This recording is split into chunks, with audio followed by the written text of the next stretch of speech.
This novel was requested by Emperor Titus, leader of the Mormor Legion. Heroine Survival Volume 1 Chapter 18. The Dark Side's Combat Made. The Kingdom's Darkness.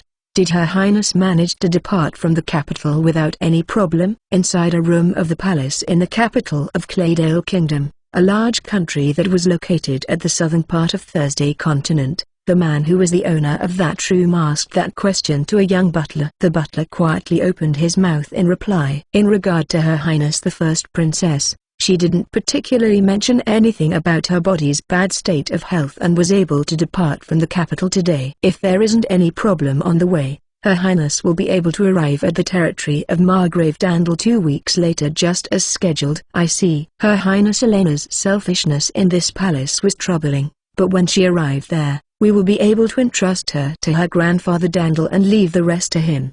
The owner of this room, the Prime Minister of Claydale Kingdom, Margrave Beltfar Melrose, had been acquainted for long with Margrave Dandel since they were still academy student. He recalled his friend's face while leaning deeply on his chair. This Claydale Kingdom was 3 countries in the past. The old royal families of Dandel at the north and the Melrose at the south were left alive as the Margrave in those areas. Originally the role of Margrave was to mediate between the nobles in that region, but due to the political problem from the unification at that time, in order to suppress the dissatisfaction of the nobles and people of the former Dandel Dukedom and former Melrose Dukedom, a tradition was made where the head of the 2 houses would be given important posts of the kingdom. Dandel was entrusted to be in charge of the military matter. For generations, a family member of the head of Dandel House would be the one taking the position as the head of the Knight Order that also acted as the Field Marshal of the military. Melrose was in charge of the domestic affairs. For generations a family member of the head of Melrose House had always been assigned as the Prime Minister. More than 100 years had passed since the unification.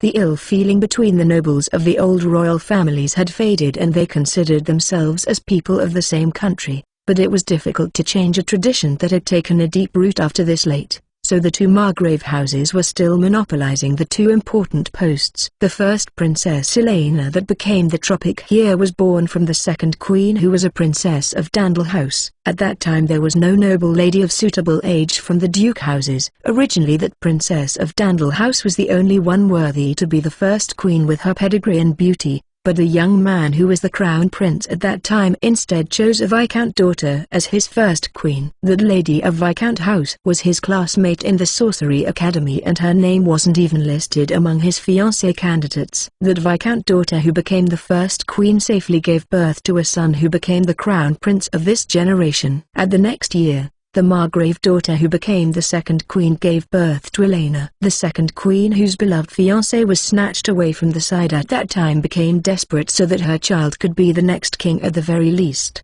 But because the child that she gave birth to was a girl, her hope was almost completely crushed. But the second queen was unable to give up completely. She gave Elena special education for gifted children with an abnormal zeal since she became aware of her surrounding. As the result, Elena reached the level where she possessed 4 elements, but her body lost its healthiness due to the excessive amount of magic power that she possessed. Everything was for the sake of surpassing the prince that the first queen gave birth to.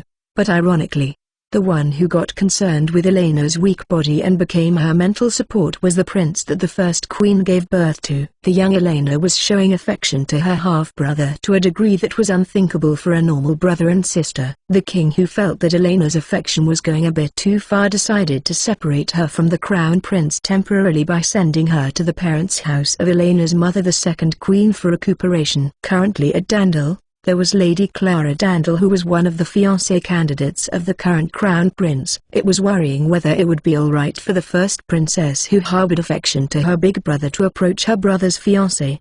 But Elena and Clara were cousins and they had been playmate with each other since they were little. Elena too had never bared her fang toward Clara, or rather, perhaps as the result of the gifted education that Elena had received, as long as her brother wasn't right in front of her. She was actually an extremely brilliant girl with calm personality. Beltsama isn't going to head there too? Ozu, how can I go there when I'm the Prime Minister? Although Her Highness's recuperation isn't made public, Someone from the dark side is taking control of the security at the recuperation resort, right? My elder sister Sarah is in charge of the security there, so I believe there will be no problem. Melrose House, that was in charge of the domestic affairs, also held the additional post as the chief of the dark side, an organization that was in charge of gathering information, protecting VIP, and removing any dangerous individual from behind the scene. This young man called Ozu was also a descendant from a retainer family that had served Melrose House since they were still a royalty. He was a butler of the Prime Minister, but he was also a knight from the dark side. At present the king's children were only the Crown Prince,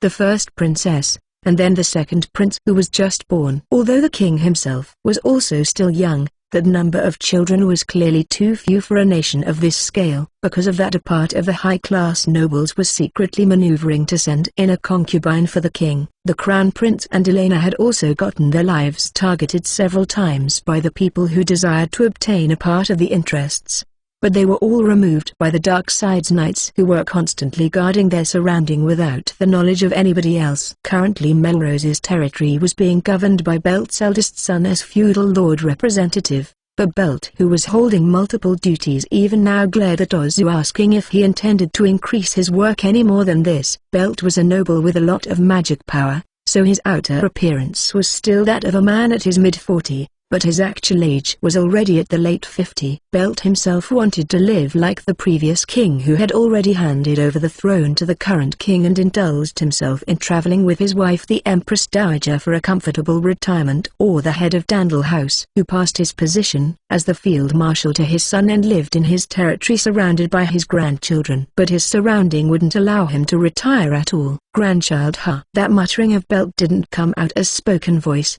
but Ozu guessed from his expression and raised that topic. But there is also a report that the young miss was found at the territory of Baron Horace that isn't that far away from Dandel. Ozu's sentence made Belt, who slightly indulged in a nostalgic thought, to raise his eyebrows slightly. Belt had 2 sons and 1 daughter. Belt really doted on his daughter, who was the youngest child and also his first daughter. His daughter was even considered as a fiancé candidate for the current king. But his daughter was secretly building a romantic relationship with an apprentice knight of all people. Belt, who didn't want his daughter to go through a life of hardship, was unable to recognize their relationship. His daughter, who was at a loss from that, then ended up eloping with that apprentice knight around 10 years ago. From the rumor, it was thought that his daughter and the young apprentice knight drifted to the northern part of the country. When their whereabouts came to light, his daughter and the young man who worked as the soldier of that place got dragged into great outbreak of monsters that attacked the town and died. However, there was a girl who was born between the two of them as their only child, the Moon Rose Melrose. That was the family crest of the old Melrose royal family. Its other name was Alicia. It was thought the girl who was given that name also got dragged into the monster attack and died. But a report that a girl whose appearance met the descriptions was found in an orphanage of a small town in Baron Horace's territory came in. But I've heard about that from my subordinate. But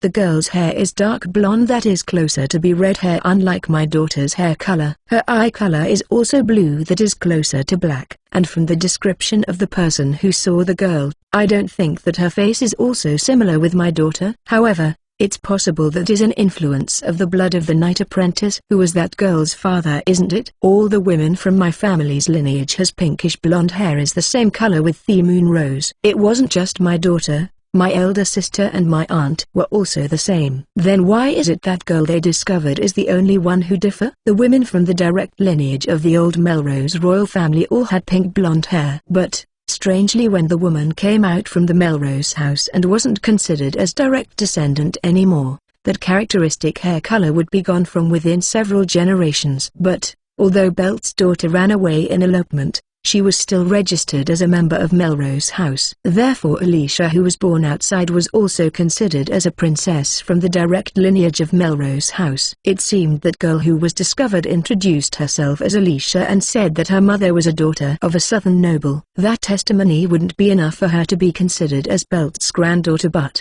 certainly it was too rushed to decide that she wasn't based only on her hair color. In regard to that girl, send someone from the dark side as caretaker of that orphanage for several years to ascertain that there is no inconsistency from her testimony. If it's actually true that there is no falsehood from her words, is Melrose House going to adopt her then? No, I'll send her to other house until she become of age. Let's see, a branch family like Viscount House of Mercis might be a good place. The Viscount's talent is average but his character can be trusted. That person who is managing a personal territory of Melrose House is certainly qualified. And, what will Beltsama do? Ozu was someone who Belt had known ever since he was born.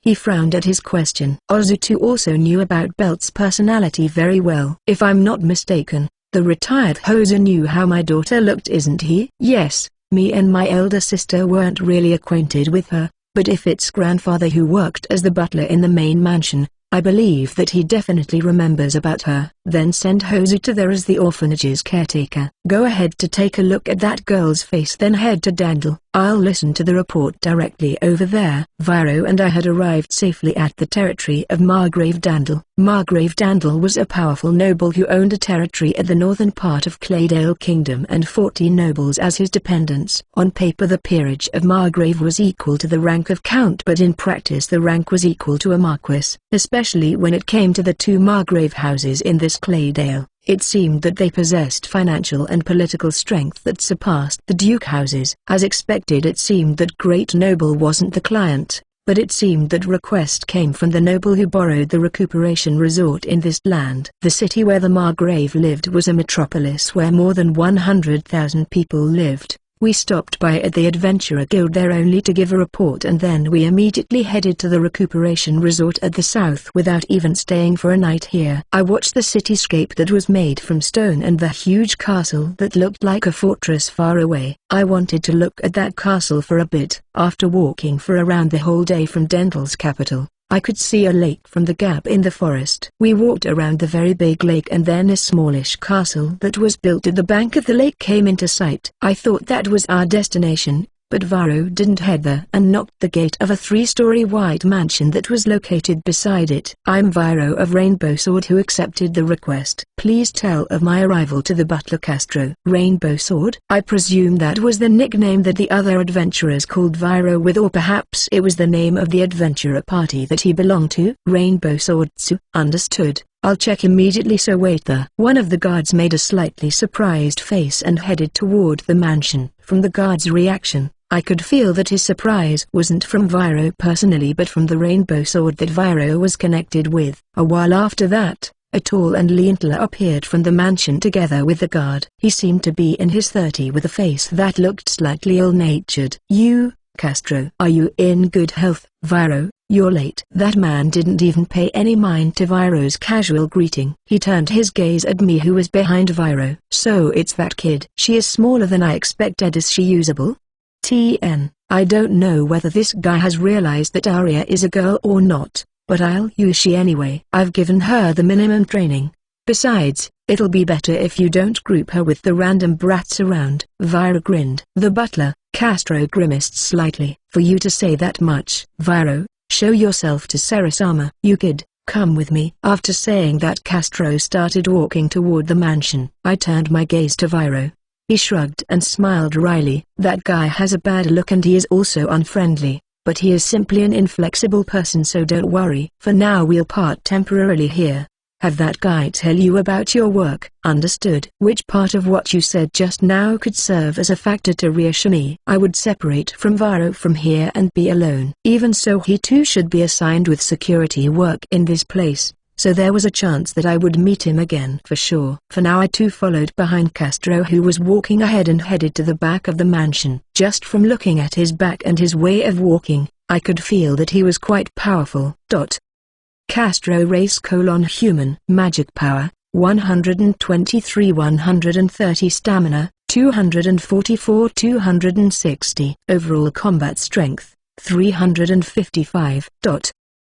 But not at Viro's level. He was dressed as a butler, but he might be a scout with rank around 3. I was guessing that his combat strength would be more than 400 if he used body strengthening. So, the moment I caught up to Castro, He threw something without even showing any preliminary movement. I, who was on my guard against him, jumped away to dodge that. The stabbed on the ground was a thin knife. My eyes stopped at that only for a moment before I kept my posture low while my hand reached toward the knife on my waist. Then the faint killing intent that was leaking out from Castro vanished. Who even Viro's nonsense doesn't seem like a lie. What's your intention? Was he testing me? But even if he wasn't serious, that knife would have pierced my foot if I was just a normal kid. If you got injured from just now, I'd use it as an excuse to dismiss you right away. But it's just as Sarasama said, there will also be times when it will be useful to have a child as lookout. Viro is the one taking you here, so we will hire you, but let me tell you just one thing before that. Castro slowly turned around and glared condescendingly on me. I don't trust a slum dweller like you. Heroine Survival Volume 1 Chapter 19. The First Duty. What did this guy want to say? I kept my hand hovering over the handle of the knife on my waist while meeting Castro's piercing gaze. It seemed that even that attitude of mine was displeasing for him. He slightly raised a single eyebrow before speaking as though to spit out. People at the slum are humans who behave like a spoiled child due to the environment where there is nothing and lose their mettle to live a proper life. That's why they can dirty their hands with crime as naturally as breathing and betray other people just from a small greed even when they are given work. How can you possibly believe that kind of human? Seeing me not reacting and also not averting my gaze from him after he said that, Castro slightly clicked his tongue inside his mouth and turned his back on me. I'll only give you that needle dagger and a work. Your workplace is over here, understood? The thin knife that Castro threw. A needle dagger? I pulled it out from the ground and then I followed behind him. Among the slum residents, there were also those like the siblings Gilancheri who had no parents and had no other choice but to live there. Similarly, there were also hopeless adults living there like the drunkard who ripped off their money. An aspect of the slum was as a receptacle for people who couldn't live normally. You couldn't understand the truth if you only looked from one side. You had to look at it from many angles. I didn't know what happened to him in his past, but I was just a street urchin who didn't even live in the slum, so it was bothersome for me if he expected some kind of reaction. Castro led me to inside a forest that was located to the west direction from the back of the castle. As I wondered what I was going to do in this kind of place, Castro pointed toward even deeper into the forest. The area ahead from here is a woodland that doesn't belong to any noble. There is the recuperation resort here, so there are forest guards who will periodically patrol this area, but in a very rare occasion, there will be animals like stray wolf and the like entering here. Your work is to watch over this place. Viro has boasted so much like that, so you can at least chase away a wolf, right? The content of the duty was very crude. Even a child could do a work like watching over a place, but I imagined that a normal child would run away within several days if they were told to do something like that. The time period? 1 month at the very least. There should be foods at the guard cabin inside. Use them as you please. Roger. Castro really told me just that before leaving me inside the forest and returned back to the mansion. It seemed he didn't have the intention to give a proper work to a slum kid that couldn't be trusted. Guessing from what Viro and he told me, the intention of the actual client was to hire a child because the protection target was also a child. So a guardian with the same point of view with them was necessary. A selfish child might be unable to understand the danger that might befell them and sneaked away from the adult's supervision to run away. The client seemed to anticipate that kind of situation, but apparently Castro was denying that. No, that wasn't it. What he was denying was using slum children. Well, fine. For me this kind of work made me more at ease rather than getting involved with noble. For now I tried heading to the direction where Castro said the so-called guard cabin was at. There I found a half-rotting shed that was a cabin in name only. When I opened the rotten door that couldn't fulfill its purpose anymore, the inside was covered in dust with empty wine bottles carelessly scattered around. The sign showed that it hadn't been used for many years. Most likely there was a proposed budget under the pretense of storing reserve foods and so on for the use of the guards patrolling this area at night, but perhaps that budget was actually embezzled. Naturally there was no way this place had any proper food remaining. Even if there was, at most it would be moldy dried meat that had been gnawed by insects. Such thing wouldn't be edible at all. No other way. I put down the baggage on my back and checked what I had on hand. My weapon was the black knife and a steel knife for reserve. I had 6 knives for throwing, and 1 skewer. Other than them there was only the weighted cord made from my hair, and the slingshot that I previously made. There was also that needle guard, but I didn't really know how to use it. It had thickness but without blade at its sides, so perhaps it was a weapon specialized for thrusting. The food that I had in hands were a bit of dried meat, one black bread, small amount of nuts in a pouch, and a bit of sugar and salt. Other than them, there was the small wild grasses book that woman stole from her teacher's place and 2 healing potions, but I didn't think that there would be any use of them. Water. For now I washed my dusty hands and face with daily life magic and wet my throat, then I lifted up my baggage again. First is securing a base and food, I guess. This cabin wasn't suitable as a base. Its defensive power was non-existent, and its location was highly visible. Furthermore, it was full of dust. After that I looked around the area and confirmed that there was no other watering place than the lake. Then I decided a tree that was around 50 meters away from the cabin to be my temporary base. I used martial arts skill to climb the tree and hid my baggage there before strolling around the forest. I found what I was looking for and pulled out my knife from my waist. Thrust! When I unleashed the monosyllabic non-elemental magic, a battle skill of short sword, the young tree with height nearly 3 meters fell with cracking sound. I tried using the battle skill also for training. It consumed around 10 MP. It seemed few, but it wasn't something that could be used that many times when you were using it while using body strengthening too. It looked like it would be better to keep my usage of it to the maximum of 2 times until my magic power increased more. Even so, I cut around 3 young trees, cleared their branches, and brought them back. I tied up the young trees that I had turned into poles with diameter around 5 cm using vines and pulled them up above the tree. After I laid the 3 wooden poles across the tree's branches and tied them up with vines, a simple sleeping place was completed.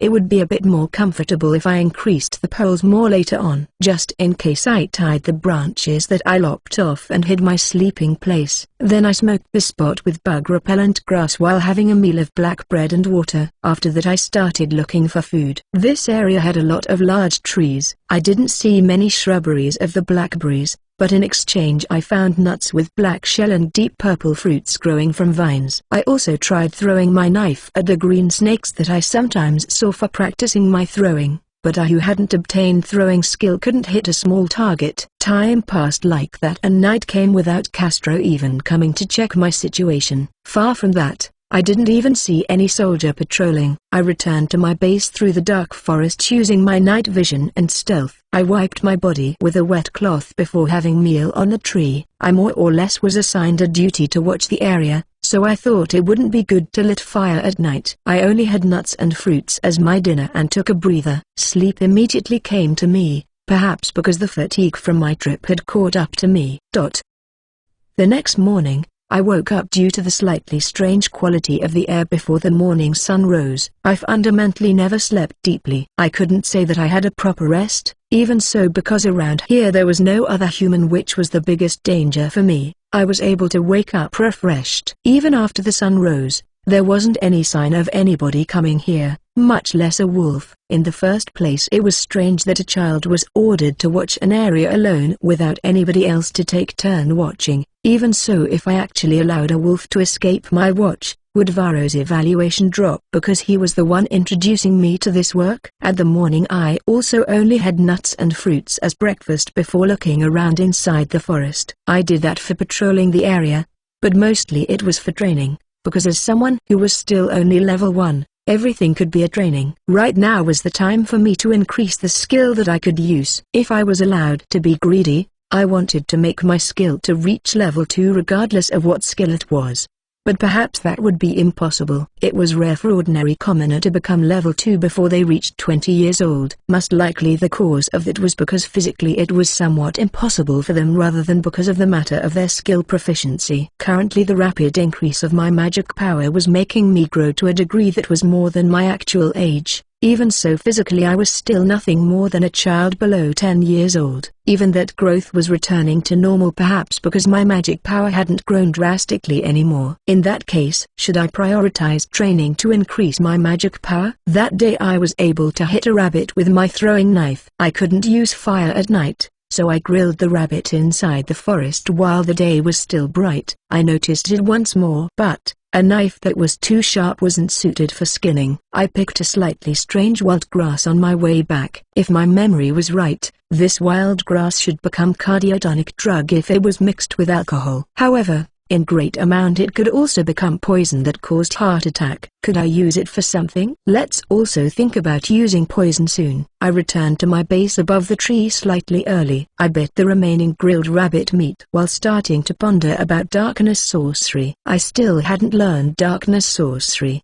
Perhaps it was because I was still unable to have a clear image of darkness rather than a matter of incantation or its meaning. Light had clear energy just like sun, but darkness was simply a shadow where light didn't shine. There was nothing existing there. That was why I thought that the actual darkness and magic particle of darkness element was something different. Even so, spirit of darkness could be summoned from inside the dark and magic particle of darkness could become darkness element. Perhaps darkness element was a term that referred to magic particle itself that sprang forth from darkness. Shadow wasn't created because there was light. Perhaps darkness element itself was a physical energy that blocked light. In that case I might be able to treat darkness as particles and enveloped thought, sound and image with them and sent them out. No, maybe projecting darkness particles themselves was how illusion worked. Light particles were pure energy, so it was possible to convert them into life force. And then darkness element didn't have shape like the other elements.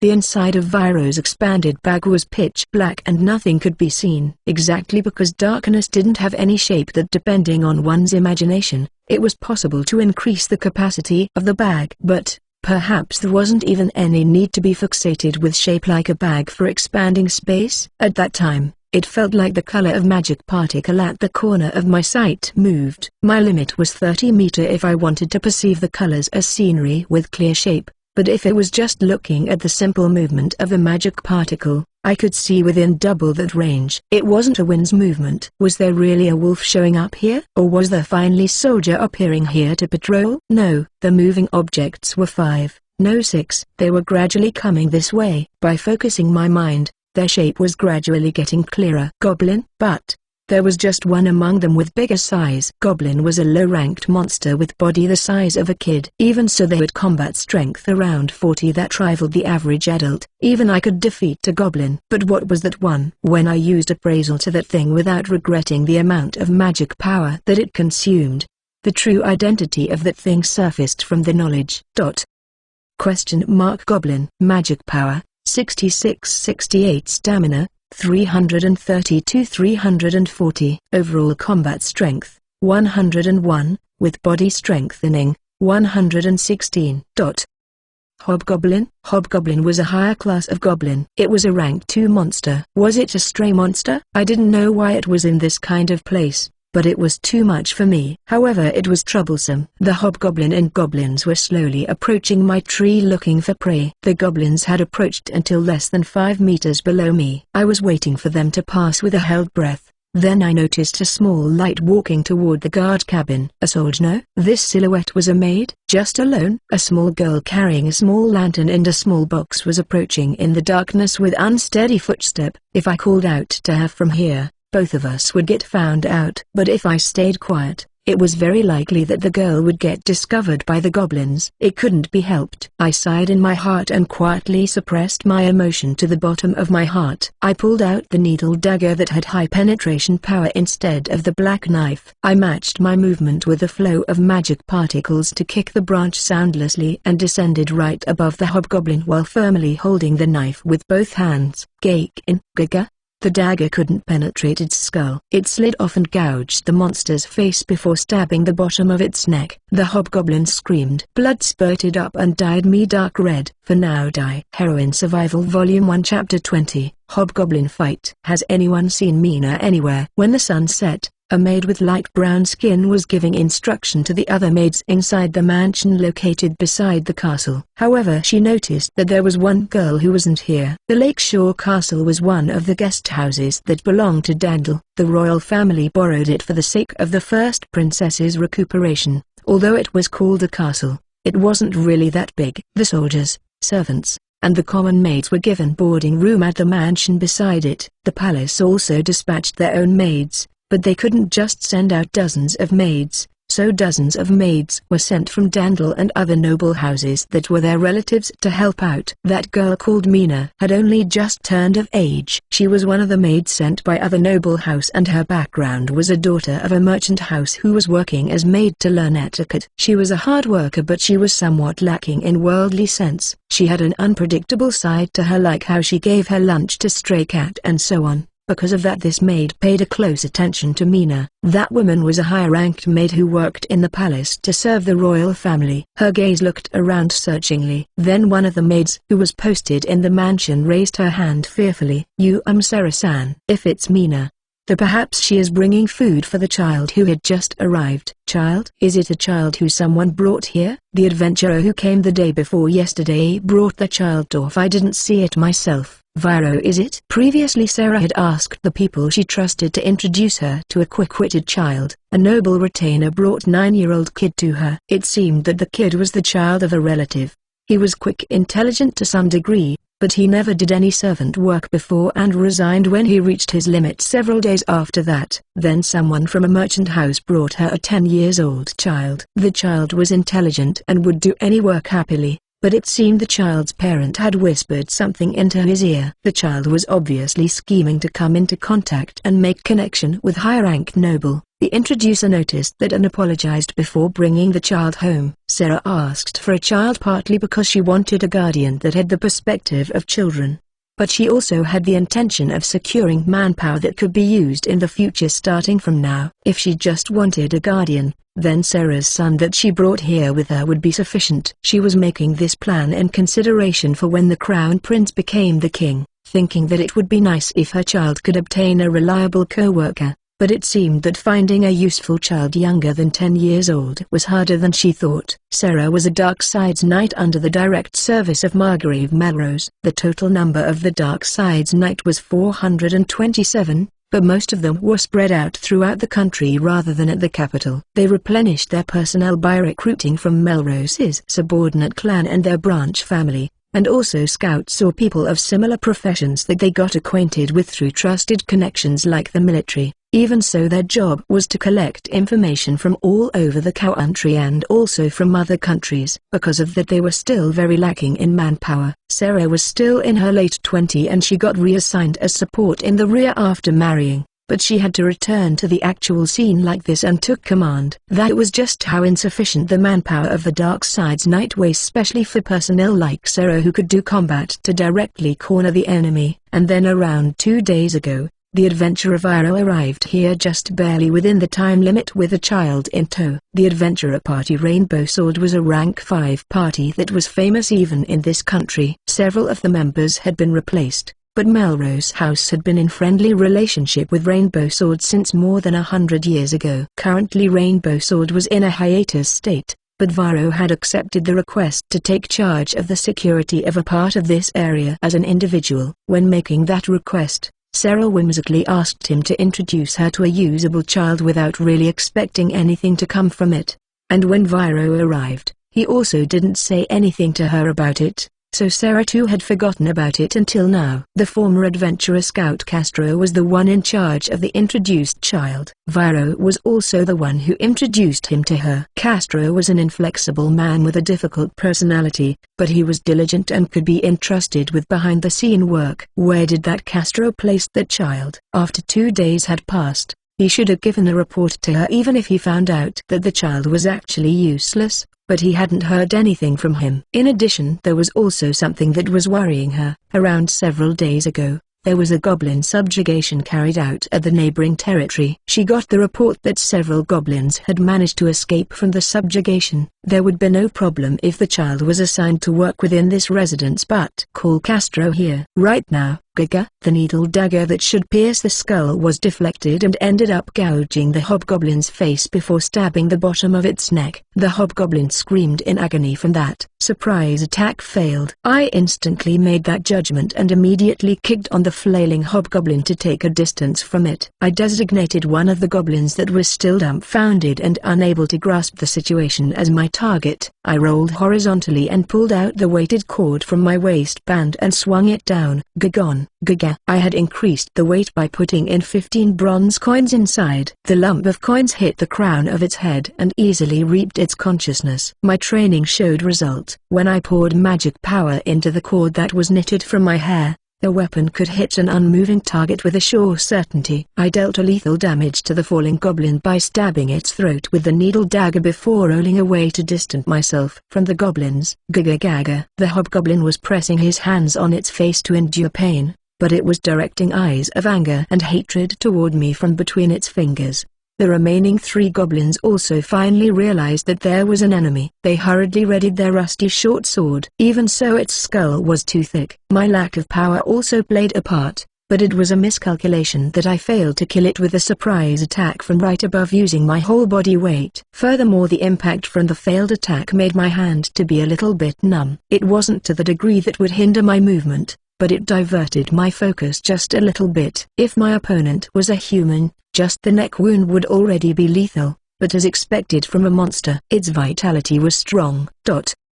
Hobgoblin rank 2. Magic power, 63-68 stamina, 214-340. Overall combat strength, 96, with body strengthening, 111 5 down. But its stamina was considerably reduced. Its left eye was also crushed when I gouged its face, so its combat strength was also reduced. But, looking closer, the needle dagger's tip was bent. I thought it was steel, but was it just cast iron? What now? The current me couldn't find a way to kill the hobgoblin while also taking on the goblins.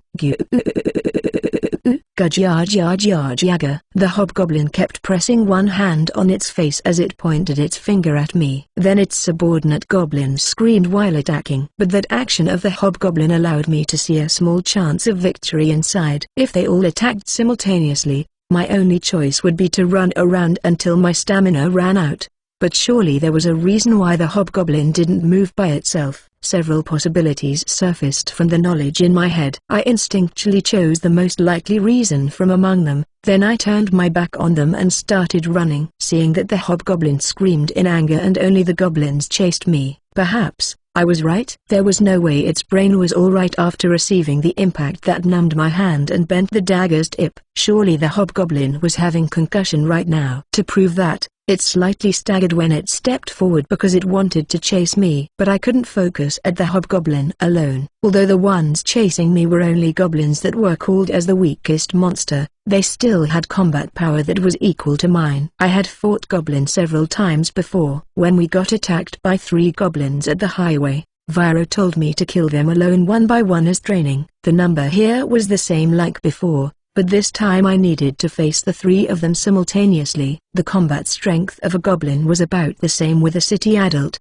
but just as Viro said, in the end combat strength was nothing more than a rough estimate. Combat strength would increase when magic power increased, but in the end that only increased the number of times you could use battle skill, made it easier to maintain body strengthening, and heightened your capability to continue fighting. But it wouldn't increase your attack power unless your occupation was related to magic. In the case of Goblin, they were stupid but they had cunning and cruelty. They would target your weakness without hesitation, but that could also become an opening to be used. Gudja. I ran while throwing the slightly bent dagger like a friendly toss to the forefront goblin. That goblin dodged the dagger in an exaggerated way. That happened in 1 second. Seeing that its gaze was definitely absorbed toward the dagger, I threw a throwing knife toward its throat that became wide open. The knife pierced its shoulder instead of the throat, but I stepped forward in that instant and swung down the weighted cord. Gagun. The weight made a dull sound when it directly hit the goblin's head. It slightly shifted from my target. I confirmed that the goblin was still conscious and moved to my next action. A goblin approached before I could finish off the goblin. Seeing that I showed a hesitating gesture whether I should pick the dagger or not, the goblin grinned seeing that and threw away its rusty short sword and picked up the dagger with splendid appearance before assaulting me. Zaku. Gugya. The goblin swung the dagger like it was swinging a normal short sword. When it hit my shoulder, my black knife lunged out and tore the goblin's neck. Blood spurted out from there. Goblin was said to be nocturnal, but it didn't mean they had night vision skill. They could only see light at the same degree with other wild animal. This goblin didn't even notice that the dagger didn't have any sharp edge at its sides. Experiment over. I thought that there might also be goblin that had night vision due to individual difference, but there was no sign of that. The goblin's number had decreased just as planned, so I raised my presence and blended into the tree shadows. The third goblin was bewildered when it suddenly lost sight of me. I sneaked behind it and stabbed my knife diagonally toward his heart to avoid hitting the bone. Gudja. It was then the first goblin finally recovered from its damage. It saw its dead comrades and looked around for me, but it couldn't find me, who was hiding with stealth. But I didn't let my guard down and approach it needlessly. I took out several throwing knives and carefully fixed my aim. The throwing knives stabbed the goblin's shoulder again. Where to aim to take away its combat strength with one attack. Where to stab to kill it in one attack. There was no better training than actual battle. The riskier the battle to your life, the higher the result should be. My next knife stabbed its arm. The rusty knife the goblin was holding fell into darkness, and then the goblin finally started running away. When I threw my knife at its back, it flew beautifully just like I wanted it and pierced the goblin's spine. Could it had learned it? I was curious, but there was no time for me to relax and appraise myself. I hurriedly picked up the throwing knives. When I finished, the hobgoblin that finally became able to move again caught up with me. Its wound already stopped bleeding. This was why monster with strong vitality was troublesome. Perhaps because its subordinates were killed, or perhaps because it found me who wounded it. The hobgoblin raised a howl that was filled with anger. I watched it with a cold gaze. Why are you angry? You are an enemy, right? What's the problem with enemies killing each other? The hobgoblin howled angrily once more, as though it heard the voice of my heart. Good. The annoying numbness was also almost gone completely. I moved my fingers to check while observing the hobgoblin. Even though the neck wound should be lethal for human, its bleeding was already stopping. However, it was a really deep wound, so its stamina was halved, and because its left eye was crushed, its overall combat strength was still lowered. Even so, its combat strength was more than twice of mine. Normally it wasn't an opponent that I could fight head-on and win, but there wouldn't be another good chance like this where a stronger enemy was wounded and wasn't used with only having one eye. The hobgoblin found me while I was in stealth, and so it could be assumed that it had either night vision or search skill. Beauty didn't detect me when I was above the tree, so most likely it was the former. There was also the possibility that it detected me from the smell of goblin blood on me, but the hobgoblin was also covered in blood, so that possibility seemed low. But in that case, if it had night vision, as expected, I would be found out with my stealth level 1 if it was aware of my existence. Its weapon was hand axe. It was like an axe that woodcutter usually used, but it only looked like hand axe when it was the large hobgoblin using it. Hobgoblin was a rank 2 monster, so I assumed that the skeleton was axe skill level 2. There were also monsters that had pressure depending on their race if they were high ranked, but I didn't feel any pressure from it even after it was raging that much. So it must really didn't have it. If it had other skill, then it would be defense and martial art at most. It seemed there was also a type of goblin that could use elemental sorcery, but its combat strength should be a bit higher if it could use sorcery. It had night vision, but it was blinded in one eye just now, so it wouldn't try to throw axe or stone in that state. Conversely, if it threw at me, then it would also become an opening that I could use. For now, let's keep my alertness toward sorcery and long-range attack at low level. Phew. I slowly inhaled and then exhaled to wipe away the slight fear in me. I'd settle the fight with it here. I understood that running away was wiser and the correct choice. Beauty became nourishment for my strength. Gaga. Perhaps it felt my resolve to fight and kill it. The hobgoblin also became vigilant toward me even through its feeling of impatience. It readied its rusty hand axe in its right hand while slowly closing the distance. I also raised my black knife while moving to my right to circle into the blind spot of its crushed left eye. There was no more need for stealth. If I split my focus for that, my attention would be slightly diverted and my mobility would decrease. Let's train that if could survive this. I paid attention to my footwork and used body strengthening in full strength while throwing a knife from its blind spot without showing any preliminary movement, just like Castro did. Gaga. The hobgoblin noticed that something was thrown toward it and immediately blocked the knife with its left arm. Unlike the bandit chief, this thing was decisive. It wasn't an opponent that I could let my guard down against since the start. but seeing that I raised my vigilance a step higher, the hobgoblin vigorously stepped forward and swung down its hand axe. I leapt to the blind spot at the right side to dodge that. Originally it should be able to cut me down while my posture was unbalanced like this, but the hobgoblin still wasn't used to only have one eye and couldn't catch up to me who ran to its blind spot. Even so, it swung its axe haphazardly toward its blind spot. I would obviously die if I got hit even once. I pushed in my emotion that was getting scared even deeper to the bottom of my heart and calmly continued to circle to the blind spot to evade the attacks. Offense and defense were exchanged back and forth where even a moment of carelessness would lead to death. I needed to settle this before it could get used to fight with one eye. But to defeat it, I could only rely on battle skill. But, if I couldn't defeat it in one attack of that, I would easily lose my life even if it only counterattacked weakly because my body would be locked up after using battle skill. I would be able to see a chance of victory if I could crush its remaining eye. But as expected, the hobgoblin was also wary toward that. It carefully deflected my knife that aimed at its eye. Was there some way? No, there was just one way. However, I would be cornered to even greater predicament if I messed up. But perhaps that would be better compared to recklessly charging forward or allowing my stamina to keep getting reduced like this. Live or death. Now, let's decide it.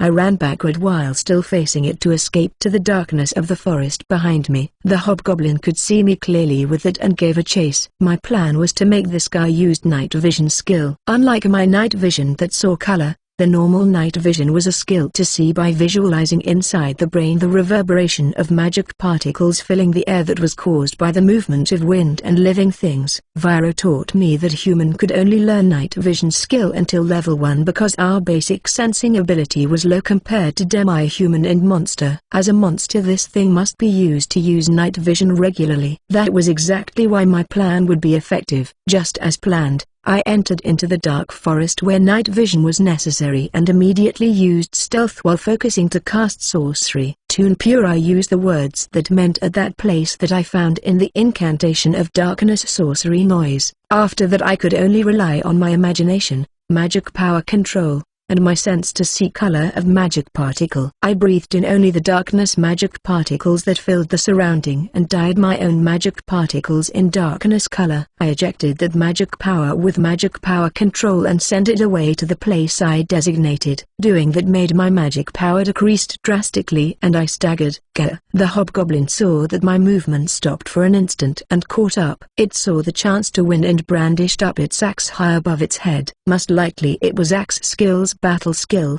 Break. The axe was swung down together with magic power. Shockwave was radiated from it and the space where I was at was pulverized. If a kid like me got hit with a level 2 battle skill, I would literally get pulverized. But see, the hobgoblin swung around its arms in confusion when it suddenly got stabbed with a blade from the side. I who was right at its side was blown away. I endured the pain from getting blown away even while standing up and spat up the blood that pooled up inside my mouth from my cut lip. The hobgoblin didn't attack me during that time. It was unable to, because the hobgoblin's its remaining right eye had a skewer stabbed deeply into it. I had completely taken away its sight.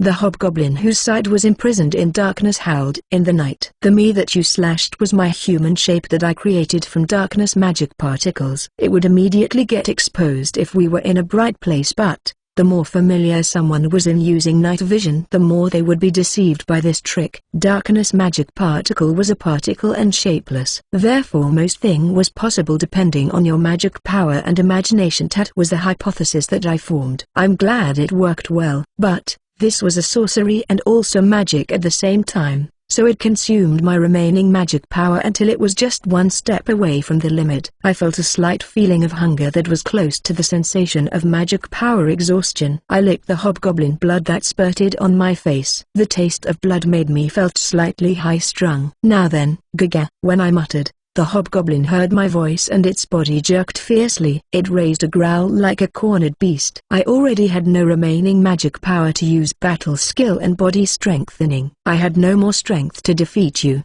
But you were only unable to see but still had strength remaining to fight, right? Struggle and put your life on the line in order to survive, because I'd accompany you till the end until you died. Mina. Sarah-san. When Sarah found Mina in the darkness, The girl sank down on the ground in relief. When Sarah questioned Castro in the mansion, it seemed he left the child to keep watch over the forest that was the boundary of this territory. Castro was born in a slum. Due to the weight of the sin that he committed in the past, he loathed people who also came from the slum like him. She didn't know what happened in his past, but because of that Castro loathed those who betrayed their comrade and would never tolerate such people. It was because he was such person that he could be trusted in some respect, but to think that he would direct that feeling of him even toward a child, she never even thought that he was actually that twisted. Furthermore, there was a possibility of goblins straying into the forest where that child was stationed. That information didn't reach until Castro's level. When they imagined the airheaded Mina bringing food for the child there, and 2 people became casualties if they were unlucky. As expected, even Castro turned pale from that. The 2 of them hastily went to search for the 2 in order to secure them into safety in a hurry. Calm down, Mina. What happened? Tatsi keep hearing the roars of multiple monsters from the forest. I was scared and ran away,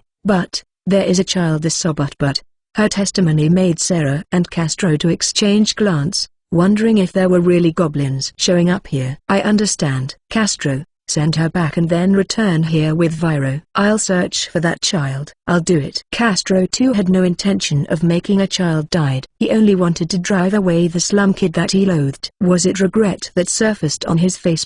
Sarah shook her head at him. I'll decide how to deal with you later. Follow my instruction right now, as you say. This time Castro obediently withdrew. Perhaps he was aware that he almost disobeyed order. Sarah entrusted Mina to him and dashed as though she was blending into the darkness while readying 2 thin knives made from mithril that she hid in her sleeves into her hands. If it was a child that Viro brought, then perhaps she could defeat at least 1 goblin. However, a youngster that was proud of their own strength rushing to face enemies in a number that they couldn't win against only to have the table turned on them was something that often happened. If the enemy had number that was impossible to win against, then one only needed to run away. But what would happen if it was a situation that one couldn't run away from? Mina heard the voices of several monsters. Then they should be very nearby. And if there was yell, then it was also possible there was a battle going on. Who was the one fighting? Why was Mina able to escape even though she was that close to it? And then if it was that child who fought, what was the reason she couldn't escape? Don't tell me. Castro said that the child was a slum resident from her appearance, but much less a child who lived in slum. Even Sarah and her son, who had been trained since childhood as a clan of the dark side, couldn't so easily challenge an opponent that they couldn't win against in order to save someone else. If that was what happened, then perhaps that child wasn't alive anymore. In the worst case, she would have to show that child's corpse to Viro, who brought her here. Sarah's feeling turned heavy when she imagined that. Sarah sniffed the smell of blood inside the forest and soundlessly changed the direction she was running. She immediately found the trace of blood, but there was only the corpse of a goblin there. She couldn't find the other monsters or the child. Sarah used her level 4 search skill and followed the track of blood, and then she found something in the darkness at the other side of the forest. There is something. Sarah reflexively stopped running from the sharp killing intent that was radiated from the other side of the darkness. This kind of killing intent wasn't something that a goblin could emit. There was a rank 2 monster there. At the worst case, the monster might be the equivalent of rank 3. Her equipment was a bit lacking to face a monster that was rank 3 or above. Even so, Sarah readied her knife and stepped forward without hesitation. Over there was 3 goblins lying dead on the ground. There was also a monster corpse that was clearly hobgoblin with countless wounds carved on its whole body. It told her of the fierce battle that occurred here. And then in front of the corpses of those hobgoblin and goblins, a blood-soaked child was radiating a cold killing intent like ice while standing with her knife still held in a fighting stance like a wounded beast. Heroine Survival Volume 1 Chapter 21 Invitation. You are. When Sarah called out to the blood-soaked child, the wary killing intent that felt chilling like ice slightly softened. Even so, the sharpness that was unthinkable for a child still didn't vanish. She was continuing to be alert with her knife held in a fighting stance. Sarah suddenly realized when she saw that this child didn't trust other people, she didn't trust adult. That girl is safe, you know. When she called out once more by saying that, it seemed that the girl finally judged that she wasn't an enemy. Her remaining killing intent vanished as though it was melting into the night. That child finally turned her gaze from right in front of her toward Sarah. As expected, This child threw herself into the reckless fight in order to draw away the monsters from Mina. And then she even defeated a rank 2 monster like Hobgoblin until she became battered like this. Even though this child didn't trust other people, she still wasn't distorted as a person. She is similar. That child's eyes that were staring at Sarah right from the front felt like they were similar to Sarah's superior, His Excellency the Margrave, both in eye color and also in strength. Who was this child? Her mettle and killing intent were unbelievable for a child. She even felt that they surpassed even her son, who had been training in combat since he had gained awareness. When Sarah unconsciously took a step forward in search for the answer, the child tried to take some distance away from her as though to run away, but her body wavered and fell down as though she was fainting.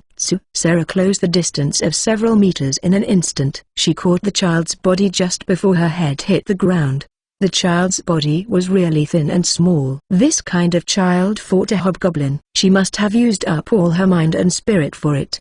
The child looked just like an adorable kid when she fell asleep. Sarah, who had a child who was the same age with her, wiped the blood dirtying her cheek like a mother. Let's return. She picked up the knife and equipment the girl dropped. Among them she found a weighted cord that was made from hair.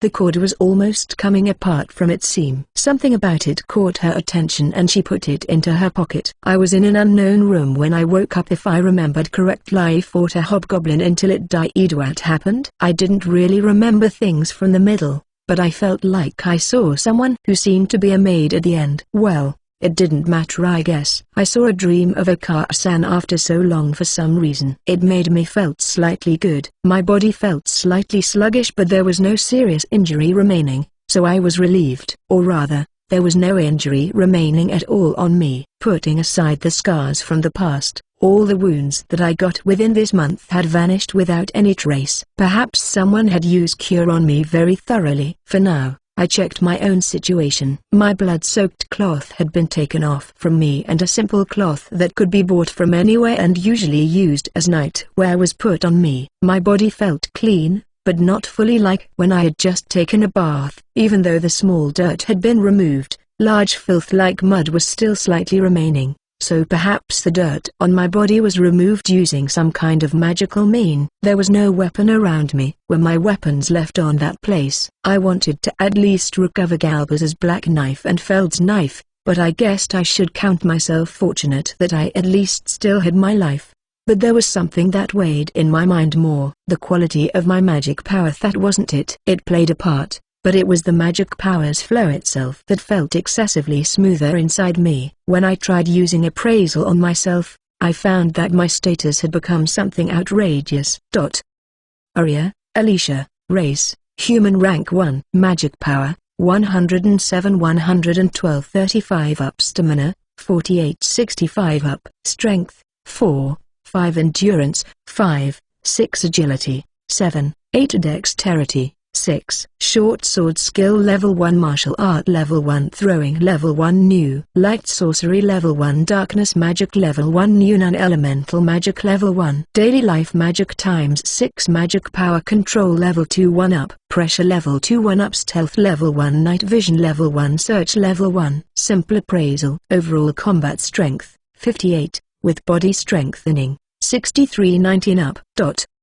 What's this? I already got the feeling somehow that I learned throwing, but what was this darkness magic level 1? It wasn't darkness sorcery? Was that why my magic power control became level 2? My rank was still 1, but my magic power had also increased drastically and my combat strength also went up. And then for some reason, even pressure also leveled up. I didn't understand the reason. The quality of my magic power increased somehow. I understood why from seeing my status. I was just guessing, but the magic stone of darkness element had been formed inside my body. Even though I thought that the magic stone wouldn't be formed unless I used sorcery of that element many times, it actually could be formed from something like this too. When I tried using dark as a test, darkness element magic particles flooded out from inside my body even though I didn't even dye them. Well, it doesn't matter. It wasn't like it was something bad. The flow of magic power inside my body became smoother. Perhaps because of the magic stone, or perhaps because of my magic power control. It made me felt like my body was in a better state than before.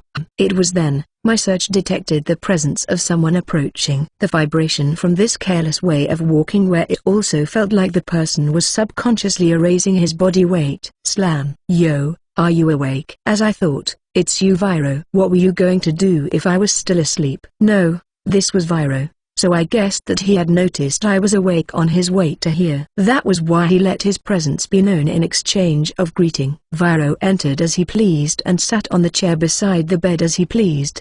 He was sending me a gaze that looked exasperated but also teasing. I heard you defeated a hobgoblin. Pretty reckless of you there. Normally you will die if you take on a hobgoblin and 4 goblins with your combat strength. I'll do better next time. Viro's face became even more exasperated when I said that without any emotion of excitement and introspection. What's that? Viro's hand was holding a box that was giving off a nice smell. When I pointed that out, Viro remembered and opened the box's lid. Arya, you fell asleep for a whole day again. I thought that you were going to be hungry, so I asked for your portion too when I had breakfast. Eat it, eat meat. Even though I thought that it was the morning that came after last night, it looked like it had been the next day instead. But the breakfast that Viro had with him consisted of boiled sausages and thickly cut hams. There was also grilled lamb meat with bones still attached. It was a meat-only menu right from the morning. Perhaps it was a menu that was to be expected from a bachelor adventurer, but a slightly lighter menu would be better for a stomach that hadn't been filled with anything for a whole day. However, I'll eat. Perhaps because my magic power had almost run dry once, my body greatly desired food. Besides, I didn't know when was the next time I would be able to eat, so I'd eat if it wasn't poison. Even so, the oily taste made me felt like something was rising from my stomach. So I nibbled on the ham bit by bit like a squirrel while asking Viro for necessary information. It seemed those hobgoblin and goblins were actually stray monsters. They got away when their nest at the other territory got wiped out and wandered until this area. It seemed Dandel, who got that report, dispatched the knights yesterday to subjugate the monsters in this area with Dandel Knight Order's pride on the line. And what happens with my job now? I defeated a hobgoblin, but if I prioritized my duty, I should only give a warning to that maid that I found and prioritized giving a report back to the mansion rather than the maid's safety. But I didn't do that. Furthermore, I fainted after that and skipped my work for a whole day, so it was unthinkable that slum child hater Castro would let me off just like this. When I asked Viro about that, Viro washed down the lamb meat he bit off into his stomach with fruit wine, right from the morning, while folding his arms in thought. About that, I heard that there is going to be a new work for you. A new work? Ooh, oh, nice timing. You can hear about it from the person herself. Is that you, Sarah? You can come in. The door was knocked at the same time when Viro called out to behind him. Entering from that door was an astonishingly beautiful maid with light brown skin. It seemed Viro noticed her, but I was unable to detect her approach. Beautiful maid, race, human. Magic power, 178, 220 stamina, 245, 260. Overall combat strength, 929, with body strengthening, 1126.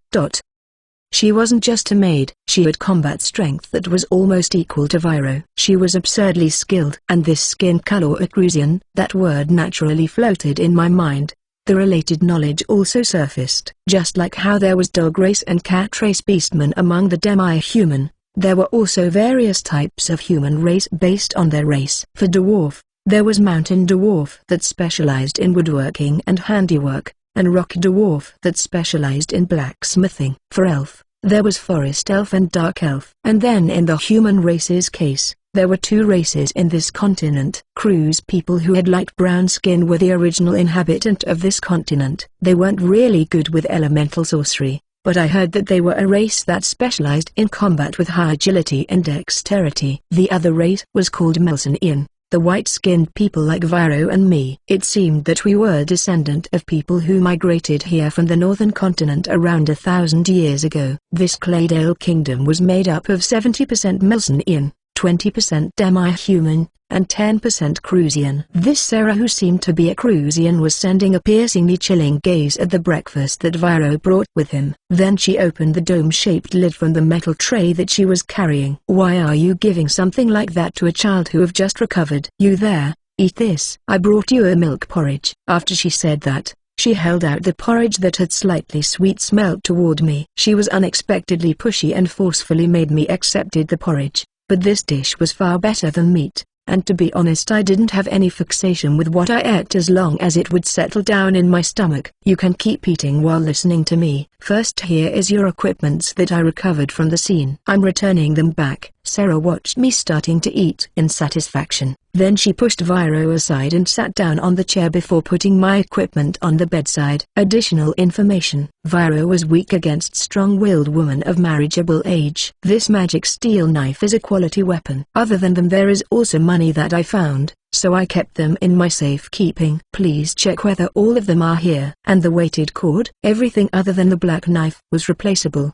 But other than the throwing knives and the spare knife, there were only the bent bronze coins. I couldn't find the cord that was knitted from my hair. That cord was damaged greatly, and I decided that they couldn't be reused anymore, so I threw them away on my own discretion. There is no problem with that, isn't it? Yes. It couldn't be helped if it was unusable. Even so, the remaining hair in my baggage wasn't enough to knit a new cord. I had to think of something to be a new replacement weapon. I finished eating the porridge while thinking of that. Then Sarah put away the bowl before facing me once more. "Then let's get into the main topic. I have prepared a new job for you. You're rank 1, but I heard that you are more or less an adventurer, so this is a request that I'm making directly to you and not through Viro." "Request?" Sarah nodded at my reply and explained the content of the request. "Will you work under me as a maid apprentice and go through combat maid training?" Heroine Survival Volume 1 Chapter 22. A maid's work and a Cruzian boy. Combat maid? I unconsciously muttered the words that I had never heard before. Sarah, who said those words to me, slowly nodded. She said maid as I thought.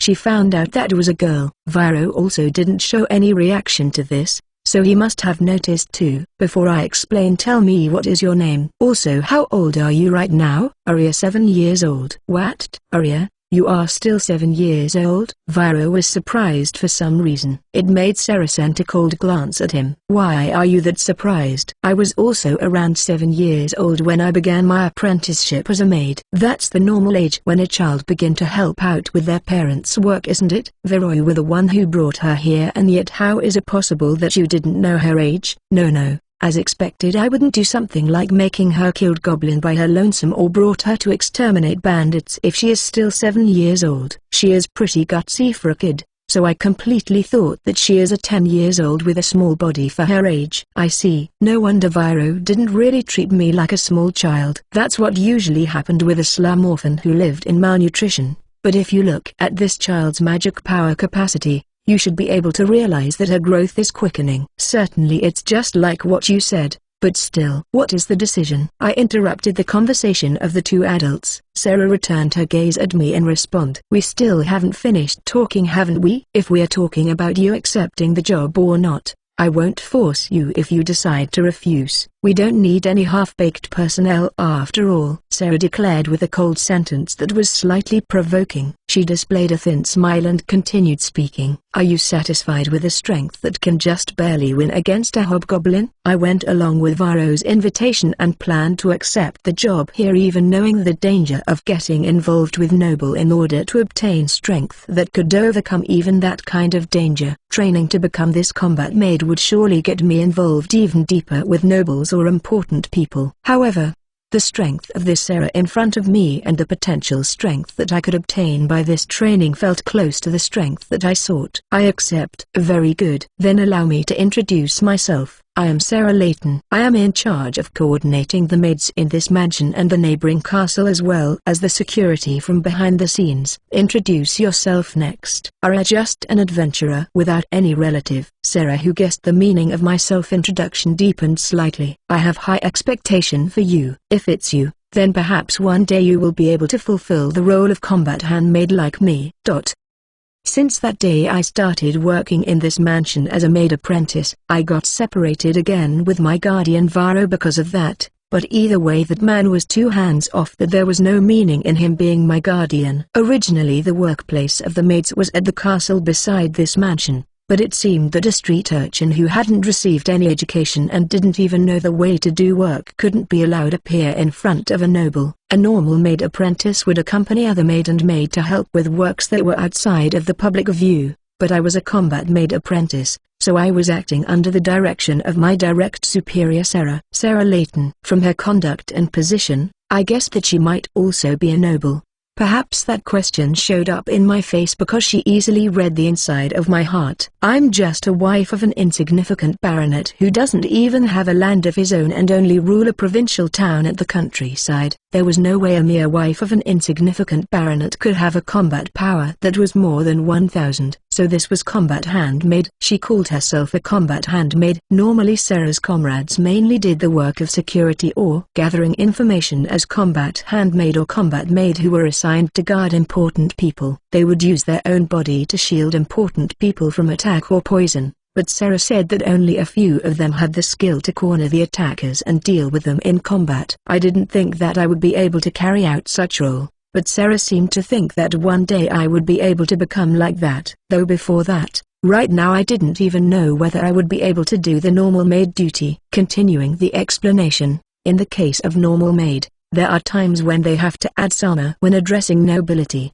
but in case that person is the leader of your workplace, you use san instead. If that person is your co-worker, you call their name without any honorific regardless of their background. But it's fine for you to call my name without any honorific when in front of guest Roger. You should say yes or certainly just now. Yes. Also Mina. Are you here, Mina? Yes. When Sarah called that name while she was walking through the mansion's corridor, a slow-sounding voice came from a room somewhere and a girl who was in the middle of her teenage appeared. Her eyes widened slightly seeing me together with Sarah. Sarah-san, could it Bush is that child? That's right, Mina. You can leave your work for today. Wash this child, choose a uniform that suit her size, then teach her the way to wear it and about this mansion. I'll assign her room to be in the empty room near yours, so please show her the way. Yes, I understand. Arya, your work will start from tomorrow. Please learn the minimum common sense before that. Come to the backyard when the sun rises tomorrow wearing your uniform.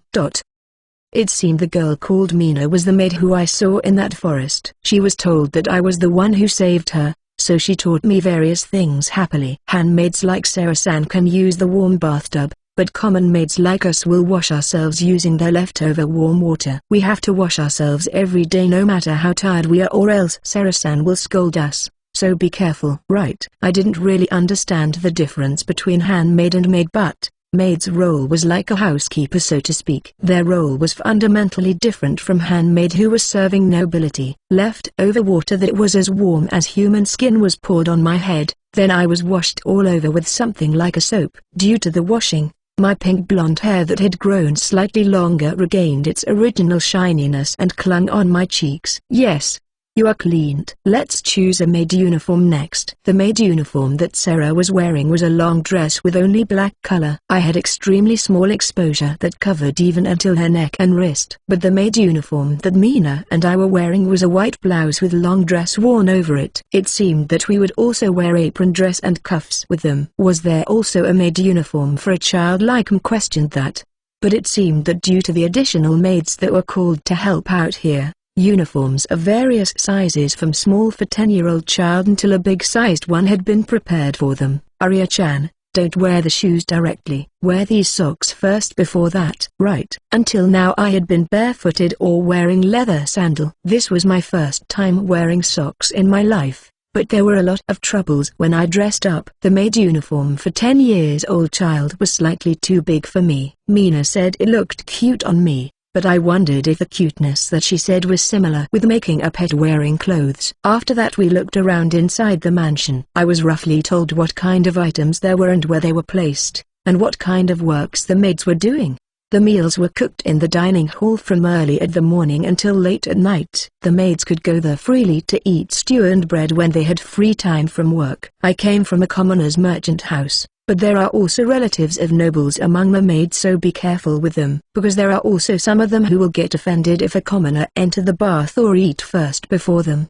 It seemed that it would be better to carry a weapon with me. After that, Mina lightly taught me about the way to speak and behave. We basically mustn't run or make noise. Even when walking, our back had to be ramrod straight with our gaze looking straight to the front and not shaking our head needlessly. Maid must not talk to noble directly. You should go through a handmaid when you had business with noble. But if the noble or guest was the one ordering you, then you had to prioritize that. Everything that I was taught was something that I only knew for the first time. But that kind of information also existed in the knowledge, so I felt like I would be able to manage somehow. To compare, it was like someone who had only ever used spoon until now, but because they had knowledge, they wouldn't bewildered about the way to use knife and fork. The maid's work would end when night came and the sun had set completely. There were also maids that worked until later at night when the time zone shifted, but you wouldn't make progress with your work without light at night, so it inevitably became like that. Then, rest well, Arya-chan. Let's work hard from tomorrow. Right. Thank you, Mina. My room was beside Mina's. The room was around 4 times 3 meter with a bed and closet inside. There was also a small table and chair for writing. It looked like we would be supplied with candle if we asked, but it was unnecessary for me. I took her off the maid uniform and changed into plain clothes. Then I rolled the blanket on the bed into something that resembled a human shape. Then I sat at the corner of the room while holding my black knife. There I suppressed my presence and fell asleep. With that, the day was over. The next day, the air that was characteristic of the time before the sunset woke me up. Light. I used daily life magic to lit up a light in order to wear the maid uniform that I was still unfamiliar with. I took off my nightwear and wore the white blouse. It was also my first time buttoning a shirt, but perhaps this way would be faster than wearing a belt on my waist if I got used to it. The blouse was white, but it was easy for collar and cuffs to get dirty, so they were made to be detachable. The chest part was baggy with empty space. Mina said that this was so that the chest wouldn't get grazed, but it felt like a chest protector would be necessary for large chest like hers. After that, I wore the socks and shoes and a black dress that reached until near my ankle. With that, my appearance became like a maid. But where would I hide my weapons? The throwing knives were fine, but my body was still small, so they were too big to be hidden in my sleeves. I tried hiding them on my chest, but I had nothing to fasten them there. They would also be too conspicuous if I hid them in the apron. There is only this place. I used my knife to take the leather cords from the sandal that I used before. I tied the black knife and throwing knives there. Because of that, I couldn't wear the baggy drawers that was given to me yesterday anymore, and I threw it to a corner of the bed. After I changed into maid uniform, I sneaked out from the second floor's window and used stealth while heading to the temporary base that I hid in the forest. I only had few baggage, but the money and wild grasses book were important. I could still hide the other things there, but I took the wild grasses book and potions, just in case I smoked my things with bug-repellent grass before heading to the backyard that Sarah mentioned. The backyard that I arrived at was in a position that was invisible from the mansion. It was easy to detect anybody coming there, so it looked like a good place for training to hide. Even though I arrived at the backyard at the same time when the sun rose just like instructed, Sarah still wasn't there. I thought that I was a bit early, but I recalled that I wouldn't be able to detect Sarah if she used stealth. Perhaps this was also a part of training. When I used search and carefully searched my surrounding, I found a small presence inside the forest. So you sense me? I heard a voice when I turned my gaze to there. Then a silhouette that was smaller than me showed itself from inside the forest. Looks like you're quite good. Are you the rumored newcomer? Who? Light brown skin and black hair. This boy was also a cruise person. The boy's face was outstandingly handsome. His bluish-gray eyes were sparkling in curiosity as he stared scrutinizingly at my whole body. He didn't answer my question and approached with a smile of mischief. Don't get full of yourself just because you get recognized by the adults, okay? After all, even I surely can defeat something like Goblin. There are also attacks that you don't know about in this world. For example, let's see. Was he a staff here? I didn't feel killing intent from the boy who mentioned something about attacks. The boy was grinning while approaching with a casual stroll. Then he suddenly vanished from my sight. Something like this perhaps. Buzzer. An unexpected movement and an unexpected attack. I thought that I would be able to react if my life was in danger, But that wasn't an attack where the boy instantly crouched down, flipped up my skirt completely. The boy's eyes opened wide in shock. Most likely it was because he had seen the throwing knives and black knife that I attached on my thigh and calf. The boy's movement stopped in confusion. I fully activated my body strengthening in that instant. I instantly stepped forward and kicked the boy's jaw. I bent over the boy who fell face up and pointed the black knife that I pulled from my calf on his throat. "I'm sorry. Please forgive me. That wasn't my intention at all. I'll take responsibility really. I wouldn't kill him if he wasn't an enemy though." The boy was prattling for some reason when I stared at him glaringly. His light brown skin was also dyed bright red for some reason as he averted his gaze from me and covered his face with both hands. Heroine Survival Volume 1 Chapter 23 Combat Maids Training. "What are you doing?" I suddenly heard Sarah's voice while I was holding down the Crucian boy and pushing my knife on his throat. I couldn't hear her footstep or feel her presence like always. Even so, I guessed that she was still several meters away from the volume of her voice. As I was still holding down the boy without putting down my knife, the boy raised his voice, "Karsan."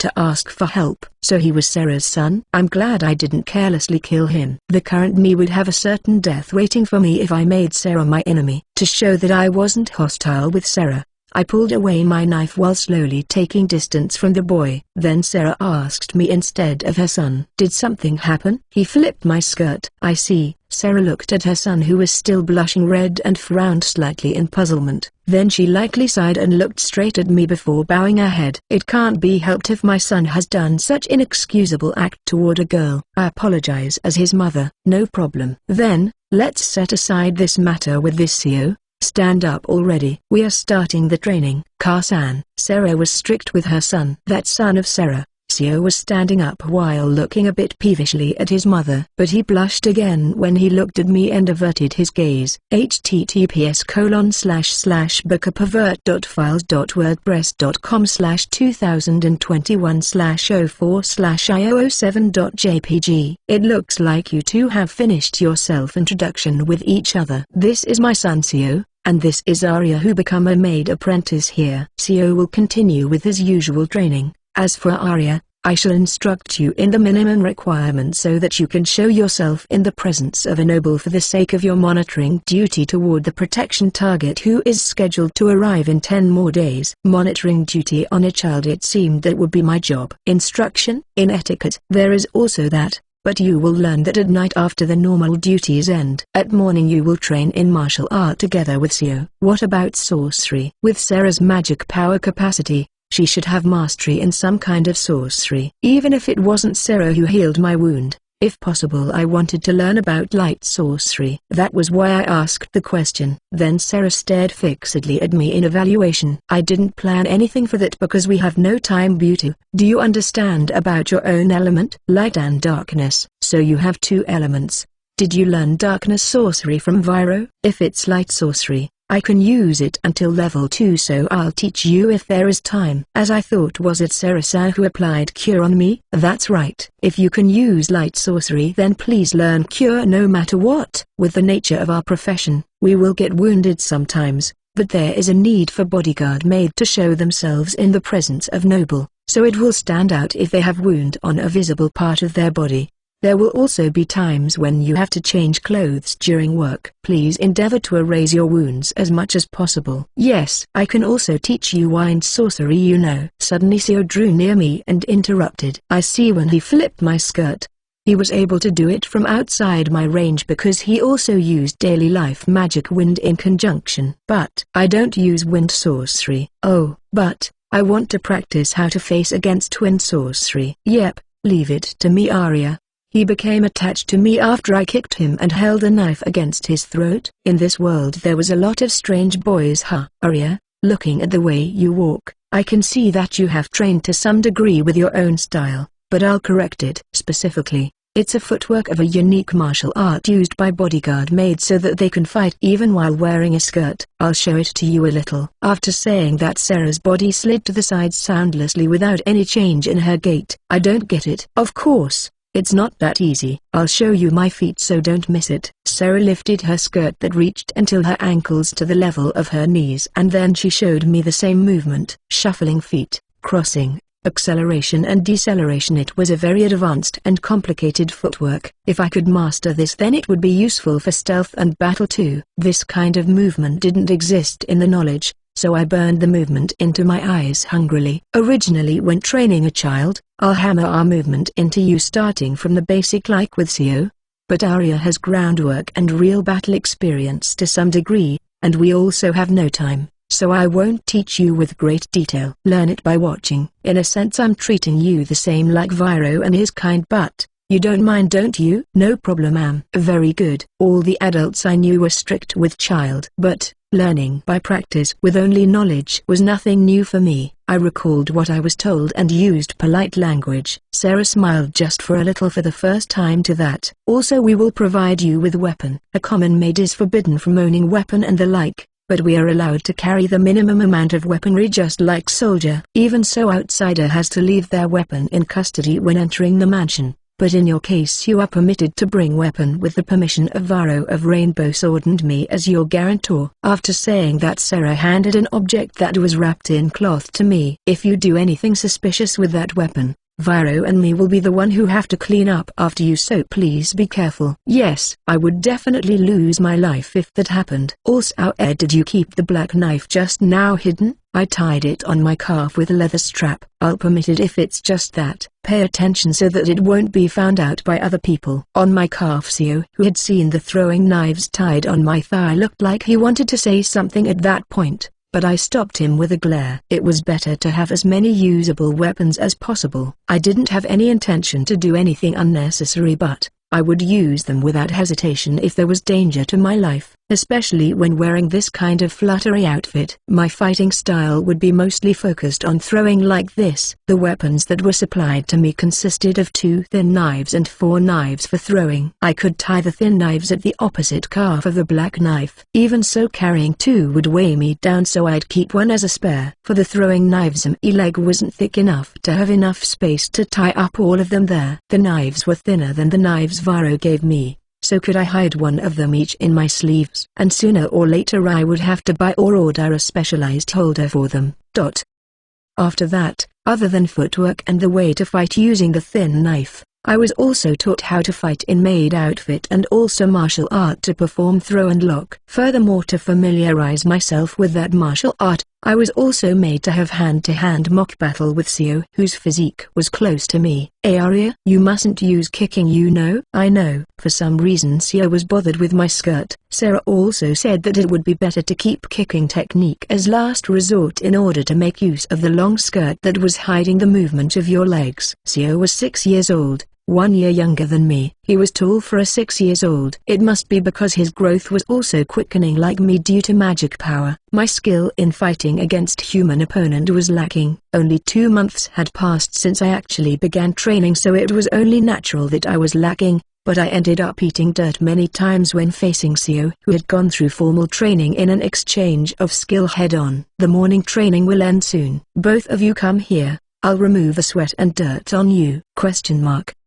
I approached near Sarah while wondering what she was going to do. Then she started muttering something and light magic particles began to gather toward her hands. Clean. The smell of sweat vanished from my body when the light touched me. The slight dirt on my maid uniform also vanished. It's level 2 light sorcery clean. Originally this spell is for purifying miasma and the like, but it also can remove small stains and smell that got attached on your body like this. It's impossible for it to work on large trash. Thorf, how do you feel? I want to learn. By all means please do so. Only a few people who can use this in our line of work, so I have high hope for you who are light element. The level 2 spells of light sorcery was clean and treat. This was my first time seeing it, but clean removed filth that was visible, while treat removed minuscule amount of foreign substance inside the body. From my perspective they were very useful spells, but from what Sarah said, both spells needed the caster to comprehend the filth that they wanted to remove. Even when using it to remove harmful gas, you needed to understand that it was a harmful gas you were dealing with. It seemed treat also couldn't remove poison unless you knew what kind of poison it was.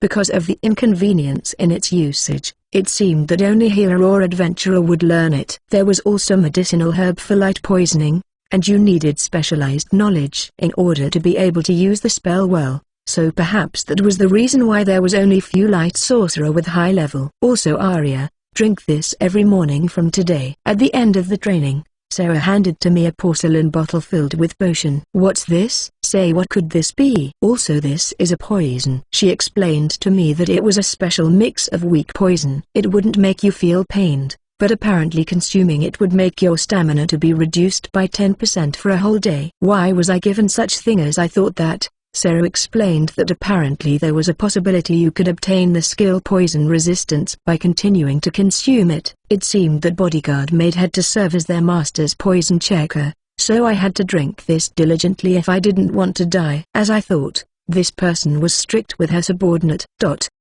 It was breakfast after the morning training. I ended up eating together with Seo. It seemed that there were also other child apprentices than us before this, but they quitted quickly. I didn't know if that was why, but a part of the maids were looking at me with wary gaze. But I wasn't bothered by something at that level anymore at this point. I would be bothered if it was a killing intent at a hobgoblin's level at the very least. Thorfinn thought that while turning my gaze to the maids. For some reason they averted their gaze from me. Arya, the look of your eyes is bad, you know. I know. After the breakfast, it seemed that Seo had work as butler apprentice and we parted from each other. When we parted, he blushed again and said something like he'll take responsibility, but did he have some kind of involvement with my work? During the morning I followed Mina and helped with collecting bed sheets and washing them. There were also things to take note of when cleaning and washing. In that regard, it seemed that woman was lazy even when she lived at her teacher's place, so her knowledge wasn't useful at all. Even so, I slowly and thoroughly learned what I was taught. I did it at the same time with my martial art training. The first step was learning the technique thoroughly. I could work with increasing the technique's speed and power later.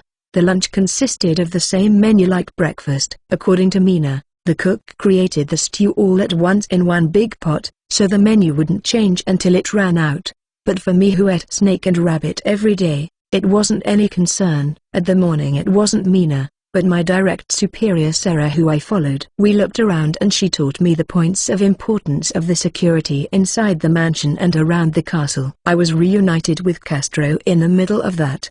His mouth opened while he looked like he wanted to say something when he saw me, but in the end he only bowed his head to Sarah and left without saying anything. Although he looks like that, he is feeling guilty to you. To be honest, I had forgotten about that man until we met again just now. After that it became evening and I ate again.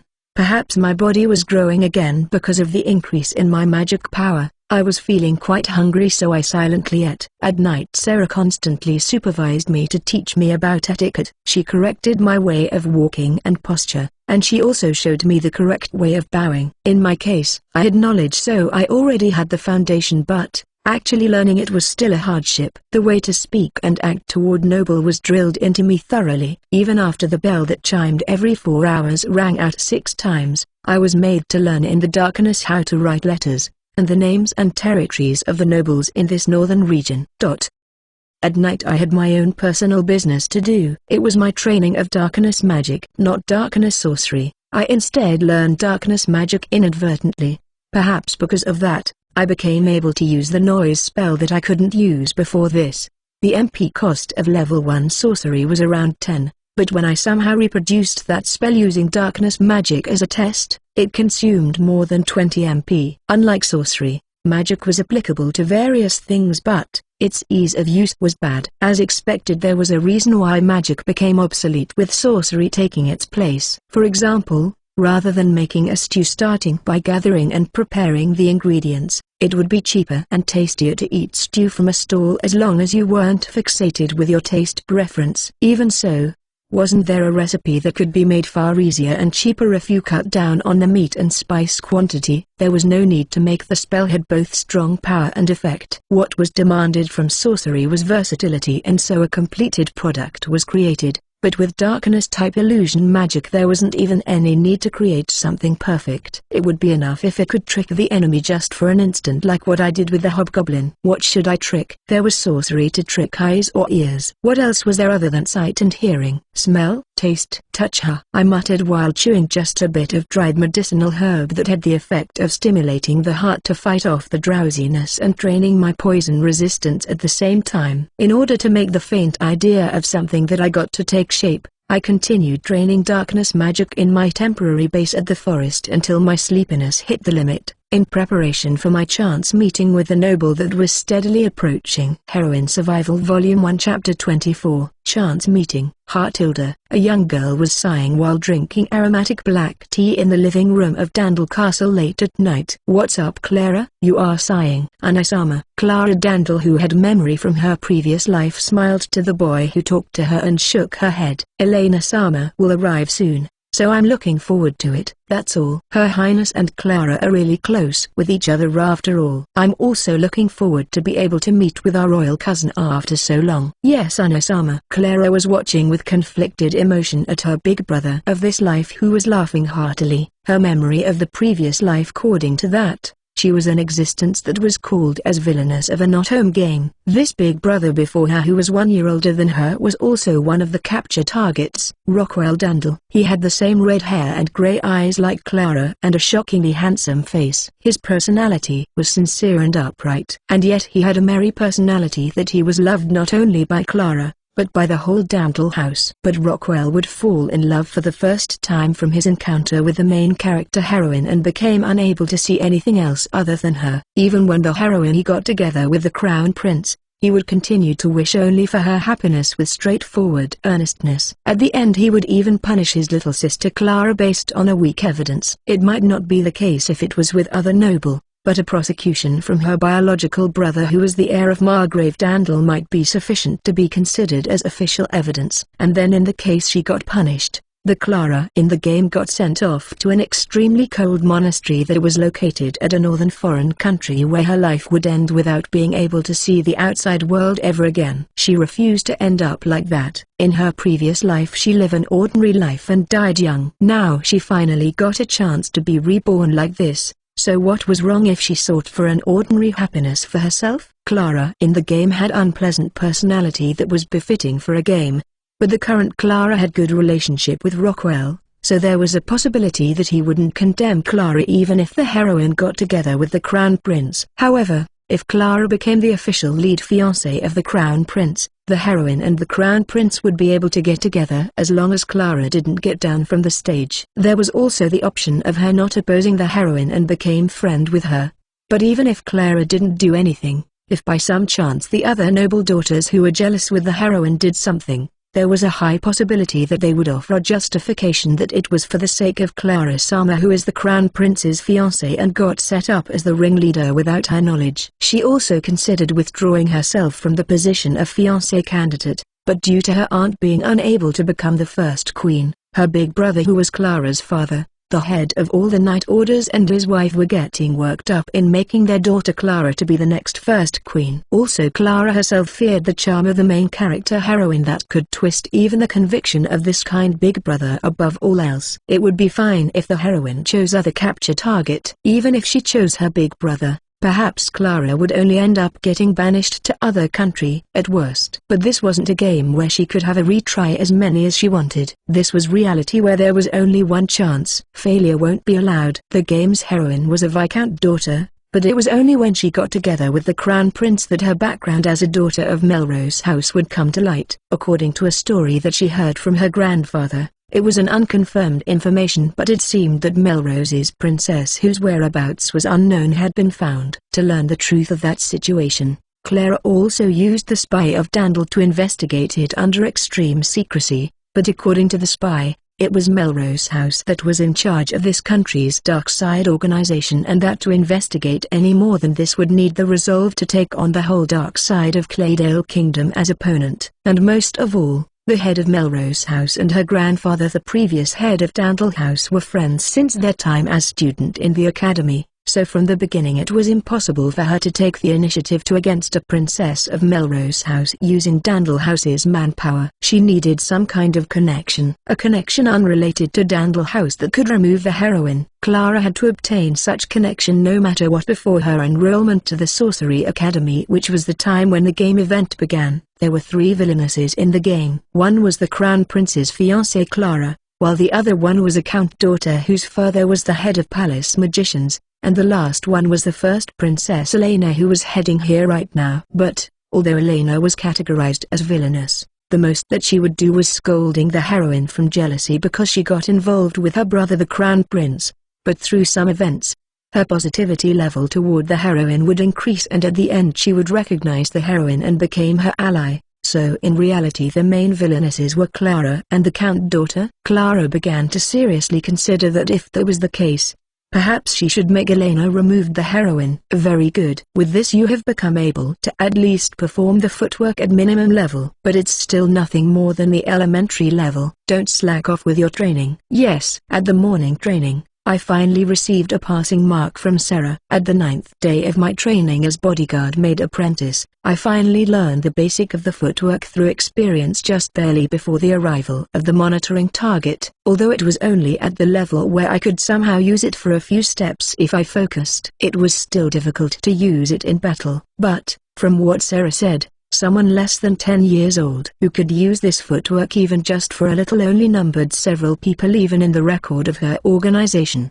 By the way, I too could use it when I was 7. I too am only 6 years old, but I can use it. Even Sio will be 7 soon. I was continuing my training with Sio, although only at the morning. Sio, who was a year younger than me, was using more advanced technique than me, so I thought this was the norm, but it seemed that although Sio had the talent, he had a somewhat unmotivated personality until now. Apparently he only got serious with doing the training since I joined the training, so Sarah secretly thanked me. I didn't do anything though, other than that I managed to learn the incantation of the other level 1 spell of darkness sorcery. Weight. Weight was a sorcery to increase the weight of an object the size of what you could hold in your arms by around 10%. Its incantation was Mobazo Oyanai Direcursu. It meant change the weight of that object. I also began learning this incantation by searching the single character word in it, so it was a pain, but by obtaining darkness magic skill, I also became able to detect the faint sign of activation, so I was able to manage to learn it in several days. When I decompressed the shortened incantation, I found 2 words,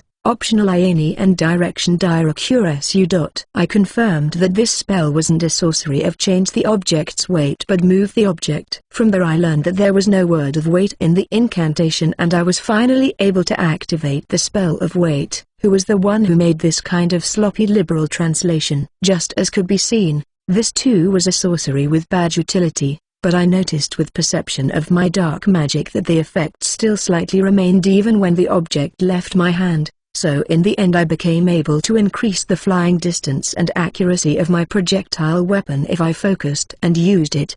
The illusion of touch using darkness magic that I envisioned was also slightly taking shape. Right now its effect was still weak, but I would be able to make someone who got hit with this illusion for the first time got their attention diverted for an instant. Aria, Alicia, race, human rank 1. Magic power, 111 115 3 up. Stamina, 55 64 4 up. Strength, 4, 5 endurance, 5, 6 agility, 7, 8 dexterity, 6. Short sword skill level 1, martial art level 1, throwing level 1, light sorcery level 1, darkness magic level 1, non-elemental magic level 1, daily life magic times 6, magic power control level 2, pressure level 2, stealth level 1, night vision level 1, search level 1, simple appraisal. Overall combat strength, 62, with body strengthening, 66 4 up.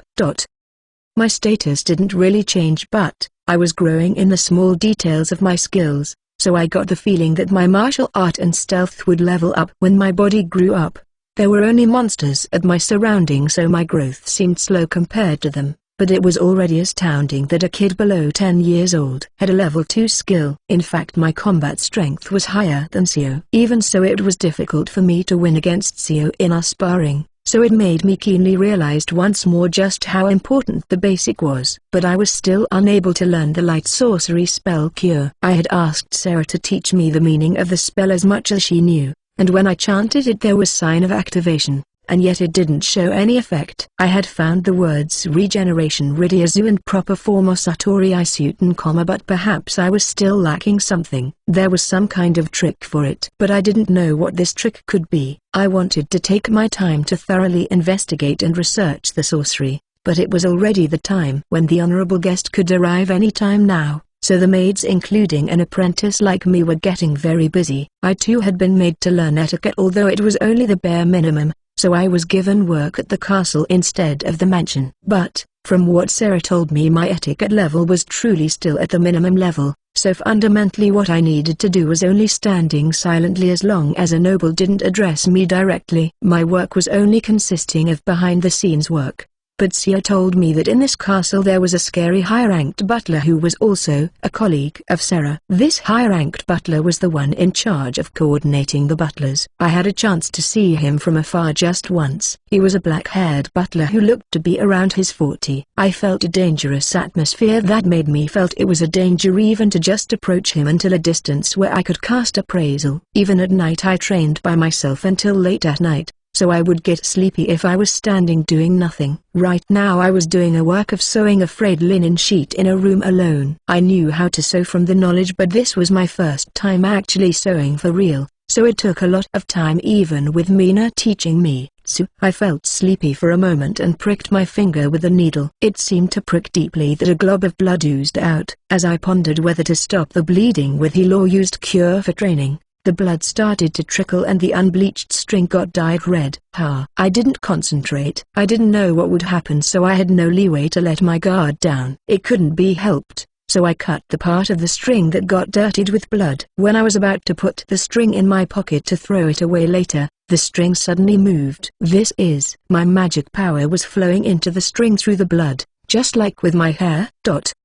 And then, the noble child who would be the monitoring target finally arrived. A carriage arrived, with multiple knights riding horses arrived. Butlers and maids lined up at the right and left to welcome the visitor. I also lined up with them at the end of the line of the maids. I kept my head bowed while strengthening my eyes with magic power to observe the situation with a sidelong glance. A knight opened the carriage's door and a pretty red-haired girl got down with the help of a butler. Her age was around 10 years old. If she was also growing because of magic power, then her age wouldn't be that different from me. So this girl was the monitoring target. When I thought that, a girl with beautiful blonde hair wearing even more gorgeous dress appeared from behind her. There was no particular reason, but I understood that this girl was the monitoring target. The blonde-haired girl who was escorted by a high-class butler walked forward with the red-haired girl following behind her. The blonde-haired girl looked like she was going to directly go into the castle, but she suddenly stopped in front of me who was bowing. She gracefully looked around before her voice that was like chiming bells softly flowed into the wind. "You there? You have a pretty hair. Can I have this girl?" Heroine Survival Volume 1 Chapter 25. Villainous. "We should arrive at our destination soon,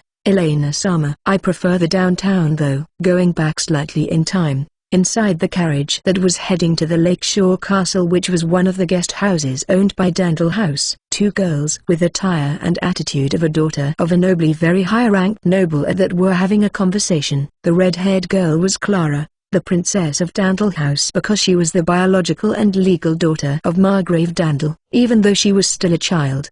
The intelligence in her eyes and her calm atmosphere gave a hint of the beautiful look like a flower that she would grow into in the future. The girl who was addressed respectfully by that Clara was a blonde-haired girl with beautiful face that wasn't inferior at any way compared to Clara, but her face was displaying dissatisfaction. It made even Clara, who was a friend and also a cousin of this first Princess Elena, to smile wryly. https://bookapervert.files.wordpress.com/2021/04/i008.jpg. The first Princess Elena idolized her big brother the Crown Prince Ern, because her behavior was getting too much. She got sent to Dandel territory that belonged to the family of her mother, the second queen. There she was supposed to recuperate by keeping distance from her big brother temporarily so she could cool her head. However, although Elena was selfish, she wasn't a fool. Elena only forgot herself when it came to her brother. Outside that she would always display a dignified appearance of a royalty. Her physical condition became unhealthy due to her mother's special education that was like torture,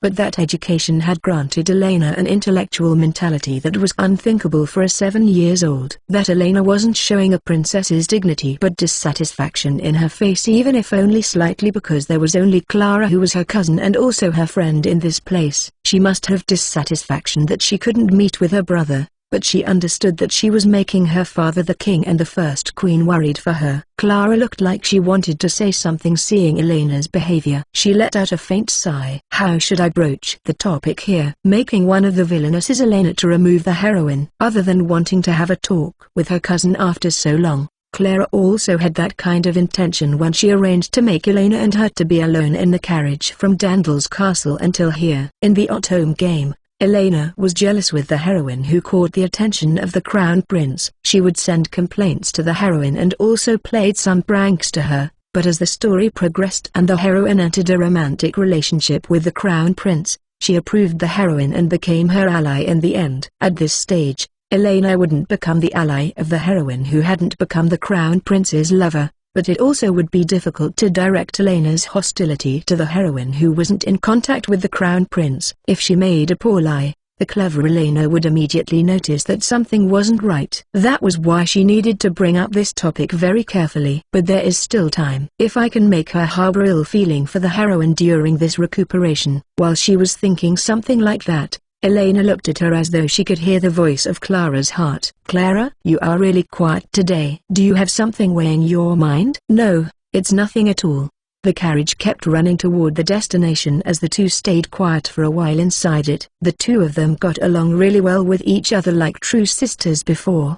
But since Clara recalled her previous life, a slight gap was starting to form between them. Elena looked outside the window inside that awkward atmosphere. She raised her voice when she saw the lake that was coming into view. Clara, is our destination that castle? Yes, that castle is the guest house where Elena Sama is going to stay. Clara remembered her standing when the castle came into view and she observed the surrounding from the window. They were cousins and playmates since they were small child. But she was also shouldering the role as a Margrave daughter welcoming the first princess. As the castle was gradually approaching, the servants who were prepared by Dandel and the Prime Minister were lining up orderly along the path from the gate to the house entrance. The palace and Dandel were also dispatching their personnel, but as expected they had to depend on other noble houses to reinforce the insufficient number of maids and servants. Many among the relatives of the nobles who filled the spot as servants here wished to work in Dandel House or the palace, so sometimes they would act in an overly motivated way, or putting it in a bad way,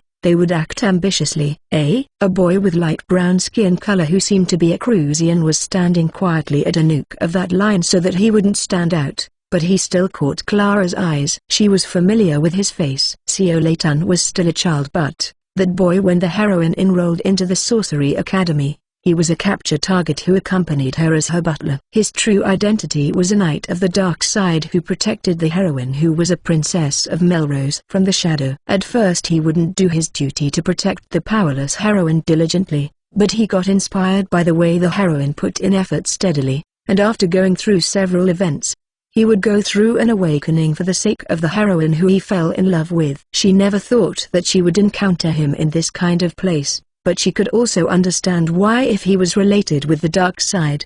But what truly shocked Clara wasn't just him. At the opposite side of him who was a butler apprentice, at the end of the line for the maids, she saw the pink blonde hair that she had seen many times in the game and gulped. Don't tell me the heroine? No. There's no way that's the case. The heroine should still be in the orphanage right now. And that maid is also still a child, but she is around 10 years old. Surely it's just some kind of mistake. Clara, is there someone here who caught your eyes? No, it's nothing at all. Elena sharply noticed Clara's strange state and narrowed her eyes in suspicion. She looked across the sight that Clara was seeing from the curtain's gap and the corner of her lips rose slightly. Come. It looks like we have arrived. Clara, I'll count on you to show me around. As you command, Elena Sama. And then Elena got down from the carriage. With her power of observation she found a girl at the direction where Clara was looking at and said that she wanted her. The blonde-haired girl who I should be observing from the shadow said that she wants me. From my perspective, I could somehow understand her getting interested with someone around the same age with her. But Sarah and others who had noble common sense seemed to never imagine that a noble would want a person who couldn't do any work. Sarah and those two high-ranked butlers were continuing to try to persuade the blonde-haired girl. That person is still in the middle of training. Even here she will only be assigned with menial works. There is no way she can be entrusted with a very important work like serving as your highness's personal attendant. If she managed to finish her training and we judge that she has the aptitude, we promise that we will send her to the palace to work as a maid apprentice there. Until then I beg your highness to rethink whether she is really necessary for your highness's need or not. Even children at the street will begin their apprenticeship starting from 10 years old, correct? I too am not planning to suddenly make such young maid to carry out the role of a handmaid. However, that girl's appearance pleases me. She can at least stand by nearby and convey my message to the handmaids, right? In one of the living rooms inside the castle, I was told to stand at the corner of the room while waiting for them to decide my position. The other handmaids and butlers inside the room also listened to the conversation without any change in their expression. However, there were also maids from good family who wanted to form connection with the royal family and the Margrave house waiting at corners of this room too. They were glaring at me with eyes like ogre. I didn't feel anything at this point of time, even if I was glared by some young ladies who didn't even have any battle experience. More importantly, they called that girl Her Highness. Did that mean she was a royalty? I still wasn't strong enough to be able to run away to other country by myself.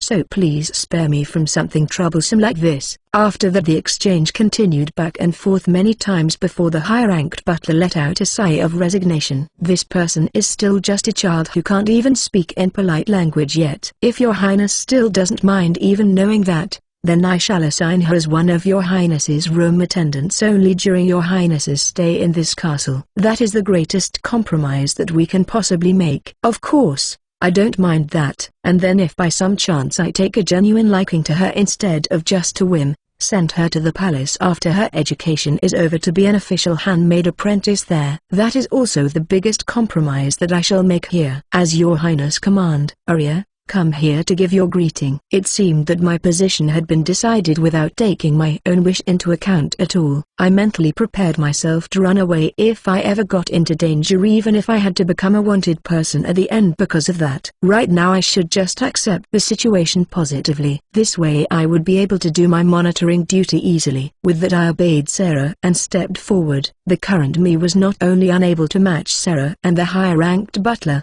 I wasn't even a match against one of the knights protecting her. I swore in my heart that I would catch up to them one day as I bowed my head in front of the blonde-haired girl just like how I was taught. I am a maid apprentice, Arya. Please treat me well. Arya. Call me Elena.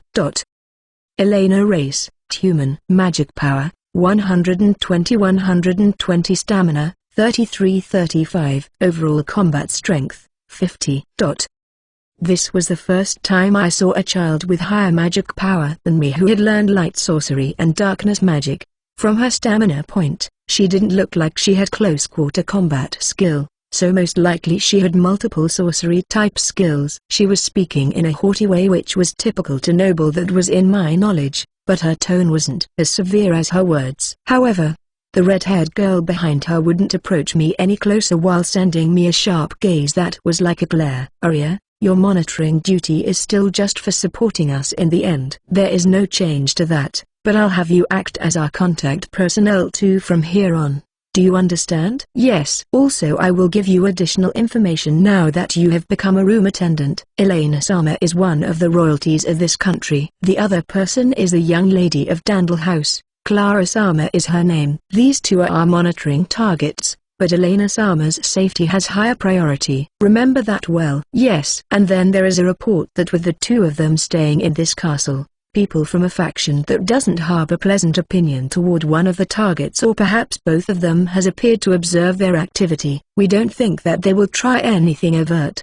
but if by some chance they play some kind of hand, you also have to act to protect them or at least Her Highness because you will be nearby. Yes. Also, Her Highness has personally permitted you to call her name directly, so remember to call her Elena Sama instead of Her Highness. As for Clara Sama, address her as Oju-sama. Yes. Sarah nodded slightly after she finished confirming the plainly long list of change with me. Then together with Sarah we returned to the garden where the monitoring targets were starting to take a stroll. Nevertheless, it didn't mean that I had anything particular to do. If this didn't happen, I would be doing weeding work or chores while considering from a child's perspective if there was a chance the girls would suddenly disappear or not. That's all. But by becoming a room attendant, standing still and watching behind the other maids became my new work. Arya, come over here. Yes, Elena-sama. But it seemed Elena wouldn't allow that. I didn't know just what about me pleased her, but she placed me at her side even though I wasn't able to wait on her like waitress or anything else. When I approached,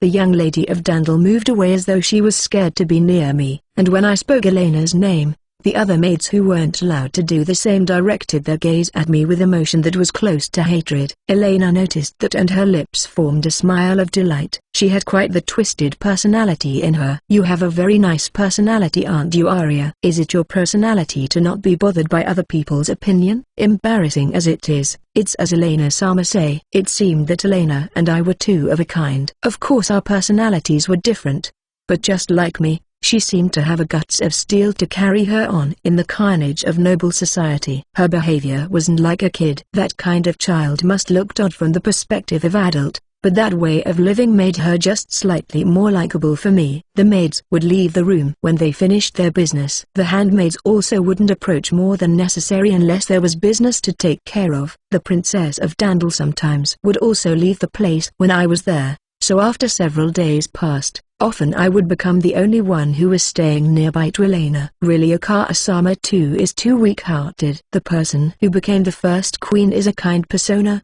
but in the end she is just a viscount daughter who never received education to become a queen. So without my mother, the second queen, the government of this country won't be able to function properly, you know. She should just use that opening to create her own power base inside and outside the country, don't you think so? When there was only me nearby, Elena would start expressing her complaints with a small voice that only I could hear. Was she really a kid like me? I heard that Elena was given an abnormal gifted education from her mother. It made me thought that she too was using the knowledge she had accumulated to struggle desperately in order to survive. I can't give any judgment about that. You are really cold, Arya. But you really resemble me by acting that way. I'm going to the city tomorrow for shopping, so you come along too, Roger. When it was only the two of us talking, Elena wouldn't scold me even when I used casual way of talking. A clever person like her also matched my way of talking for me. But we weren't friend. She never removed her standing as a master interacting with a maid toward me, and I too never closed my distance with her any more than necessary. Surely I would never serve her, but I didn't really dislike this atmosphere that we had between us right now. Elena was enjoying the aroma of tea on the white table placed at the terrace as time was passing quietly. Sometimes her clear blue eyes would turn toward the lake that had the same color with her eyes. I wondered what she had seen and felt until now with her accumulated knowledge that was just like me. What was currently being reflected in her eyes right now? I too was standing diagonally behind her as I turned my eyes toward the same scenery. As the two of us stayed like that silently for a while,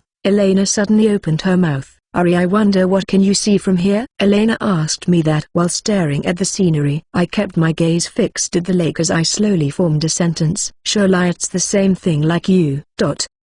A week had passed since Elena arrived in this castle. She left the castle and went to the castle town of Dandel Castle. Even so, her presence here was kept secret from public, so she only had 3 knights guarding her at the open. Other than them there were only 3 handmaids, 1 butler, and 4 maids accompanying her. I was also included among those 4 maids, but I didn't see Sarah and the higher-ranked butler among the handmaids and butler. The reason was because the work in the castle would stagnate if they left the castle unattended, but the biggest cause was because they knew that Elena would feel annoyed if 2 nitpicky people like them came along. So the higher-ranked butler suggested that he would blend in the crowd to protect Elena secretly. With his strength, there would be no problem even if we came under attack. Not only that, several of Sarah's colleagues were also blending with the crowd and acting as security, so I shouldn't have any part to play as long as nothing major occurred. Originally the Princess of Dandel had to participate in this outing too, but it seemed that she felt under the weather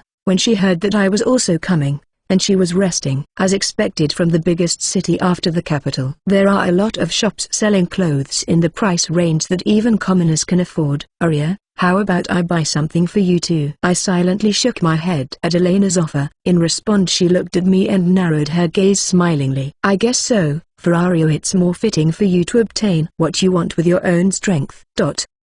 We arrived at one of our destinations, a high-class boutique. One of the knights circled around to the back of the shop, one took position beside the entrance, and the other one went inside to accompany Elena. This boutique had been reserved for today and there was no other customer.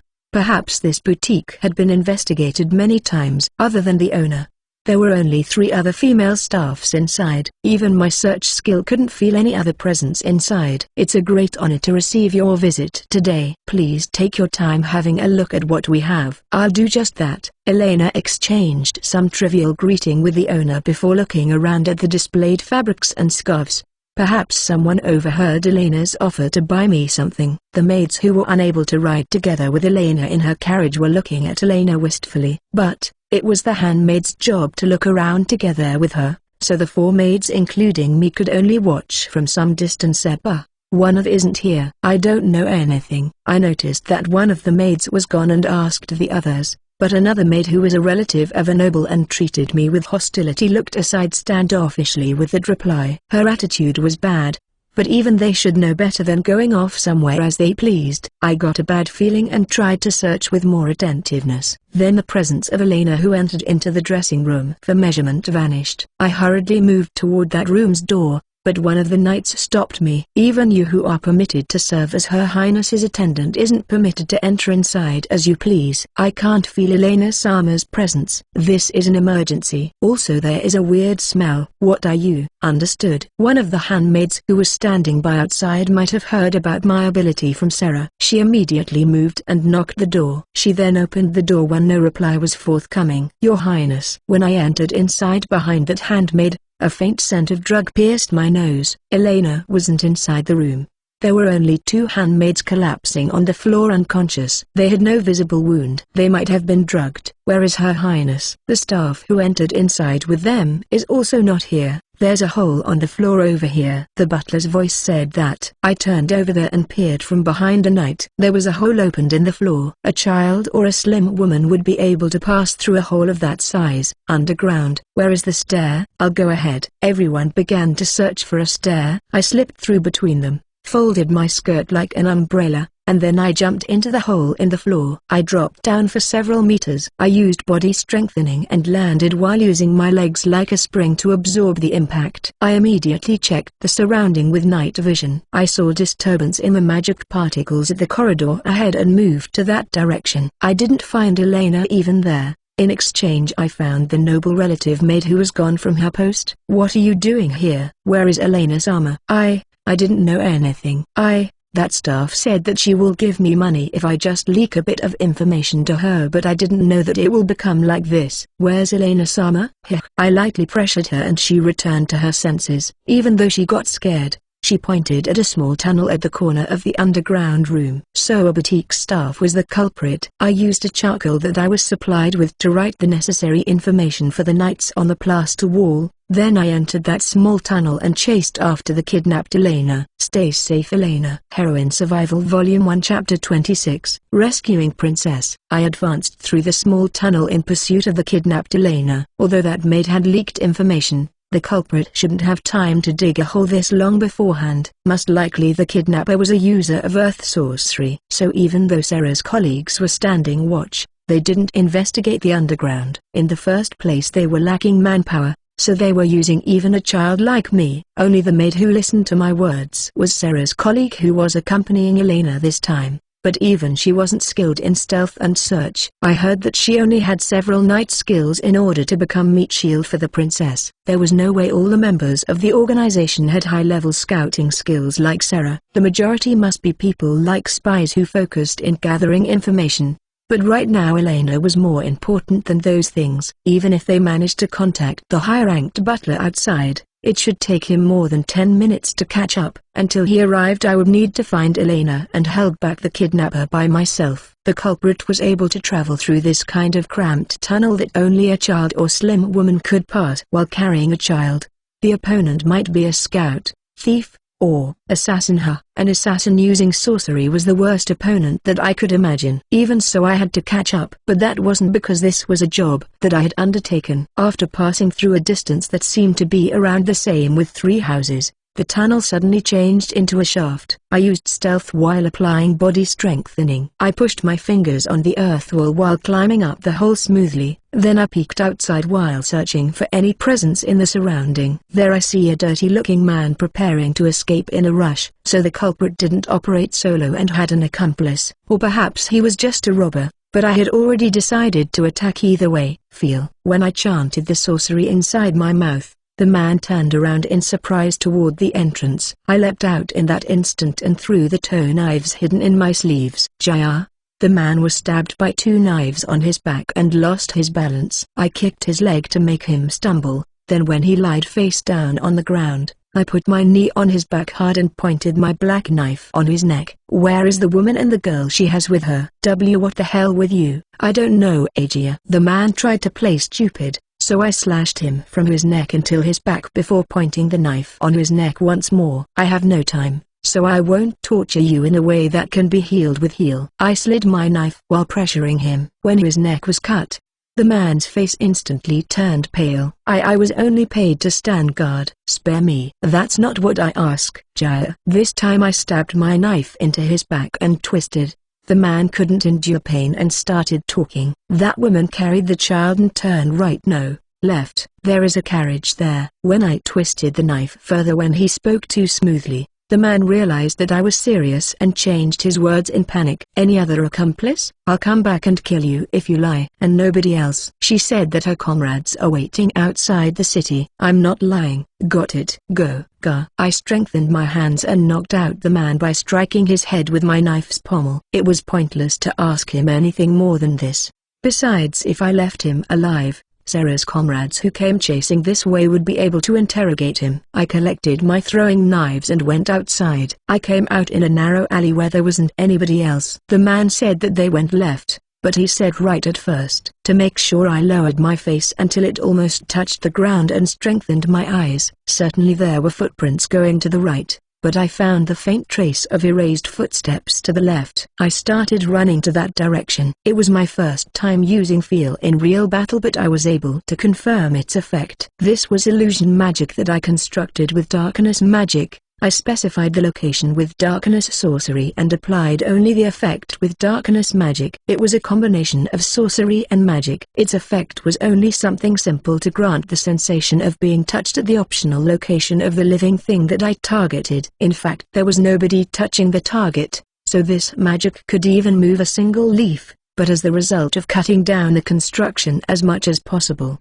I managed to keep the magic power consumption to just 5 points. Magic had to be constructed inside the brain, so it was still difficult to use it immediately. But it could be used effectively in this kind of situation, and its MP consumption was low, so there would be many situations where it could be used if I got used to it. It's this way. I continued my pursuit while checking for the footprints. Sometime, there was only one set of footprint. The culprit was walking skillfully in a way that didn't leave footprint, but there was a faint footprint remaining, as though she had stopped for a moment to fix her hold on what she was carrying. I didn't know whether it was because Elena was heavy or because she had regained consciousness and struggled, but even if I assumed that the culprit's gender was woman, I felt that her physical strength wasn't that high. I was pursuing while doing what Viro taught me. I imagined the figure of my enemy. I assumed that the enemy was an assassin. But why didn't she kill Elena? Sarah hypothesized that the enemy was someone who was dispatched by a hostile faction. If that was true, then the objective of the kidnapper was to bring Elena back alive and used her for political means. If that was the case, there was no need for the culprit to be assassin. From the lack of physical strength of the opponent, was she a thief variety of scout whose main specialty wasn't fighting? Then she wouldn't go as far as taking Elena's life. It was fine to assume that, but I should discard any naive thinking and assumed that she would kill Elena if she was cornered. My winning conditions were: first, Elena's life; Then second was retaking her back. My objective wasn't to defeat the enemy. It also wasn't my objective to investigate the enemy's identity. It would be dangerous if I mistook the order of priorities. Even if the enemy a scout who wasn't a fighter type, most likely she would be a formidable enemy who was stronger than Hobgoblin. Then, why was I chasing a lone elf like this to brave such danger? I asked myself. I wondered when did it start. I realized that the pressure in my heart lightened when I was together with Elena. Elena was light. In this twisted and cruel world, she was the only same kind who appeared before me and faintly illuminated the dark and solitude path that I had continued to walk on until now. I did this not because of work. I just didn't want Elena to die. After running through the back alley, I saw a carriage that was usually used by individual peddler parked in a slightly open space. Found you.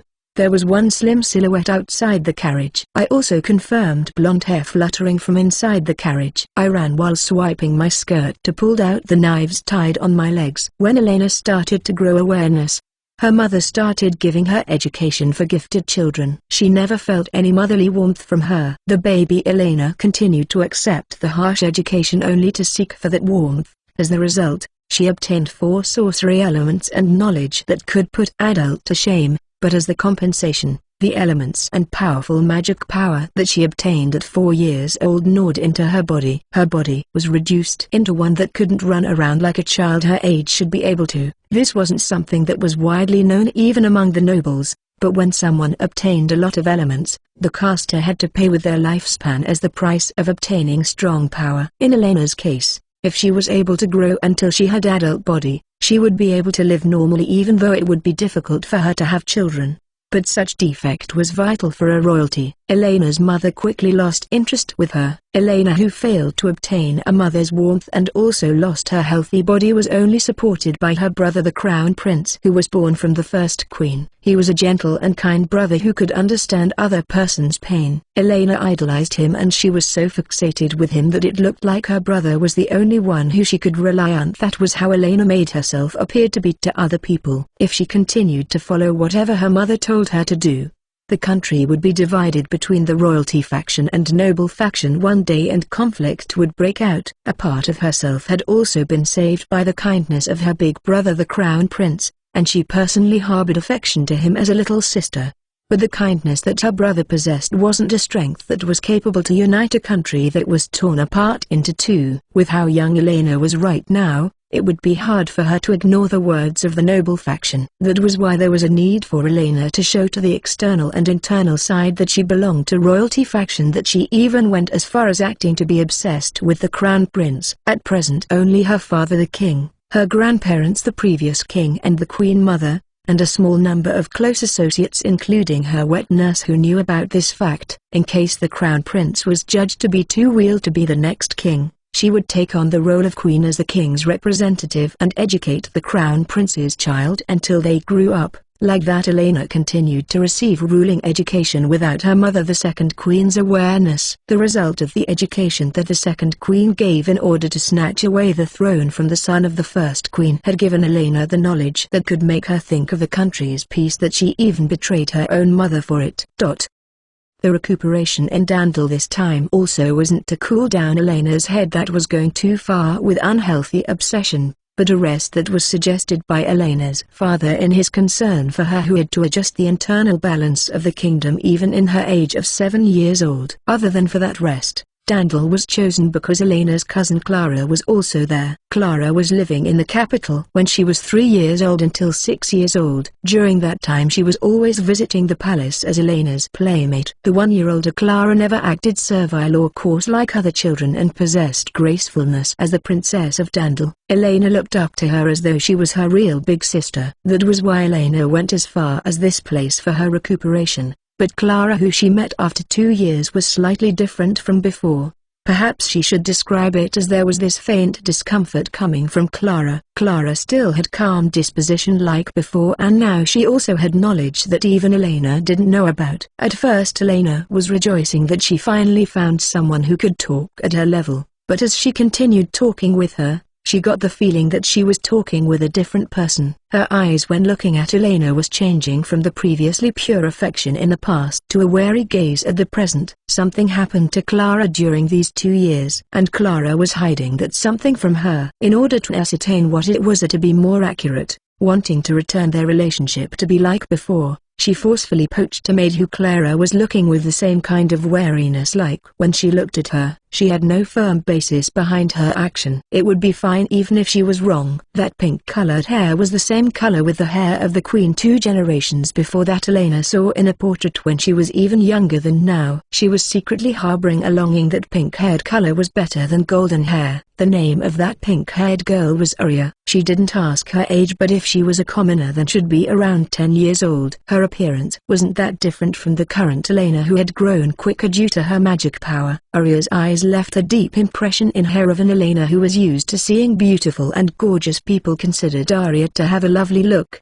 and yet her jade green eyes were containing powerful strength that was opposing something. At the inside, Arya was also different from the normal children. She possessed a calm and coolness that were unthinkable for a child, and yet she looked at other people with great attentiveness. She would immediately notice when Elena wanted something and approached her.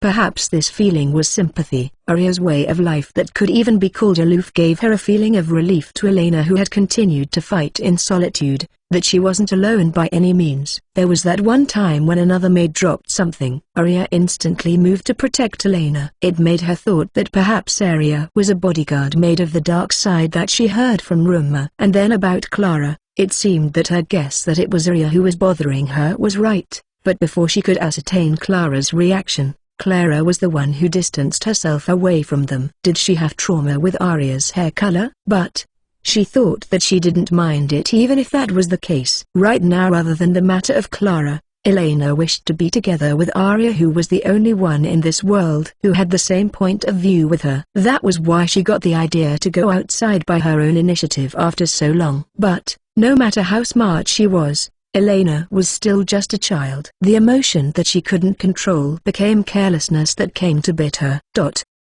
Elena, who should have become a part of the royalty faction, was still considered as the hope of the noble faction. At the same time, her existence was nothing but a hindrance for noble house that wanted to raise a new symbol to unite the noble faction. Using some kind of drug, the handmaids in the dressing room fainted, and even Elena had the freedom of her body taken away. The culprit was the staff, who should be measuring her body. That woman put the unmoving Elena on her shoulder, moved aside a furniture, and easily took her outside from a hole in the floor. Where did the information of Elena's visiting place leak from? None of the servants hired should be related to the noble faction, but she saw one of the maids while she was taken away and guessed that she must be the one leaking the information. When their eyes met, she glared at the maid to express that she would never forget her face. At the same time, Elena produced light magic particle from the magic stone in her heart to attempt neutralizing the poison by flooding her whole body with it. "Oh, you can move already?" As expected from the princess, who is rumored to be excellent. "You aren't going to kill me?" She was able to neutralize the poison somewhat,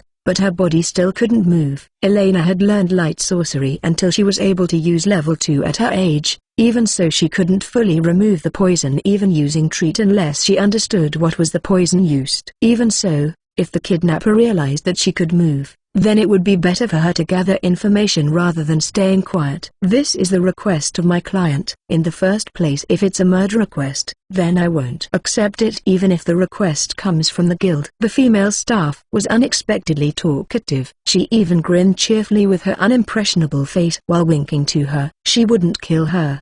There were only 2 types of people who took job through guild. Either they were adventurer or thief. Exactly. Even though we are scouts who become pet dog that wag our tail to a country or feudal lord, we're different from the uncivilized assassins who know nothing except killing. "I'm a proud thief who have polished my technique until the level of art." She said that a noble made a request to the thief guild. Unlike adventurer scouts who fought with monster or even assassins who polished their skill in facing other human to the extreme, the thieves polished their skill in infiltration and stealing. People like them were perfect for kidnapping mission. "It's fun talking with a clever and cute girl, but stay quiet until we get out of the city, okay? I'll give another dose of poison to you now, but you can also struggle if you want. I'll really hurt you in that case." Considering her capability, it would be pointless even if I struggled. But At this rate she would get handed off to a noble somewhere. Most likely she would be forced to sign something and had all information squeezed out from her before getting disposed. Her tongue felt slightly numb and she didn't know whether she would be able to activate magic. She couldn't do anything. Even so, Elena glared at the female thief. The woman made a delighted face seeing that, and just as her hand was about to touch Elena,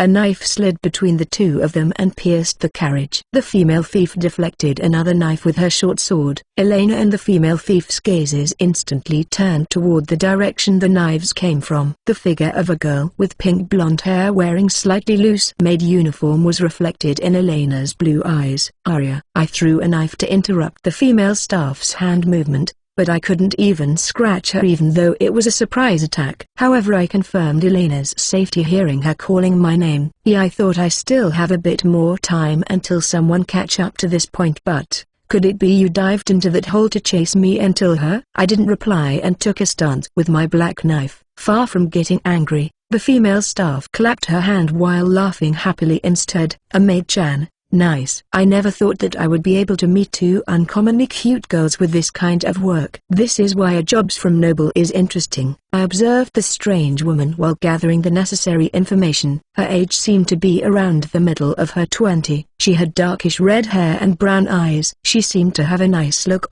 but the impression that I got from her on the whole was that she seemed forgettable if I took my eyes off her. She wasn't that tall and her body build was slim just as I expected. She must have stopped with her acting. If she moved then it would be obvious from even over her batik uniform that her body was covered with supple muscles. Judging from her traits, as expected she must be a scout or a thief. The kidnapping this time too.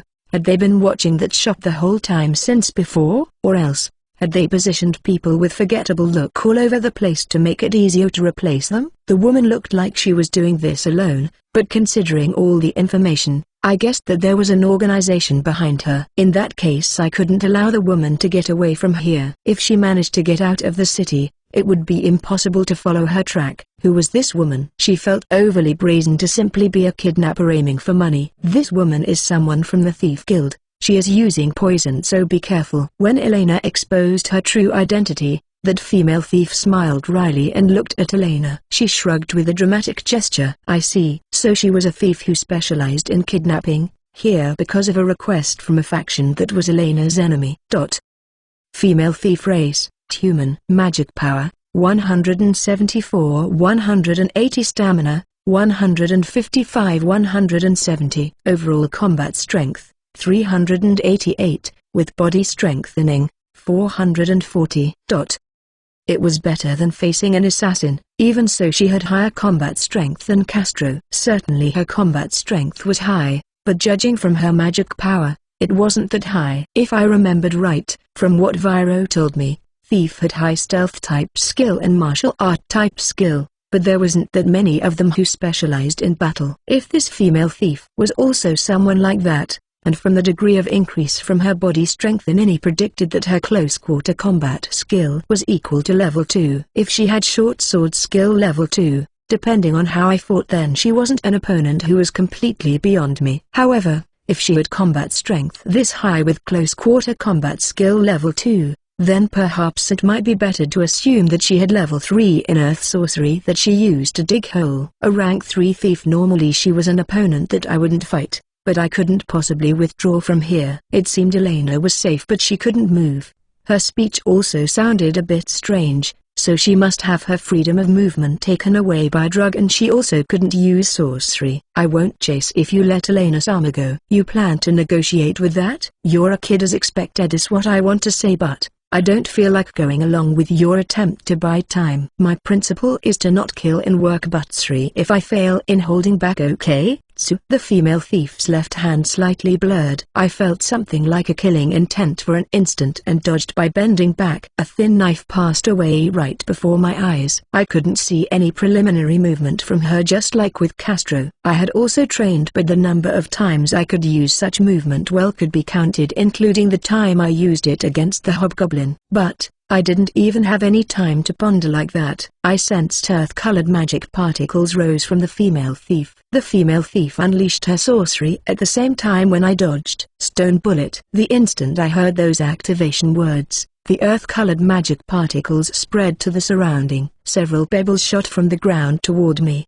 I used body strengthening and martial art to twist my body and dodged the pebbles. Then I backed away even further and crouched with one hand on the ground. Cool. I didn't expect you to dodge them all. A trickle of blood flowed from my forehead to my cheek. I couldn't dodge all of them completely. At the very least my forehead was grazed and my shoulder was also hit. My stamina also decreased, but I still didn't use heal. So this was attack sorcery. This was my first time actually seeing it, but I might be rendered unable to fight in one attack if I was hit fully. She might use throwing weapon to hold back the opponent and give herself time to chant, or chanting while fighting. I studied her way of using sorcery in battle while memorizing the enemy's sorcery usage pattern at the same time. My shoulder that got hit by a pebble also could move if blood on my forehead also didn't enter my eyes, so I ignored it and took a stance. The female thief thought that I was going to attack and hugged her own arms while her body was shaking as though she was holding something back.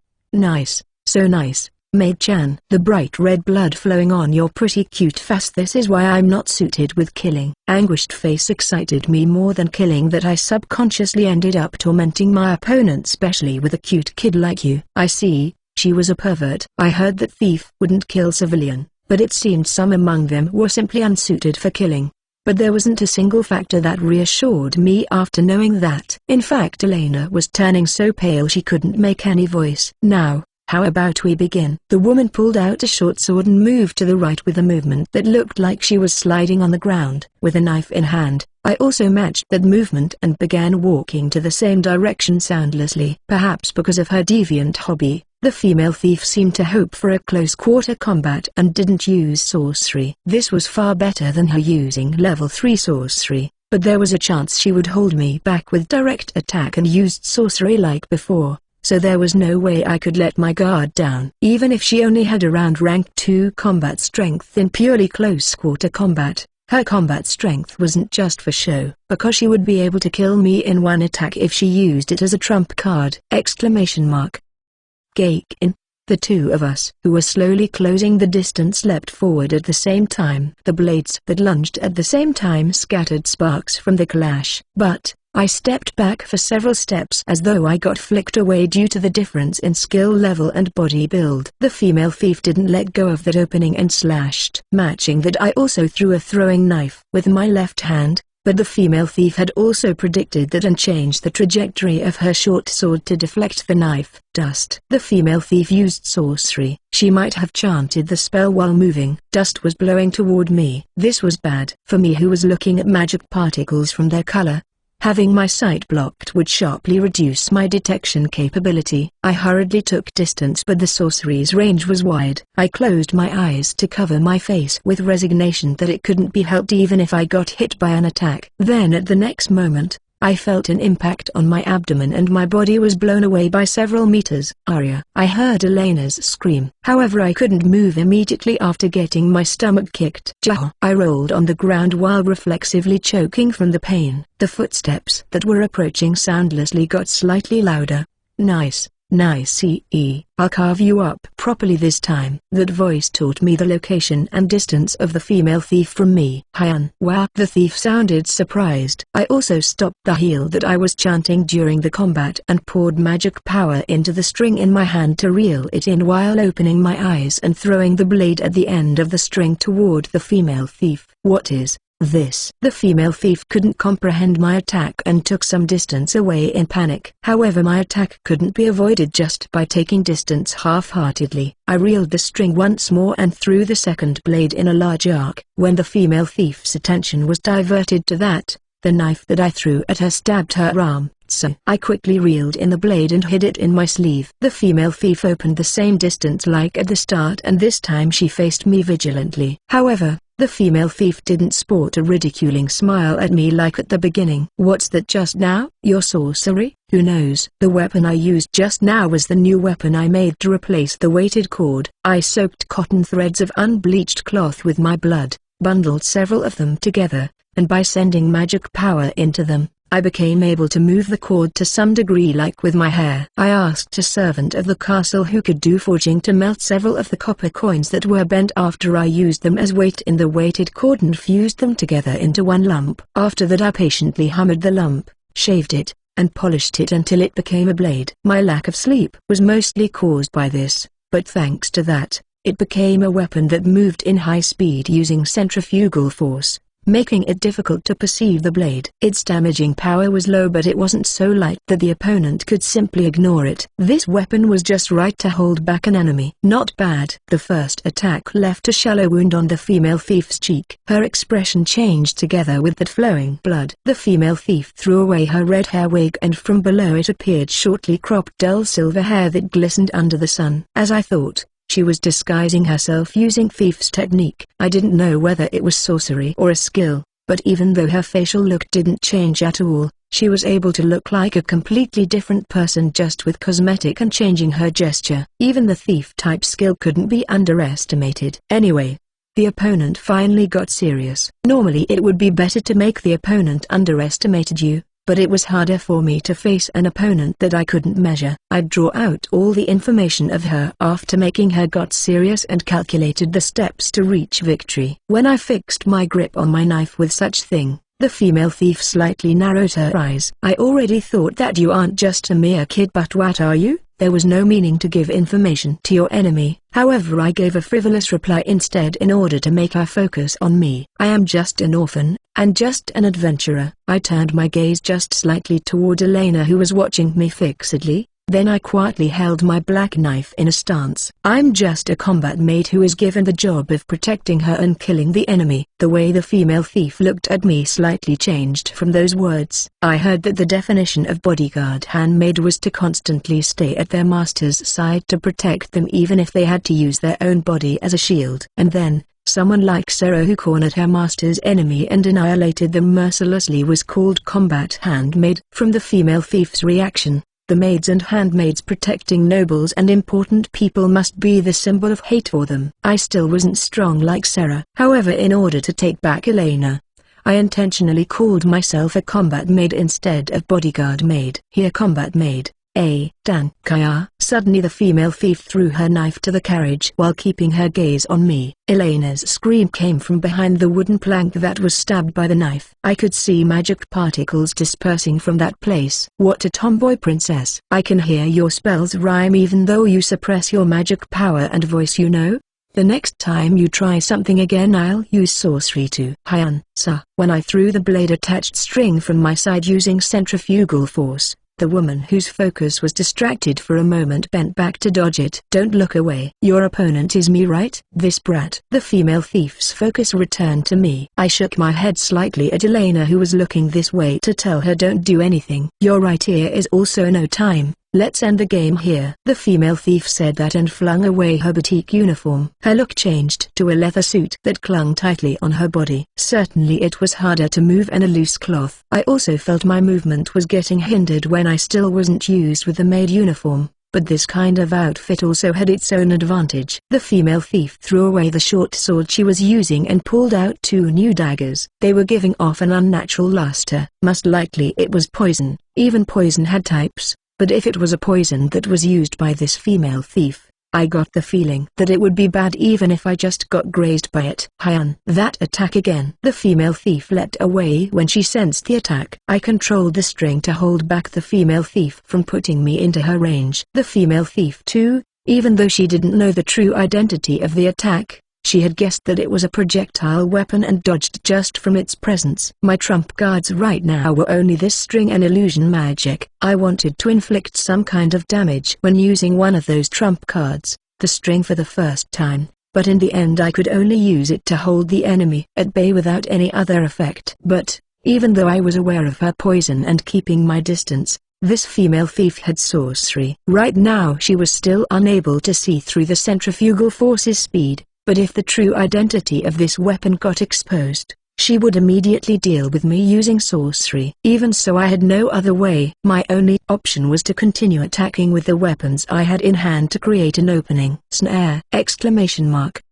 The female thief used sorcery in order to escape from the string's blade. A hole was suddenly opened under my feet and I lost my balance. Even then I rolled and dodged that sorcery. But the female thief didn't let go of that opening and threw a dagger. I was on my knee without being able to stand up, so I used my knife to deflect the dagger.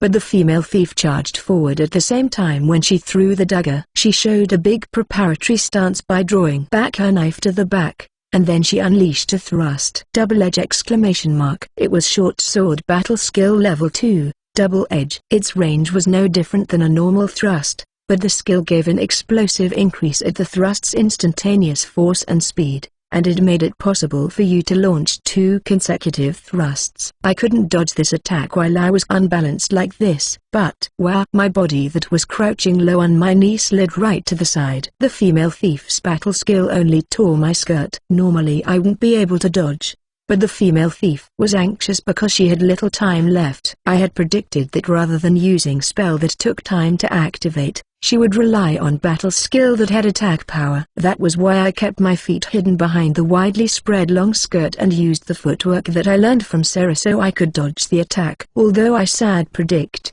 half of it was based on instinct. But there was no option of letting go of this opening where the female thief had missed with her battle skill. I firmly supported my body by solidly planting my knee on the ground and twisted my upper body while pulling my hand to behind me. The female thief's face slightly twisted when she realized what I was going to do. Thrust exclamation mark. I only used battle skill when an opening that would allow me to land a finishing blow with certainty appeared. If the enemy intentionally gave me such an opening, there was no reason for me not to use the battle skill. TSK. But the thrust that I thought would land was dodged when the female thief bent her body to the side. The information that there was a skill called flexible body surfaced in my head from the knowledge, but it was outside my expectation for it to be used to dodge in a weird way like this. Even so, the female thief couldn't completely dodge and my battle skill shallowly tore her flank. Then the female thief continued falling aside as she let out a sharp kick from that posture. The table was turned. I, who had just performed a battle skill, couldn't move. With an instantaneous judgment, I intentionally allowed my floating waist to be kicked and opened a distance while using the momentum to spring back on my feet. But at that moment the female thief also got back on her feet and began chanting spell. I judged that she was planning to use a powerful sorcery from the amount of magic particles. I swiped my skirt and pulled out a knife to throw, but the female thief finished her sorcery a moment faster. Rock skin. Chin. There was a hard sound. The throwing knife was deflected by the female thief's leather suit. It wasn't an attack sorcery but defensive one. When I threw my string blade to ascertain the effect, the female thief grinned and swiped away the blade with bare hand. A blade attached on a string, a pendulum. Looks like you're using something interesting, but this kind of shrewd attack won't work anymore on me. Was it sorcery effect just now? The female thief's appearance didn't change, but her whole body was being covered with earth element magic particles. Perhaps it was a sorcery armor, guessing from the effect. It's already over. Really, I never even dreamed that a rank 1 kid will give me this much trouble. You even made me use my trump card, so let me hear a pretty cry at the very least. I'll hurt you a lot. The female thief sported a twisted smile while starting to chant a spell again. I threw my string blade to hinder her, but the female thief didn't even dodge and the blade bounced back when it hit her cheek. I didn't know what kind of magic it was, but I started running to make it harder for her to target me. It was then the female thief finished her sorcery at the same time. Stone bullet! Exclamation mark. Several small stones shot out from the ground. I crossed my arms to protect my head and leapt aside to dodge. Even so, some of the stones hit me directly and I tumbled on the ground. You are really persevering for a kid, Fufu. My stamina was still remaining, but the wounds on my body and stamina were two different things. Even if my stamina ran out, I would only faint and became unable to move, but I wouldn't die immediately.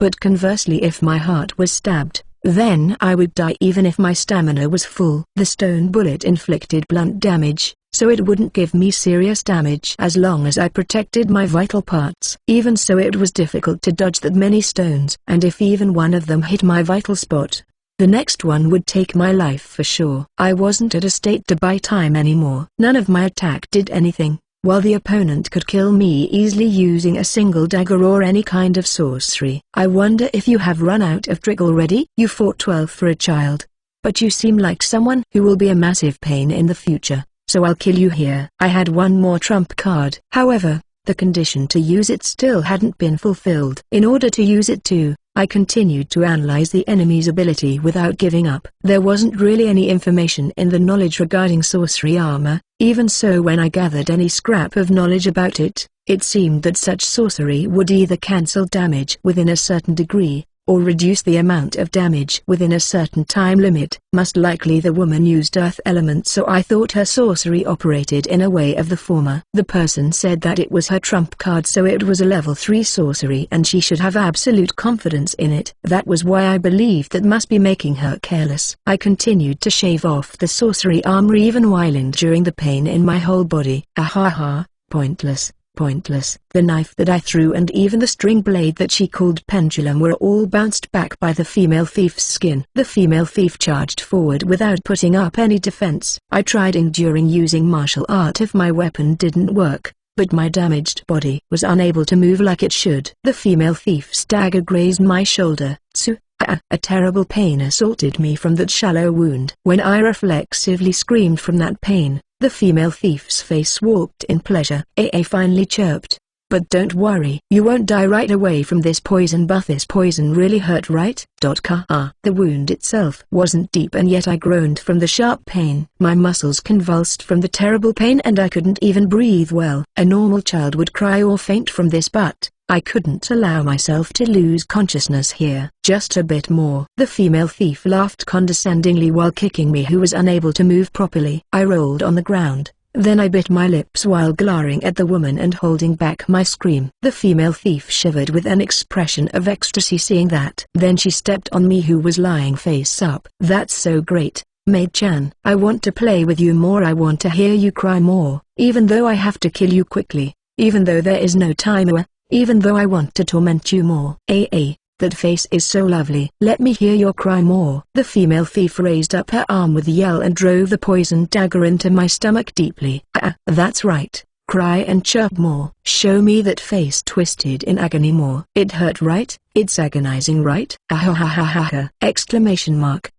It hurts, painful, but I couldn't faint here, because I finally finished preparing. That was why I'll give it back to you. Pain. When my darkness magic activated, the female thief made an astonished face for an instant. Then at the next moment, her face twisted horribly and she screamed like a slaughtered pig. Jaya. Perhaps because she was a sorcerer thief who never really got into battle, she didn't look like she had that much endurance for pain. The female thief, who was standing in superior position until then, was now rolling around on the ground while screaming madly without caring of her appearance. Illusion-type sorcery couldn't reproduce something that the caster didn't know about. For example, with noise I could reproduce any sound that I knew, and with feel I could recreate the sensation that I had felt with my skin. With pain that I used, it was darkness magic that worked by filling darkness magic power with pain that I knew and firing it to make the target hallucinated a pain. But, in order to use it, I needed to know of the pain coming when just barely holding on life. This magic didn't deal physical damage, although it granted pain. And even though the magic's structure wasn't that different from feel, reproducing pain consumed more than 20 MP, so it also couldn't be used consecutively. Even so, I expected its effect to stop the enemy's movement for several seconds, but the female thief's mind was thrown into chaos because she didn't even know where the intense pain that wasn't hers came from. The magic even caused the effect of her nerves convulsing because of the trick of pain. Clang. The dagger that stabbed my stomach fell. I also endured the same pain while putting strength into my trembling legs to stand up. My mind wasn't strong against pain by any means. Even though I was feeling the same pain, the ray of light of hope that I finally saw uplifted my spirit and gave me the strength to endure pain. Stop, don't come. I can't move. The female thief seemed to recover from her panic bit by bit. She was speaking haltingly while crawling away to take distance from me. But perhaps she couldn't put strength into her convulsing body. Her movement was slower than me, whose stomach got stabbed, and walking by dragging my heavy body. I'd settle this here before the female thief's nerve got used to the hallucination of pain. The female thief's body was still covered with the sorcery armor, blade and blunt weapon couldn't damage her. But, I wrapped a string around the neck and jaw of the female thief who tried to push me away. I wrapped the string over and over to fix it in place. I pushed down on her neck with my knee and then pulled the string with all my strength. Because of that, blood spurted out from the stab wound on my stomach. Hiasto, Stoffelp. None of that. You're going to die here. I also mustered my last remaining strength. Using body strengthening and my knee, I pulled the string with the principle of leverage. Agagaga agagaga! Exclamation mark. Even flexible body had limit. The female thief tried to endure with her next strength even while convulsing against me who was exerting all my strength. I used my magic power control that became level 2 to pull the string with body strengthening on my whole body. The neck of the resistant female thief began to twist. The neck that was slowly getting twisted was snap, turning backward together with the sound like a piece of dried wood wrapped in wet cloth snapping. The female thief's face that was stiffened in terror was staring at me dumbfounded. The radiance of life in those upside-down eyes was quietly sinking into darkness with my expressionless face reflected on them. Heroine Survival Volume 1 Chapter 27 Oath with Elena. The female thief whose neck was snapped crumbled down. I saw the sorcery armor dispersing from her body. I cut her throat with a knife to completely finish her off. Cough. Blood spilled out when I coughed a little. Perhaps my internal organ got wounded when my stomach was stabbed. Or perhaps the poison had circulated inside my body. I fell on my knees and fell backward when I heard a scream. Arya. When I turned only my gaze slightly to there, I saw Elena crawling to where I was. It seemed that the poison's effect to her had lessened considerably, but she was still unable to move properly. Elena was safe. I also didn't see any visible injury on her. I took a breath after seeing that my mission was complete. Even so, I used heal to regain stamina even just for a little in order to keep my dying body struggling till the end. Considering all the sorceries and battle skill I had used, my remaining magic power was around half. By using heal on top of that here, I guess I only had around 30 or 40 remaining now. That amount also showed my remaining life. Arya, what a horrible injury. Elena, who reached my location, turned pale seeing my wounds. You safe? Think about yourself rather than me. It's impossible for heal to treat a wound this deep. I'll quickly use Q2. No need. Rather than that, can you use treat? I can, but it's impossible. Without knowing what kind of poison it is, I can't remove the foreign substance. Elena shook her head with a white face knowing that I was inflicted with poison. Killed grass venom gland of rock snake sakura fruit flower of autumn brain tree. Perhaps the poison used some of them. I had read the handwritten wild grasses book that woman stole from her teacher's place over and over in order to learn how to read and write letters. I planned to learn alchemy too someday, so I kept reading it thoroughly even until the detailed explanations and memorized them. According to that book, those 4 poison materials could be obtained around this country to make a poison that was accompanied by this kind of pain. There were also other ingredients, but looking at how the female thief spread the poison on her daggers so that she could use it any time, I believed that she wasn't using rare ingredients that were hard to obtain. Her poison was using one of the materials that I mentioned, or perhaps multiple of them. Perhaps she also mixed in other ingredient to increase the effect. But if the fundamental poison ingredient was erased, the rest should vanish on its own with time. I know about killed grass and sakura fruit, but I never see something like rock snake's poison gland or the autumn rain thing. Then imagine Sajua seed and lavender to use the sorcery. That's them counter ingredient. Ari or did you get that kind of knowledge? Quick. I understand. But even if I erase the poison your wound. Look at pouch. Yours? Is it this? Elena took out 2 potion bottles made from porcelain from the pouch on my waist.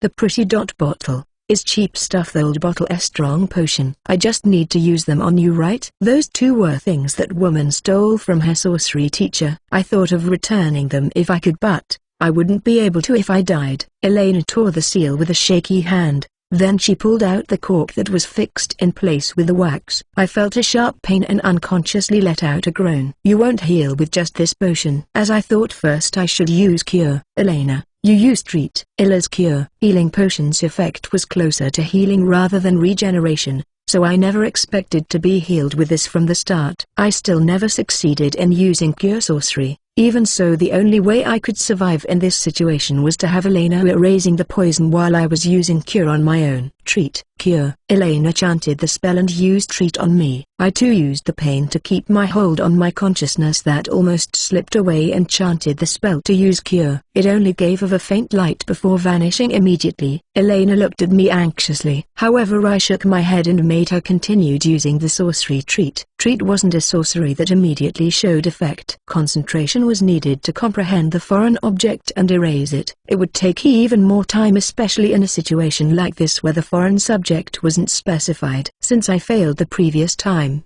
I had been thinking why cure didn't activate and why there were only a few people who could use it.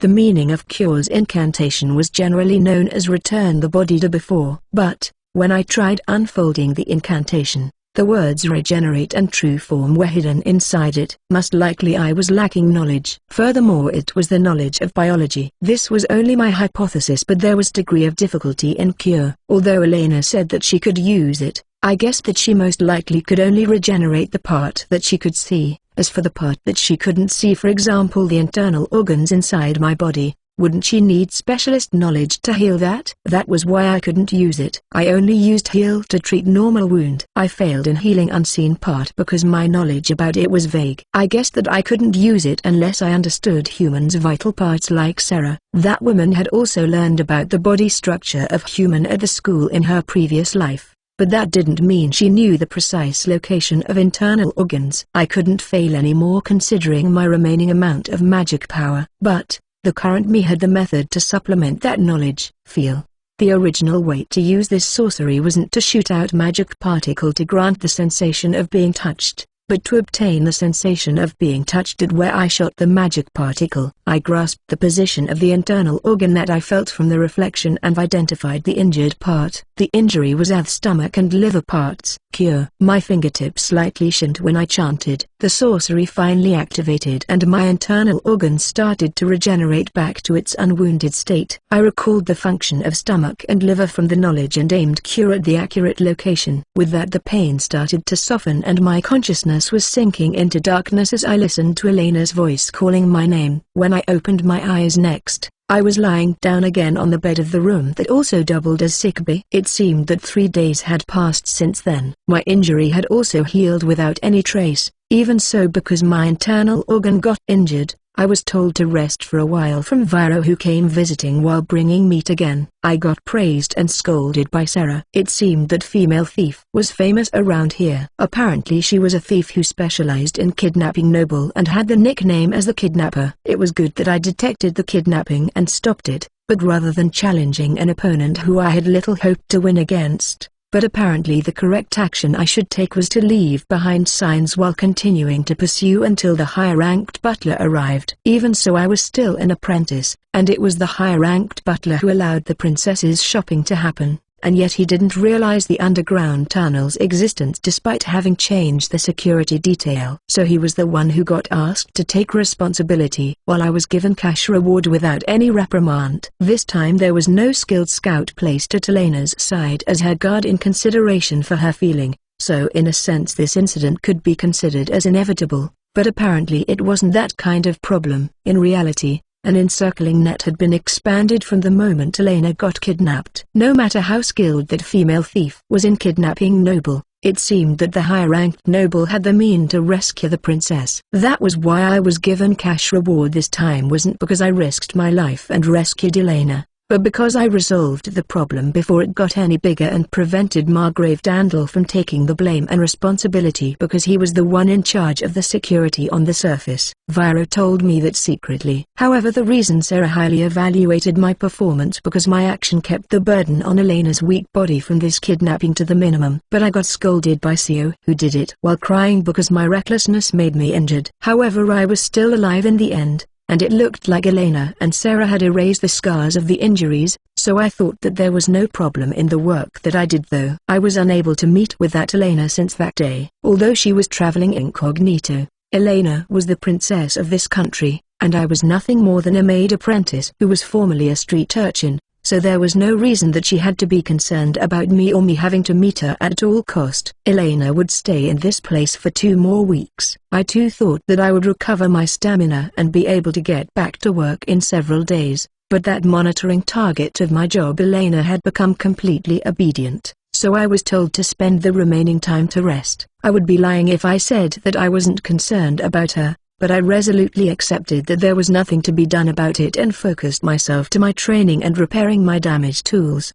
But then Sarah handed me a memo. She ordered me to burn it immediately after I finished reading. The night before Elena returned to the capital, I climbed the castle wall while still wearing my maid uniform in order to head to my destination. The designated time was at midnight when the clock tower's bell rang once. I twined my pendulum's string on the terrace's handrail at the same time when the bell rang. Then I strengthened the string with my magic power while getting down to the terrace. Seeing my entrance, the girl in pajama who was sitting beside the terrace's table looked slightly surprised before she smiled gently. "I come, Elena-sama." "Right in time." "Welcome, Arya." That memo was an invitation from Elena. It ordered me to come meet her from outside at midnight tonight without being discovered by anyone. I could feel the presence of Sarah's colleagues outside, but they let me past without doing anything. I didn't feel the presence of anyone from Elena's room.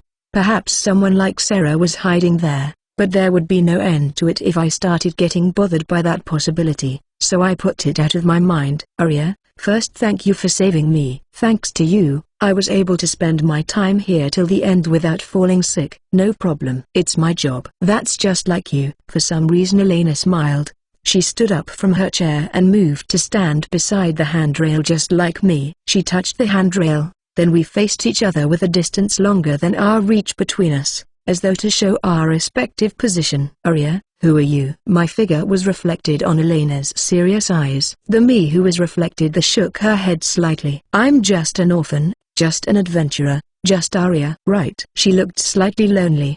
Perhaps she was expecting some kind of reply. "Arya, or won't you work under me?" "I have no intention of serving anyone, even just as a guard. I'm just an adventurer." A gust of wind blew. Elena's blonde hair and my pink blonde hair that was starting to grow fluttered. "Arya, we aren't friends." "Yes, I'm a princess, and you are just an adventurer. We can't stand on the same standing no matter what." "I know." Then, Elena's voice got slightly louder. Then she fell silent while searching for words. The usually mature and dignified girl was gone, and in her place was Elena with watery eyes wavering like a normal girl her age. I opened my mouth in her place before her lips could choose words that didn't match her standing. "We are the same kind." "Same kind." Both of us possessed bizarre knowledge that didn't suit our age and continued to fight against our fate and solitude. But we weren't alone by any means. Even if our path was different, our feeling was always at each other's side as we were heading to the same direction. Did my meaning came across to her? The next moment, Elena's face turned into the face of the princess who commanded this country and her clear blue eyes gazed straight at me. "Then, my fellow kind Arya, as the princess, I swear that no matter how your standing become in the future, I will become your ally with all the strength that I have just for once.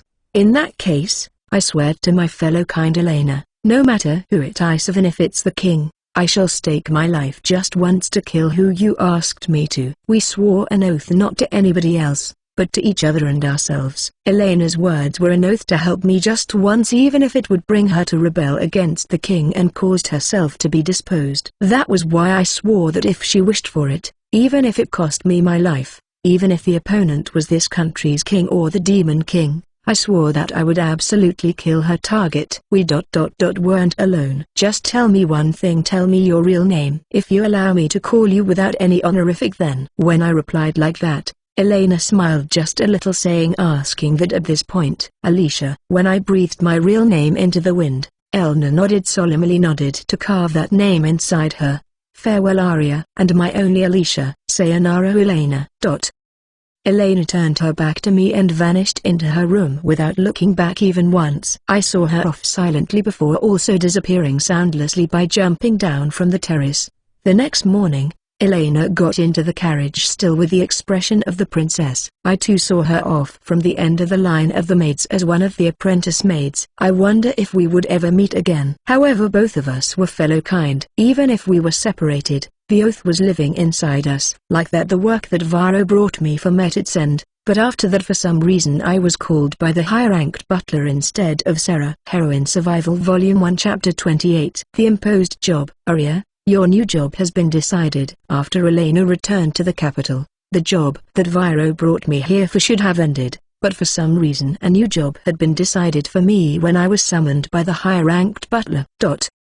Higher-ranked butler race, human. Magic power, 185 190 stamina, 332 350. Overall combat strength, 1216, with body strengthening, 1550.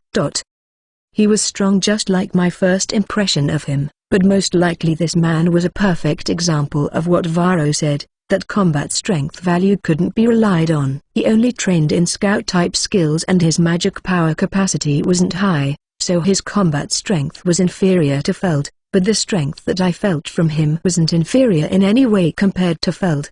Perhaps the high-ranked butler noticed that I used appraisal on him. His gaze on me narrowed slightly. Her Highness the Princess has personally told us to allow you to be free, but we can't possibly allow you who know about us to roam free unchecked. And so we shall give you the same position like Viro, an adventurer who is a collaborator with us. Understood. I felt somewhat dissatisfied that he decided this as he pleased. But if I refused, this man surely wouldn't let me off even if doing that would cause the princess to deal with him. However, if I thought of this as being able to obtain client and connection while keeping my position as a free adventurer, this wasn't that bad. The problem was my involvement with nobility would increase. Even so I chose to face the nobility instead of running away. That was why, in order to prepare myself for when the time of oath came, I couldn't be picky with my choice in order to obtain the strength to oppose what was in my way even if I was alone. What is the request for me? Your task is to infiltrate a noble house as maid and resolve the problem that is currently occurring there. The time period is 1 month at the site. This isn't a task with high importance. This task is for me to ascertain whether your trustworthiness can be relied on just like Sarah said or not. Even if you failed, only one noble daughter will die as a result. So it's not that important of a matter for the country. The death of a single noble daughter wasn't important. Roger.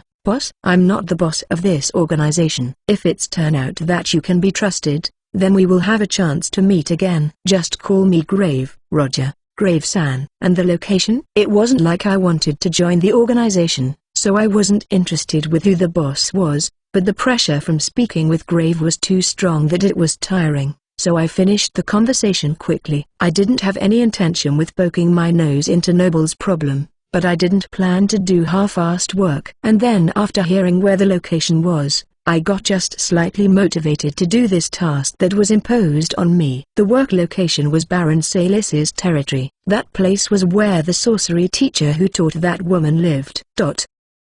The problem that occurred in Baron Salis's territory was the monstrous person that started to appear since half a year ago. Although it was called as monstrous person, it wasn't a type of monster. It was thought that it might be a person. This monstrous person seemed to be infatuated with the Baron's daughter and appeared near her room night after night. It seemed that it left bloody handprint in her room without getting detected by the guards. Was the culprit really human? There was no effect even when a maid was stationed there at night. The lady was extremely scared by the happenings. The Baron was scared that a strange rumor about his unmarried daughter would spread due to this case, so he couldn't make a request to knight and adventurers. The greatly troubled Baron then secretly asked for help from his caregiver Margrave Dandel. This request got bounced from place to place until it got foisted on me. The request's detail was to solve the problem, but it seemed that Grave was thinking that it couldn't be helped even if the problem couldn't be solved. It seemed this kind of work wasn't the field of Sarah and Grave's organization, but in the first place I still hadn't been told just what kind of organization they belonged to. Though I had my guess about it. With Elena's return to the capital, the gathered servants and helpers were starting the removal and dismantling work. But I ended up departing to here immediately without helping out with them. It didn't take that long for me to prepare. I went to my temporary base in the forest, stuffed the money that I hid there, the dried poisonous grasses and medicinal herbs into my bag, then I appraised my own ability before departing.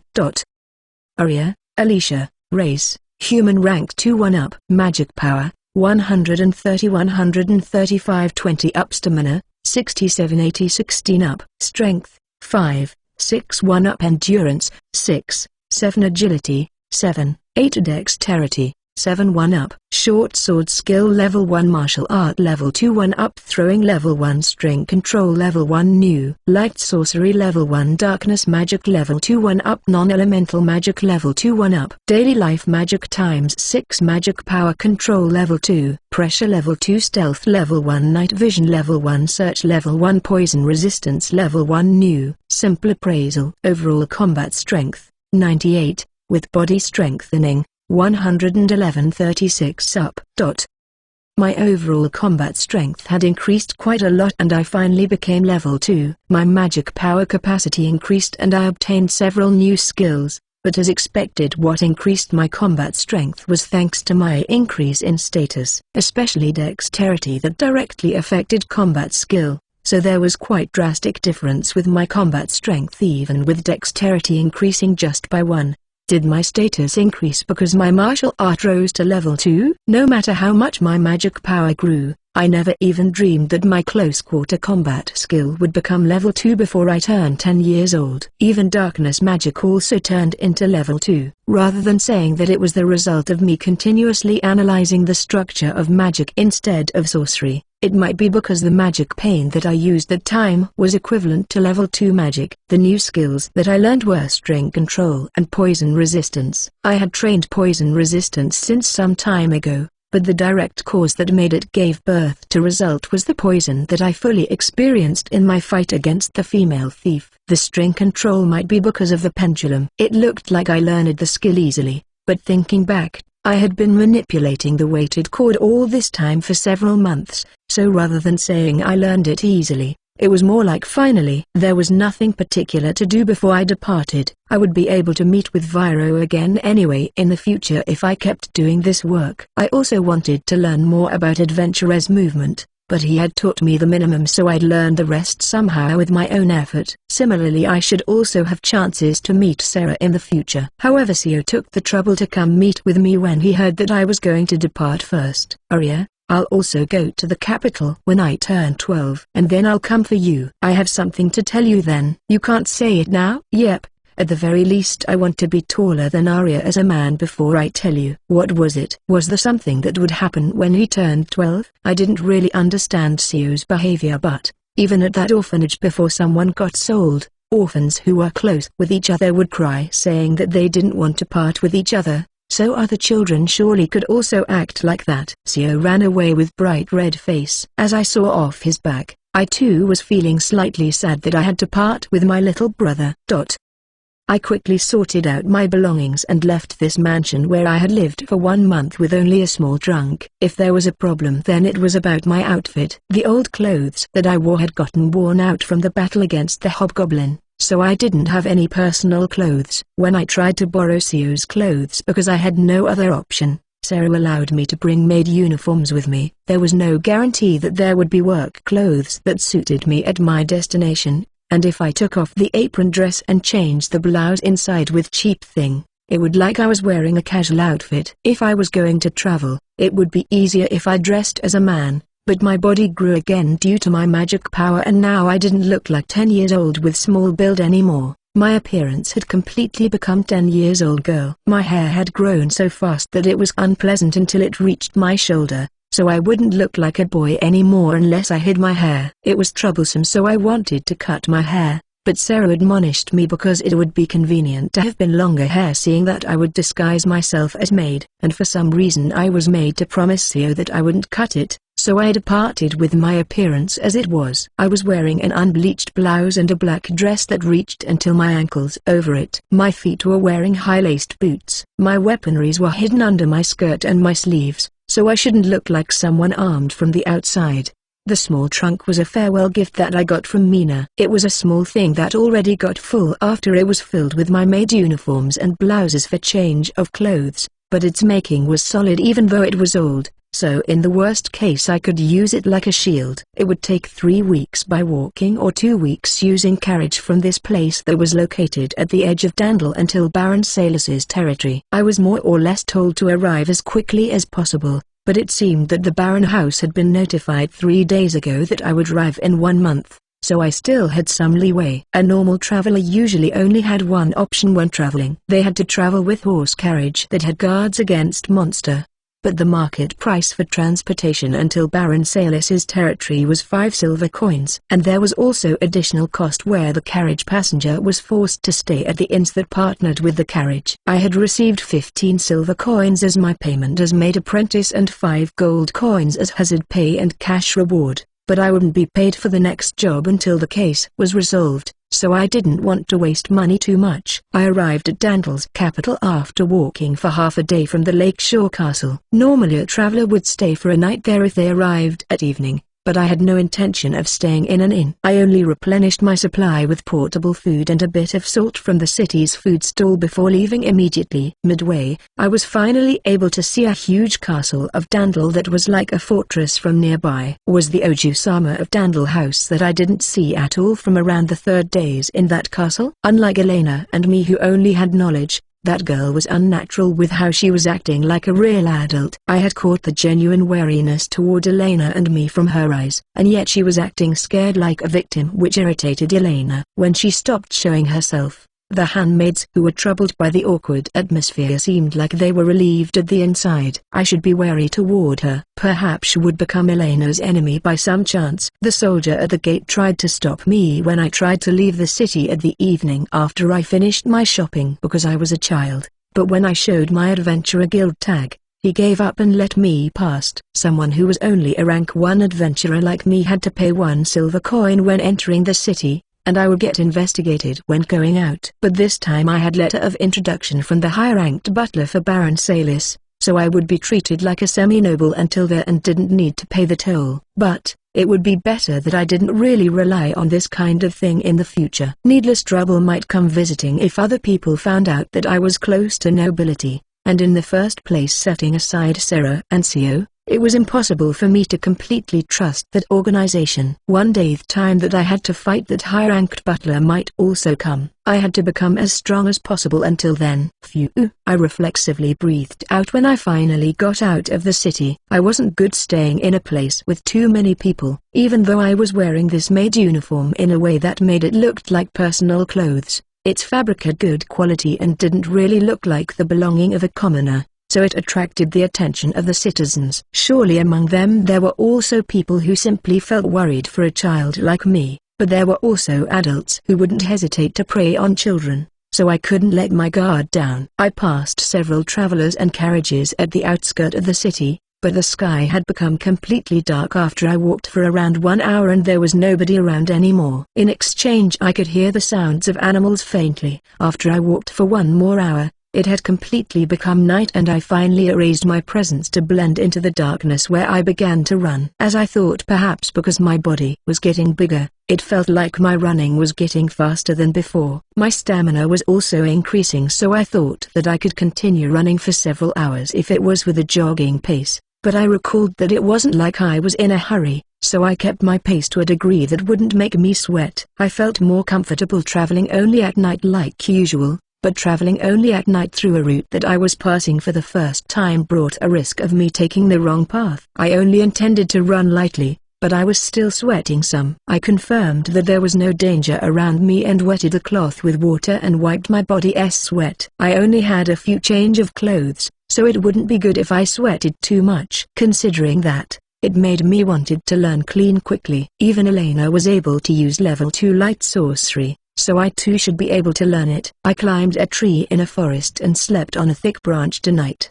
Perhaps because I had been eating good food recently, the area around my waist felt slightly heavy. It wasn't to a degree that bothered me, but it made me felt that there was a slightly soft part forming there, so I only ate black bread and water at night before going to sleep. The next morning I also woke up a moment before the morning sun rose, just in case I tried sniffing my body's odor, but I judged that it wasn't at the level where I needed to change yet. I only wiped my body with a wet cloth again and left it at that. Ahead from this area wasn't the territory of Margrave Dandle. It was just a forest that wasn't a territory of any noble. Knights and soldiers were patrolling until this area, but this area could be called as a lawless zone until I entered the next noble territory. It was safer to travel inside the forest, but it would be problematic if my good quality skirt got frayed.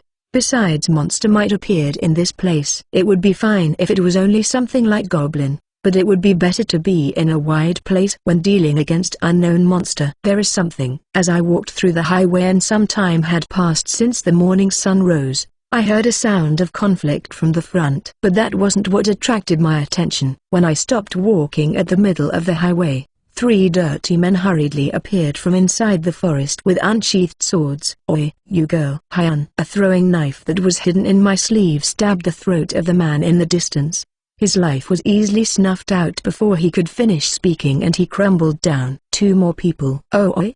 The remaining 2 men spoke with a flustered tone seeing the man suddenly collapsed. Both of them had combat strength around 60. Looking at the situation and their equipments, these guys must be bandits. Of course it was also possible they might be something else, but they were lying in ambush at the side of highway that was far away from the city like this. They also approached a girl with weapons unsheathed. From there I judged that they were hostile. He's dead. What did you say? Is it this brat who killed him? Wait, something is wrong with her. One of the men ignored his friend's warning and charged forward. But, slow. His movement was dull. Didn't he have any skill for fighting? The current me could make my bodily experience of the flow of time to be 20% slower using body strengthening. But even before that, this man who couldn't even do a decent footwork felt very slow to me. Feel. Jaya. The man who should be heading toward me brimming with anger suddenly dropped his short sword and pressed his hands on his eye. There was no pain or damage. The man only suddenly felt that his eyeball was touched. It confused him and made him stop charging. I leapt forward at that moment and my black knife tore the man's neck with a caress. 1 more left. I slipped beside the man before blood spurted out from his wound and approached the last man. What the hell is this brat? The last man screamed in confusion because his 2 friends were killed in the blink of eye. He threw away his rusty axe and ran away without any concern of appearance to the direction ahead where someone was fighting. I was going to throw a knife to his back but stopped in the middle. With my throwing skill, the furthest I could hit where I aimed was 5 meters. Any further than that and the damage would be light even if it hit. I collected the throwing knife from the man that I killed first and wiped the blood clot on the man's clothes before rummaging the belonging of the men. I confirmed that they didn't really have anything to show their identity before chasing after the fleeing man. Normally I wouldn't chase after a fleeing bandit. Even if I was at the advantage at the start, it was possible that the table would be turned depending on the enemy's comrades who were waiting at where the bandit escaped to. I didn't let my guard down. I also didn't get conceited. I'd kill with certainty when it was possible to do so. But, the comrade of the man was fighting someone ahead from here. It was unrelated with me, but from the perspective of those people, it would look like I chased away an enemy and pushed him toward them. There would be no problem if they were strong. Even so it also wouldn't be desirable if it made them felt resentment toward me or they got defeated and all the enemies became pointed at me. It couldn't be helped. I chased after the fleeing man so that no other problem would occur later. There were 3 younger men who became adventurer in this spring. The 3 of them came from a family that was serving as a servant of a certain baron house. Because they weren't the eldest son, they gave up trying to become servants and ran away from their birthplace before they could get driven away from home. Even if they remained there, they would only become the baron's soldiers at best. They had also received combat training since childhood for that,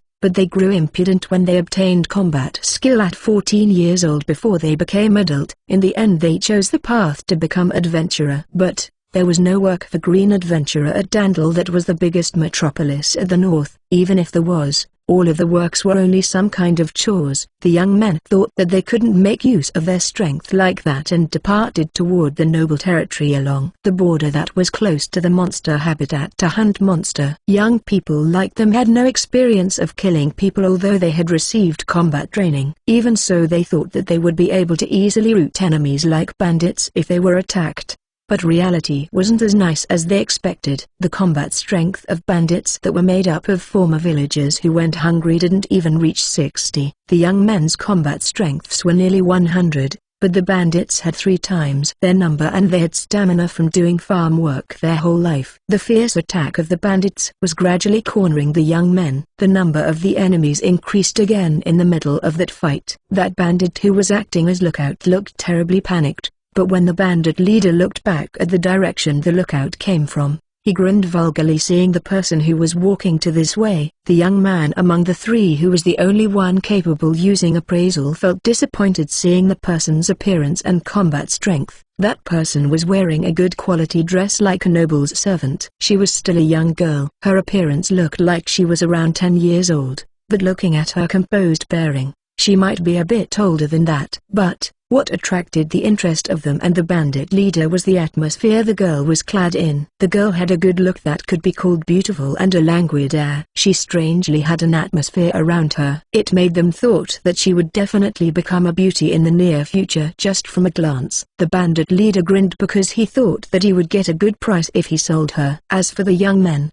they were disappointed not only because the girl's combat strength couldn't be counted on, they thought that he would only become a burden in this battle. The girl's combat strength was around 100, the same like the young men, but most likely she was a sorcerer. She was traveling on the highway alone, so she must have confidence in her skill. But low-ranked sorcerer who was a rich person that trained only to kill time often wasn't useful in battle. Furthermore, her outer appearance was that of a lovely girl who didn't seem like she could even kill an insect, so the young men who hoped for help to come were completely disappointed. The young men and bandits thought based on their own standard, held expectation on their own and got disappointed on their own too. But the action that the girl took smashed the common sense that they all held.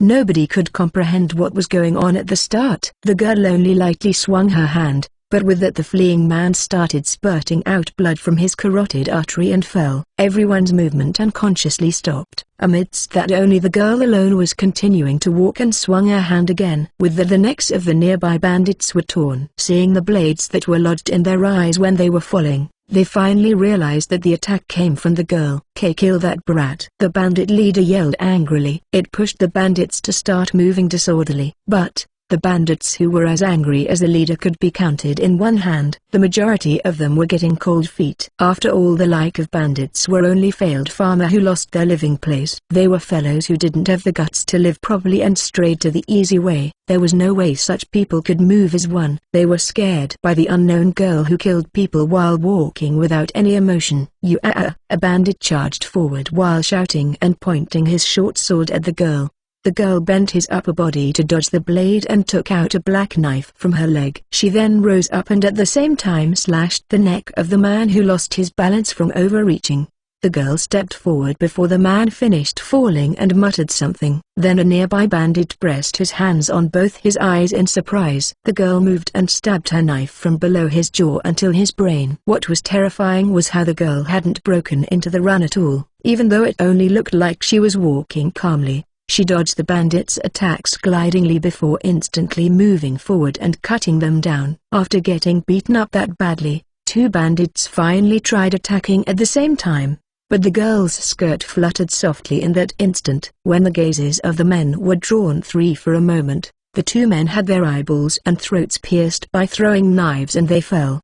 The girl was watching that going on with a questioning gaze. It was as though she was asking, "I don't understand, how can you die with just this much?" With her look, the young men's complexion worsened when they noticed that the young men couldn't even try to assist since the girl appeared. Honestly speaking, they found the girl terrifying and unable to get close to her. How was she able to kill human easily? Was human something that died this easily? Even though the girl's combat strength should be around the same with them, there was no hesitation in the girl's blade. She was easily killing the bandits where they were unable to kill even one just now. The young men feared that their lives would be reaped as easily as the bandits. I didn't sign up for this. When the number of the bandits was reduced to 4, they finally realized their disadvantage. Two of them started running away. "You bastards, Heroine!" The next moment, throwing knives were buried into the backs of the two bandits. They fell on the ground and screamed. When they looked toward the direction where the knife flew from, her spread-out skirt was in the middle of gently falling down. Without even any time to comprehend the meaning of that, the girl tore the neck of a nearby man who was standing dumbfounded with her knife. Only the bandit leader, who was around 50 years old, was remaining in this place, but he fell on his butt from fear. This man was only a bandit leader because he had his men with him. He was domineering when amidst the former farmers turned bandits, but when in the presence of a real warrior who was stronger than him, He forced himself to make an ingratiating smile to butter up the other side. Hyun. Everyone thought that the girl wouldn't kill someone who had lost their will to fight. But the girl tore the bandit leader's neck with her knife without any change in her expression.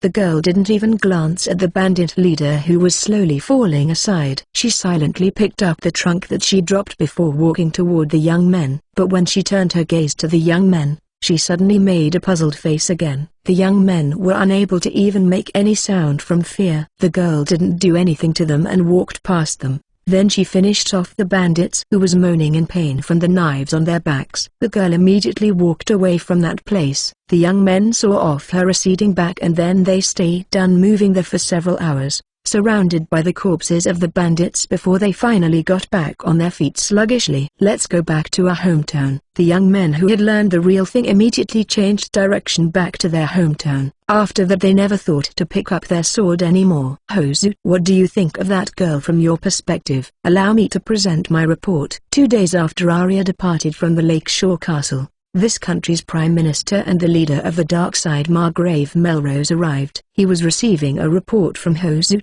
Sarah's grandfather, in a room inside that castle. That girl certainly has memory about a woman who sounded like Hoju-sama. Her information has a lot of similarity with our own investigation.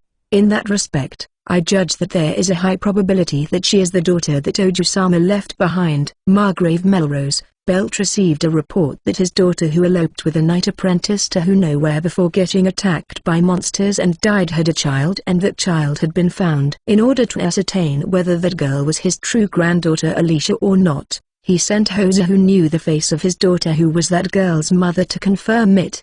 He received the report for that not at the capital or at the scene directly, but at this halfway point Dandel, because if it became widely known that the girl was the real thing, she might got targeted by relatives who were aiming for the headship of Melrose or by his political enemies. I'm not coming directly to meet you just to listen to that kind of report. It's because it's you that I want to hear your impression that you felt from that girl. To be honest, she is a very pretty girl, but the impression that I got from her is very different from Oju-sama. Besides, her hair color is blonde that is closer to red. It's not the pink blonde hair that the women of Melrose are crowned with. I see. When the gathered information was combined, the result was gray that was closer to white. But, based on Hozu's impression, it was gray that was closer to black. There were circumstantial evidences that could designate the girl as the real thing as long as the house head recognized her. But Belt was feeling something that was holding him back in his heart. Was it his instinct? If that girl had the ring that was possessed by Belt's daughter, it would only be natural to decide her as their real thing. But conversely speaking, it meant there were only circumstantial evidences and no physical evidence at all. It made Belt hesitated even more. Will my lord meet her directly? That's still too soon. Belt shook his head at Hozu's question and moved his gaze at the pink cord that was placed on the table. That was a cord that a certain girl knitted from her own hair. The girl's eyes reminded Sarah of Belt, and there was also this hair color. That was why she told the girl that she had thrown away the cord and brought it to Belt. While telling him of her impression about the girl, the hairs had become really frayed and they also had lost their luster. But the color was certainly very familiar with the hair color of Belt's daughter in his memory. Furthermore, the girl's age of 7 years old also matched. But how did she able to obtain strength that enabled her to defeat Hobgoblin and rank 3 thief by herself when she was just 7 years old? There was no way a girl who lived a normal life with a housewife mother and soldier father could have such strength. Considering that, even her claim that she was 7 years old was suspect. Hozu, continue observing that girl as the orphanage's caretaker just as planned. Also, send a skilled agent to the girl who owned this hair cord. Check whether she has a hidden possession or not. Should I send Sarah? No flaws will start showing in the security of the Queen's palace if she is absent from the capital any longer than this. Even so, that doesn't mean we can send someone untrustworthy for this. Belt spoke until there and fell into thought. Even Hozu, who had retired from the front line, also racked his brain and he recalled a man. That man was somewhat lacking in flexibility in some aspects. But even his extreme behavior that he was showing during his youth had calmed down as he aged. That person couldn't be said as the right person to contact a child. but there was no doubting his loyalty to the country. There should be no one more skilled than him in this area. Then how about we ask Grave to undertake this task before he returned to the capital? Heroine Survival Volume 1 Chapter 29 Undercover Investigation and the Monstrous Person's True Identity. I spent a total of 3 weeks since I left Dandel territory to arrive at Baron Salis's territory that was located almost at the northernmost of Claydale Kingdom. During the travel itself there were only several cases where I got picked on, but there wasn't any incident that was particularly bothersome. However, it felt like it got easier to get involved with both bad and good people when I was looking like a little girl compared to my time as a dirty street urchin. I was still unable to judge the good and evil intention of other people accurately, because there were also people who, even though they looked normal at first, they would attack suddenly when they saw an opening. That was why at the latter half of my travel, I purchased a male shirt and loose short pant to hide my hips measurement in a city that I stopped by in the middle to disguise my gender. Let's consider the expense of 1.5 silver coin as a necessary expense. The weather would become summer soon. Snow wouldn't fall even at winter here in Claydale Kingdom, but it was quite hot at summer. Even so, I was at the north region right now, and there was a river flowing in the middle of the city that separated the city into southern and northern parts. Perhaps that was why the wind blowing in this city felt slightly cool. A big city. The territory itself was smaller than Baron Horace's territory where I lived, but the majority of the towns and villages here were built along the river that was flowing from the mountain at the north that was visible even from here.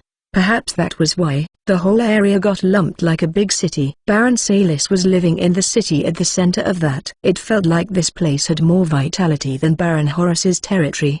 The river was quite big. It was used for item transportation and large ships could also be seen. However, fishing ships and small ships that should be common in waterside city like this couldn't be seen anywhere. The flow of the river was faster than I thought, so that might be why there was no small ship here. When I asked about that to a shop owner where I bought preserved foods, he told me that the water volume was great because it often rained in this season. There was no fishing ship because the river was flowing from the monster habitat, so sometimes monster would appear from the river. Water monster rarely came out. Even so, each year there would be several hunters who were catching fish at the river became victim, so it seemed that swimming in the river was considered suicide. When I tried asking around for a bit before starting the work, I found that most people knew about the story of monstrous person that started appearing in this city since half a year ago. But there were many conflicting rumors. Some said that the person was male, some said that it was female, some said it was an old man or a kid.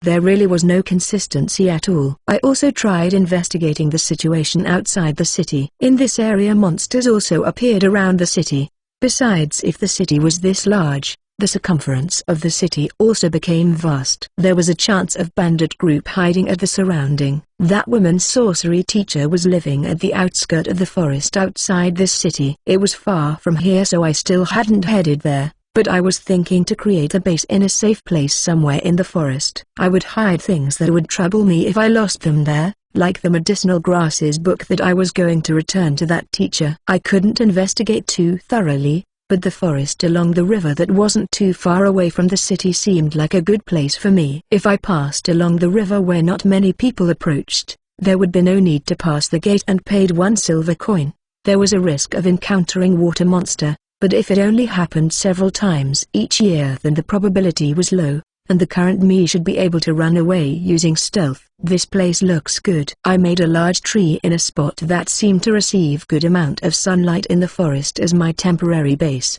The reason I searched for a well-lit place not to make it easier for living, but because monster didn't really approach that kind of place. I cut down several straight young trees, laid them across a thick branch on the tree and tied them with vines. Just in case, I also smoked the place with bug-repellent grass and smeared the sap of poisonous grass that wild animals hated on the tree. With that there was no worry of rat munching the medicinal herbs. Perhaps I searched the surrounding before the sun set for medicinal herbs. Now that I had learned heal and cure, medicinal herbs weren't really necessary for me. But, even though I had no alchemy skill, some poisonous grasses could be expected to be effective to some degree just by grinding them into powder, so I harvested some of them and hung them on the tree branch. When the sun set, I wiped my body with a wet cloth before climbing the tree. I lied down on the wooden poles that I laid across the branch. I finished my dinner with only blackberries and black bread and looked up to the starry sky that was visible from the gaps of the leaves. I was still lacking strength. Certainly I was able to defeat rank 2 opponents like Bandit Chief and Hobgoblin,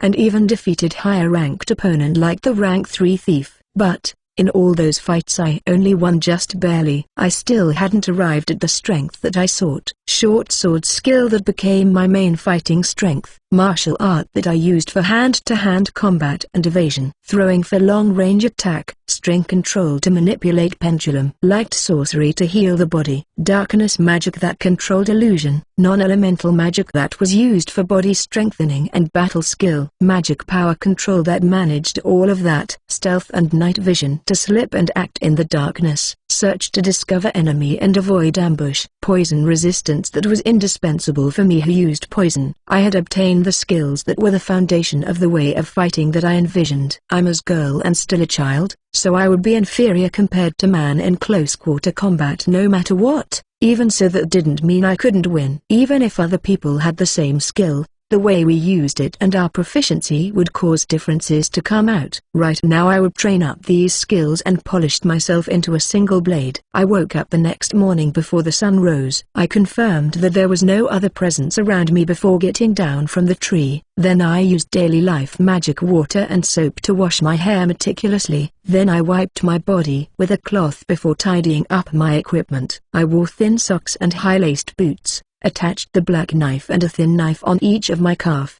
and fastened 8 throwing knives with a leather cord on my thighs. I wore a blouse over my bare skin before wearing the long black dress over it. After that I hid a throwing knife and a pendulum each inside my sleeves. I arranged my hair like how Sarah had done for me many times, tidied up my disheveled clothes, then stuffed all my stuffs until then into my bag and hid it on the branch. I stuffed the minimum necessary luggage into my trunk and started walking toward the city. When I entered inside the city, my figure that was coming from outside and walking straight without my head swaying at all gathered some attention. As expected, I couldn't possibly knock on the gate of a noble house without dressing up myself suitably, so I changed into this outfit. But sure enough, this appearance was quite conspicuous. Even so, I somehow managed to arrive at the residence of Baron Salus and showed the letter of introduction from Dendel House to a man who seemed to be the gate guard. The man's eyes lightly widened seeing it, and he hurriedly ran toward the mansion entrance. After I waited for around 200 counts,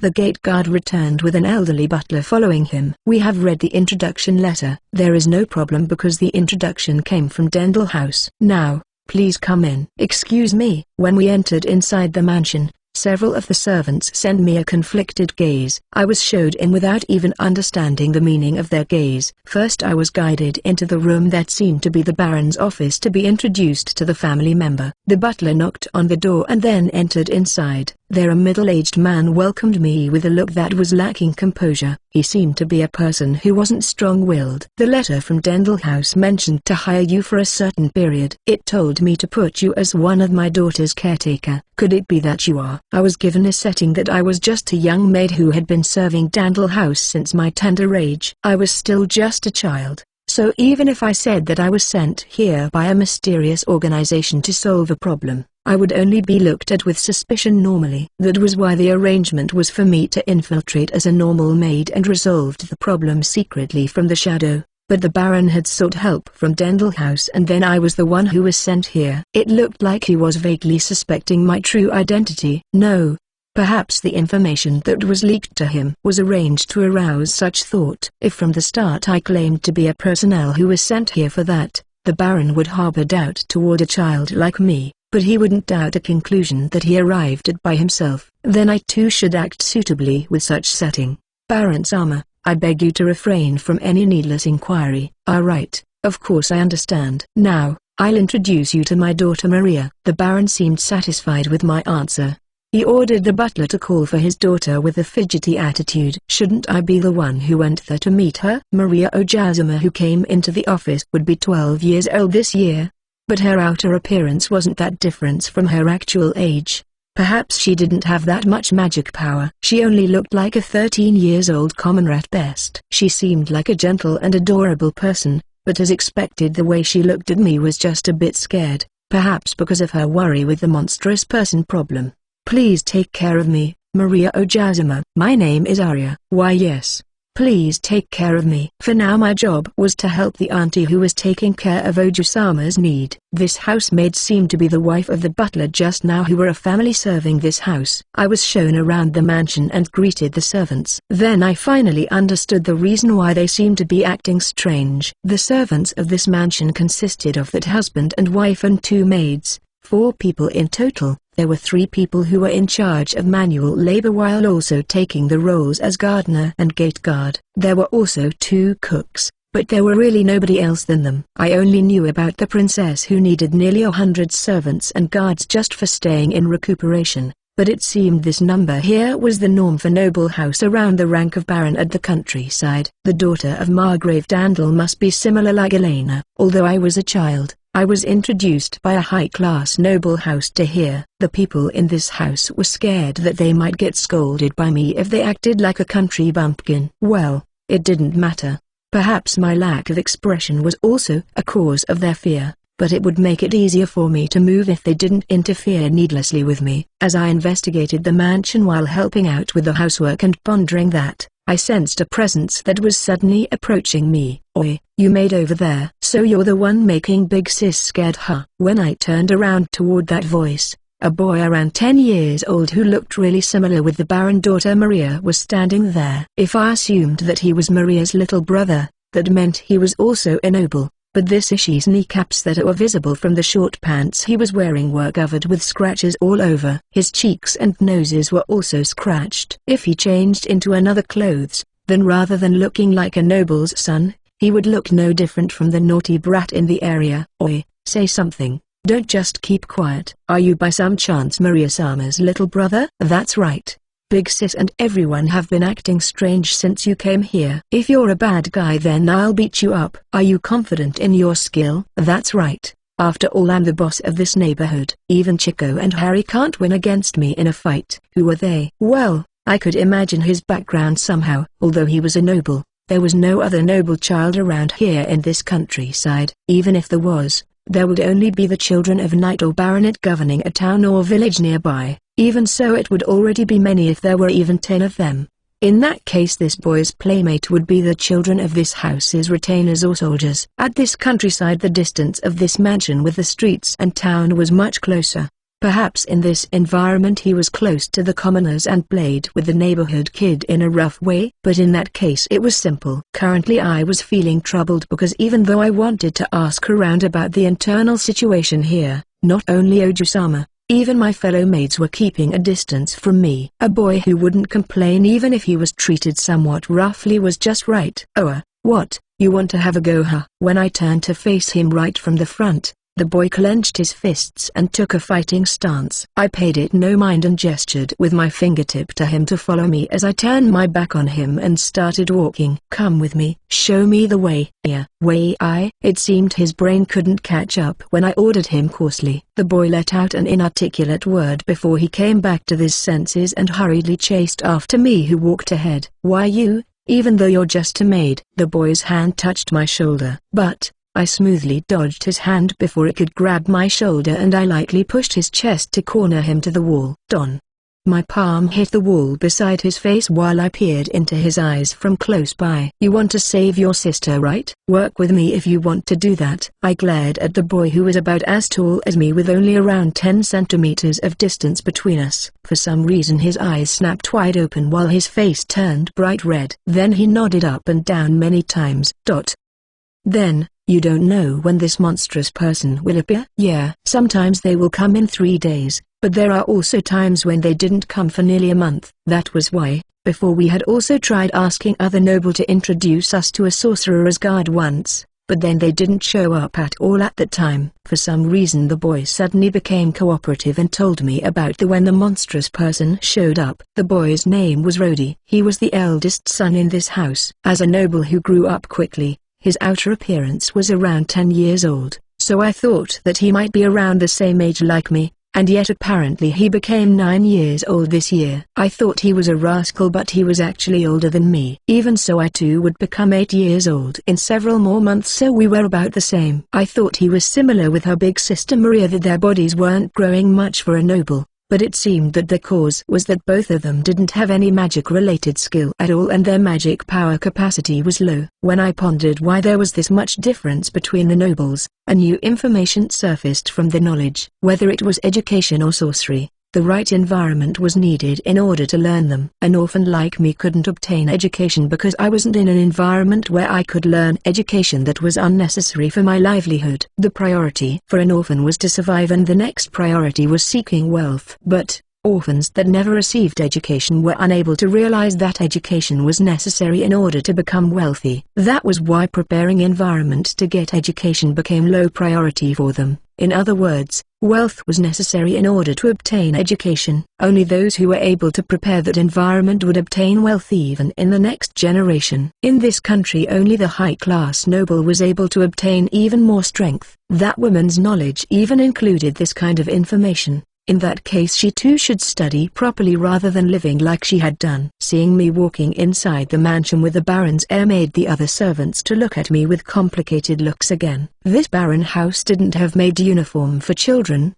so in the end I dressed myself for a while with only the dress and apron dress that I brought with me. It was a maid uniform for serving the princess, so naturally its quality was different from the maid uniform of a baron house. Perhaps that was also one of the causes why the other kept their distance from me. Rodi, do you know why Maria-sama got attacked? Why am I the only one who don't get honorific? Speak. I get it. Rodi said that the monstrous person appeared in this city half a year ago. There was still no death, but the people who got attacked got injured, and there were also some who got seriously ill. It was from 3 months ago that monstrous person got fixated with Maria. Since that day they would leave behind bloody handprint when night came, but she herself still hadn't been harmed yet. But that handprint was gradually getting closer, so the Baron house was really worried of when Maria would get attacked. And it seemed the culprit was a human, so at this rate this situation might also cause various problems for her betrothed. Grave was considering that it was fine even if this problem went unresolved because this wasn't his organization's jurisdiction. But if I was going to resolve this, then the faster the better it would be. If possible, I wanted to settle this at the next attack. But before that, I was bothered by the monstrous person's objective. Why didn't they attack Maria right away even though they had attacked the citizens? There was no consistency with the citizens getting attacked and the interval of the monstrous person's visit. But was that really the case? If I understood the enemy's objective, it would be easy to predict their action, and I also would be able to guess their weak point and true identity. But, until now many officials and sorcerers had investigated, but the culprit's true identity and objective were still completely unknown. Various humane reasons like grudge, political motive, or simply the culprit was in love with Maria had been considered, but there was no proof at all to specify which was the culprit's real motive. In that case, I should investigate from a different perspective than those. In the first place, I didn't understand about the subtlety of human relationship anyway. The sorcerer who investigated here discovered trace of magic power at the left behind handprints. So it was thought that the monstrous person was also a sorcerer. None of the servants witnessed it, but Maria said that she saw a fat man. Some of the citizens also gave testimony that they saw a fat man or an old man, so at present it was thought that the monstrous person's true identity was a darkness sorcerer with at least level 4 who could transform their appearance with sorcery, or multiple people carrying out an organized crime. But was that the case? If the culprit consisted of multiple people, it would make it easier for evidence like belonging or footprint getting left behind. Even sorcerer, if they could use sorcery that powerful, there should be trace of it remaining. If they used elemental sorcery, the magic particles of that element should linger behind. The trace of level 1 or 2 sorcery would immediately vanish, but the earth element magic particles from that female thief's sorcery were remaining for a while at the site of scene. With my eyes I could also see the element of the residual magic particles. But, from what I observed, it didn't feel like there was that many darkness element magic particles here. Tell me your family's magic power elements. My dad is wind and mom is water, but Big Sis and me still can't use it, you know. What about daily life magic? Earth and Big Sis is water, I guess. It matched my investigation. There were a lot of wind and water magic particles remaining in this mansion. Even if someone's magic power capacity wasn't big, just by living their daily life a lot of that person's elemental magic particles would remain behind. And then based on what I saw, water magic particles were strongly remaining in this mansion. This was perhaps I'd have to reinvestigate the city too. I heard that you were investigating for my sake. 5 days since I worked in the Baron house. Maria, who had been avoiding me during that time, said that to me while I was changing the bed sheet in her room.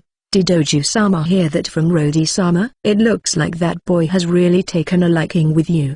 He told me to keep it a secret before telling me happily.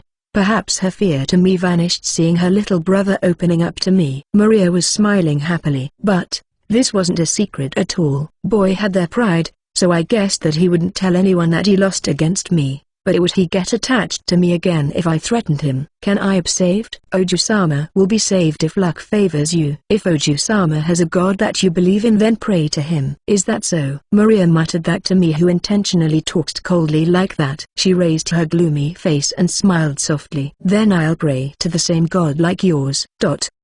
That night too I used daily life magic water and poured it into the drainage channel in the mansion, just like yesterday. Yesterday was no good.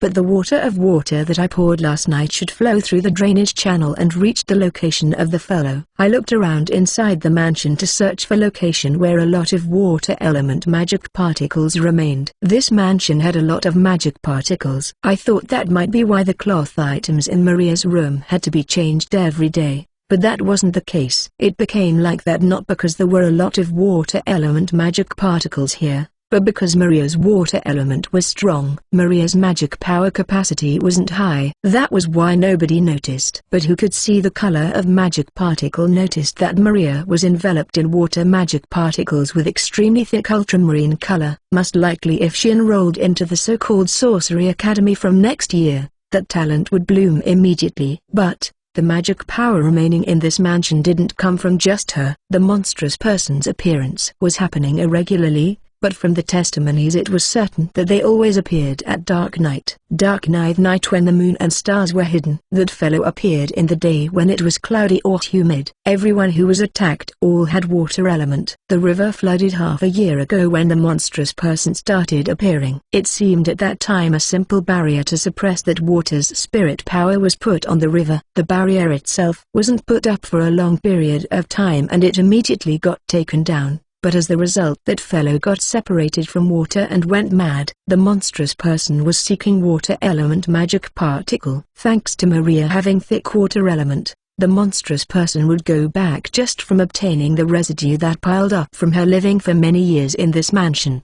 But the residual amount of magic particles that came from Maria, who only had small magic power capacity, was gradually becoming insufficient. That the monstrous person was getting closer to Maria herself. Now that fellow was hungry because the rainy season had passed. That was why that fellow would be lured and came here where I had been continuously trickling water. There, when I threw a rock on the drainage channel, something leapt to dodge it and clung on the wall. The veil of water hiding their figure was dispelled. A completely soaked fat man was clinging on the wall. His figure was bloated like a drowned body. Water and blood were dripping out from the tears in his fleshes at several spots of his bodies that looked like they were ruptured from the inside. He wasn't a living person. He also wasn't an undead. This being was using a corpse like a shell in order to protect themselves from evaporating. Their true identity was most likely a mad water spirit. When I muttered that, the bloated drowned corpse that had its true identity seen through turned its cloudy eyes glaringly at me. Heroine Survival Volume 1 Chapter 30. Insane Spirit. Perhaps the true identity of the monstrous person was a monster instead of a human? I hypothesized that based on the residual magic particles and situation. Then I bought information from the Adventurer Guild. From there I thought that the culprit wasn't the water monsters that appeared around here but a mad water spirit. It was a guess that I hoped was wrong if possible, but the worse a prediction was the bigger the chance it came true it seemed. Low-ranked water spirit. Magic power, 337 503. Overall combat strength, 371 533. Status, madness. Even low-ranked, a spirit was still a very troublesome opponent. Normally opposing a spirit that governed the principle of the world was just not done. But in a case like this where the spirit went insane because it was cut off from its base element or its summoner died and it became unable to return to the spirit world, it would start attacking a human and living creature in order to take away their magic particle. In the case of normal low-ranked spirit, they had overall combat strength around 500. Monster with such combat strength would be considered as rank 3 or above, but in the case of spirit, the difficulty of its subjugation would be considered as rank 4. The Adventurer Guild would also recommend that the party taking care of it had a rank higher than 3 and included 2 sorcerers among their number. It was because physical attack was mostly ineffective against spirit that wasn't a creature of the material world but a spiritual life form. Even so, with the willpower and mental strength of the attacker to defeat the spirit, it was possible to deal around 10% of how the damage should be to the spirit. Even so, the spirit's magic power that also functioned as their stamina would recover by 1 point each few seconds, so warrior-type fighter had no way to oppose a spirit. Even using elemental sorcery with the same element of the spirit would be completely neutralized and it would even strengthen the spirit's magic power. Therefore, when fighting a spirit, it was necessary to gather sorcerers who could use attack magic with different element from the spirit and settled the battle decisively with brute force in a short period of time. That was why I didn't plan to involve the soldiers of this city into this battle. Even if they could deal 10% of their usual damage to the spirit, a low-level attack wouldn't give any damage. Perhaps they could be used simply as a meat wall, but doing that would allow the spirit to regain its magic power by attacking the soldiers even though it was already hard to shave off its magic power. And it would be troublesome if the soldiers moved around in panic disorderly and destroyed my trap. Even so, defeating the spirit would be manageable somehow if I could gather enough number. But the Baron House didn't want this matter to be blown up out of proportion for the sake of Maria's engagement, so I didn't want to gather too many people and for the battle to result in many injured people. I also didn't want to proactively challenge this kind of opponent. But I was able to check the spirit's magic power capacity and confirmed that its magic power wasn't recovering just as I thought. It went as far as attacking someone else because it wanted their magic power. That must meant that it couldn't recover magic power in the amount that surpassed the amount it used to maintain its existence. In that case, even I who couldn't use attack magic had a way to fight it, because as long as the opponent's true identity had come to light and I had more than one day, I could make a lot of preparation! The water spirit fired out water strongly from the mouth of the fat drowned corpse it was hiding in. Perhaps it was the magic version of the level 1 water sorcery splash. It had mid-level speed and its attack power had both physical and magical properties. It was easy to use. It only had attack power at the level that could be blocked by the tree that I immediately hid behind. Against spirit that had powerful resistance against physical attack, I whose fighting method was focused on sorcery and illusion and healing had no way to damage it. But I had the knowledge and the intelligence to use what was in my possession. I applied the daily life magic hard to a clay knife that I hid under a shrubbery and threw it! The water spirit also noticed what it was. It manipulated the drowned corpse clinging on the wall and left behind bloody wet handprints on the wall while dodging it. Seeing it dodging the rock that I threw at it at the beginning and the clay knife too, I became convinced that this attack was effective. There was the philosophy of 5 elements in the knowledge of that woman. Water erased fire, fire melted metal, metal cut wood, wood's root gouged earth, and earth kept back water. It wasn't wholly applicable to this world, but even in the world of sorcery, the opposite element of fire was water, and like how it was said that light and darkness opposed each other, I hypothesized that it was possible to inflict damage to the spirit even with a little magic power if I used the opposing element of water. I didn't learn earth element sorcery, but I could use the daily life magic hard. If I use clay weapon with earth element that I had strengthened, I should be able to shave off the water spirit's magic power bit by bit even though hard's activation time was short. I picked up a clay knife, applied hard on it, and threw it. The water spirit that was locked in the flesh shell couldn't dodge the knife at midair. The water spirit fired splash once more after its existence got whittled by the knife, but I rolled to dodge it. Don't hurry, don't chase too deeply, don't enter the opponent's range too. Unlike facing a human sorcerer who would use tactic, the water spirit was only shooting water in monotone pattern. As long as there was distance between us, I could dodge its attack magic just barely. When I looked with appraisal, the insane water spirit's magic power had decreased by nearly a fourth. The magic point that was whittled by the clay knife was around 5 points. Even if I made the water spirit use magic, it only consumed around 10 points. Even so, it wasn't an unreachable number! Powerful magic power was radiated from the water spirit's whole body. I sensed magic power that rivaled the time when the female thief used level 3 sorcery and took distance. At the same time the water spirit launched its magic, a water sphere with diameter around 2 meters was fired. The garden's shrubberies that were tidally lined up got mowed down. It didn't hit me directly, but I got swallowed by the splashing water torrent and washed away for several meters. Was it the water sorcery version of Fireball from Fire Sorcery? It had no wide-range damage like Fireball, but the ground was turned into a quagmire instantly, which hindered my movement! Hard! The water spirit fired splash at me who couldn't move. I immediately hardened the ground under my feet with hard and dodged the water even while being covered in mud. I was steadily getting damaged. There was almost no outer wound on my body, but feeling-wise around 20 or 30% of my stamina had been whittled down. The clay knives that I created also vanished into the mud. However, the water spirit should have its magic power reduced until only half remaining after using such large magic. My skirt was clinging wetly on my legs, so I tore it vertically from above my thigh until the bottom. I checked that there was no pain in my body's muscles and tendons while hardening my foothold to escape from the quagmire. It was then I heard multiple voices coming from the mansion. What's with the ruckus? The garden. Arya. That water magic sound was louder than expected. Not only the gate guards, even Rhodey was coming here. Although this place was the likeliest spot that I could lure the spirit into, we were found out faster than I expected. I had told Rhodey to not come here, but it might cause the opposite effect to happen instead. If possible, I wanted to weaken the spirit a bit more before other people discovered us, but it couldn't be helped. It was a bit early, but I moved on to the second phase of my strategy. Water. When I used water with shortened effective time to make the water element around me thicker, the drowned corpse that was heading toward the intruders turned toward me. Everything would come to nothing if Rhodey or Maria got attacked here. I climbed up the wall while trickling water. Then I turned around just for a moment and shook my head at Rhodey to tell him don't follow me. Right after that I showed off water particles as I climbed over the fence. I sensed the water spirit's presence chasing behind me.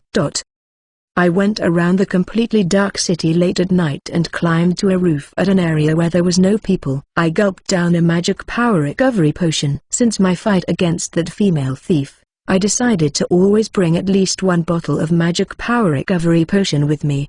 But one bottle of this cost 3 silver coins, so I didn't want to gulp it down. Even so, by drinking this, my magic power should steadily recover for around 1 hour. I cut off my skirt from the area above the knee because it was dirtied by mud and became heavy. It was then the water spirit's drowned corpse caught up. Hard. I threw away the skirt's part that I cut off to the drowned corpse that climbed up on the roof, obstructing the magic it was going to fire. There was no need to destroy its shell. The drowned corpse kept the water spirit's magic particle consumption within limit, but at the same time it also held back the water spirit's movement as a prison that prevented it from running away! The water spirit let out a wordless scream. I couldn't comprehend whether it was a scream of rage toward me or a scream of hunger. I also had no intention to try to understand the feeling of a non-living thing when I couldn't even comprehend humans' feeling. But at the very least, if you were struggling in order to live, I'd accompany you till you died. The water spirit finally noticed that I dodged the splash and used water ball once more. It had wide range and hard to dodge. Such magic would definitely deal damage to me, but that judgment was a bad move. What did it think? The reason I climbed up on the roof? The 2-meter water sphere was fired, but when it was that big it was slower than splash due to the water's weight. Also there was a chimney made from brick on the roof. I could avoid direct hit if I hid there. I also wouldn't get washed away, and the overflowing water would also immediately flow down the roof. This was the limit of an insane non-living thing that couldn't assess the situation. No matter how overwhelming the magic power and the magic it had compared to human, it wasn't that much of a threat if it had no battle experience and situational assessment. But as expected, I too couldn't get away unscathed from this battle. At this rate, even if the water spirit used up its magic power from firing powerful magic in succession, it would also give me greater damage. So I started my counterattack. The clay knife that I created together with Rhodey had vanished into the mud. But I still had another weapon. Heroine. The pendulum I threw grazed the forehead of the drowned corpse. The earth element and water element magic particles shaved off each other. Hard's effect on the pendulum that was created from a lump of bronze was weak. But I had baked clay into a ceramic blade and replaced one of the two blades with it. Even clay that had been baked could still be affected by hard. Even the ceramic blade that would break easily if it collided on something hard would become a weapon with the toughness of iron if hard was used on it!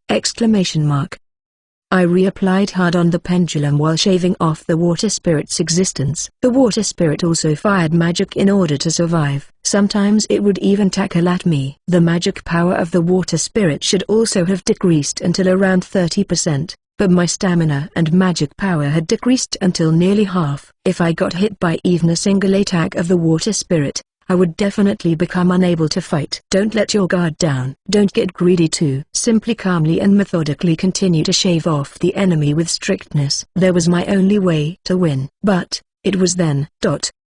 Vorpal blade. A sword attack of light suddenly surged out. The battle skill that I didn't know tore apart the water spirit's drowned corpse into pieces. The drowned corpse fell down from the roof while leaking out great amount of water from the cut surfaces. From the darkness behind it, a man wearing traveling clothes and holding a one-handed sword that was tinged with magic power, Grave, appeared before me. Why was a high-ranked butler like him here? From his personality, it was unthinkable that he appeared here as reinforcement. No, more importantly, that was my enemy though. I see. But just leave something like that to the Adventurer Guild or wherever, Grave answered without care at the dissatisfaction that I uttered to him. He pointed his sword straight at me without sheathing it back. Arya. Who are you? Heroine Survival Volume 1 Chapter 31. Parting. There was a man called Grave in the Dark Side organization of Claydale Kingdom. Originally he wasn't a person of this Claydale Kingdom. He was born as a child in a barren house of Fandora Principality, a religious nation located at the north of Claydale. He was raised as a member of a deeply faithful family, but one day a political enemy held his father in contempt and ousted him from his position as a head priest. Not only that, he ended up dead in prison. After that, Grave's mother left the country with the still small Grave in tow. Through a harsh journey, they drifted to Claydale Kingdom. But, due to that harsh journey, the body of Grave's mother broke down and she also ended up following his father. Grave, who was left alone to live in an unknown land, would do anything if it was for the sake of surviving.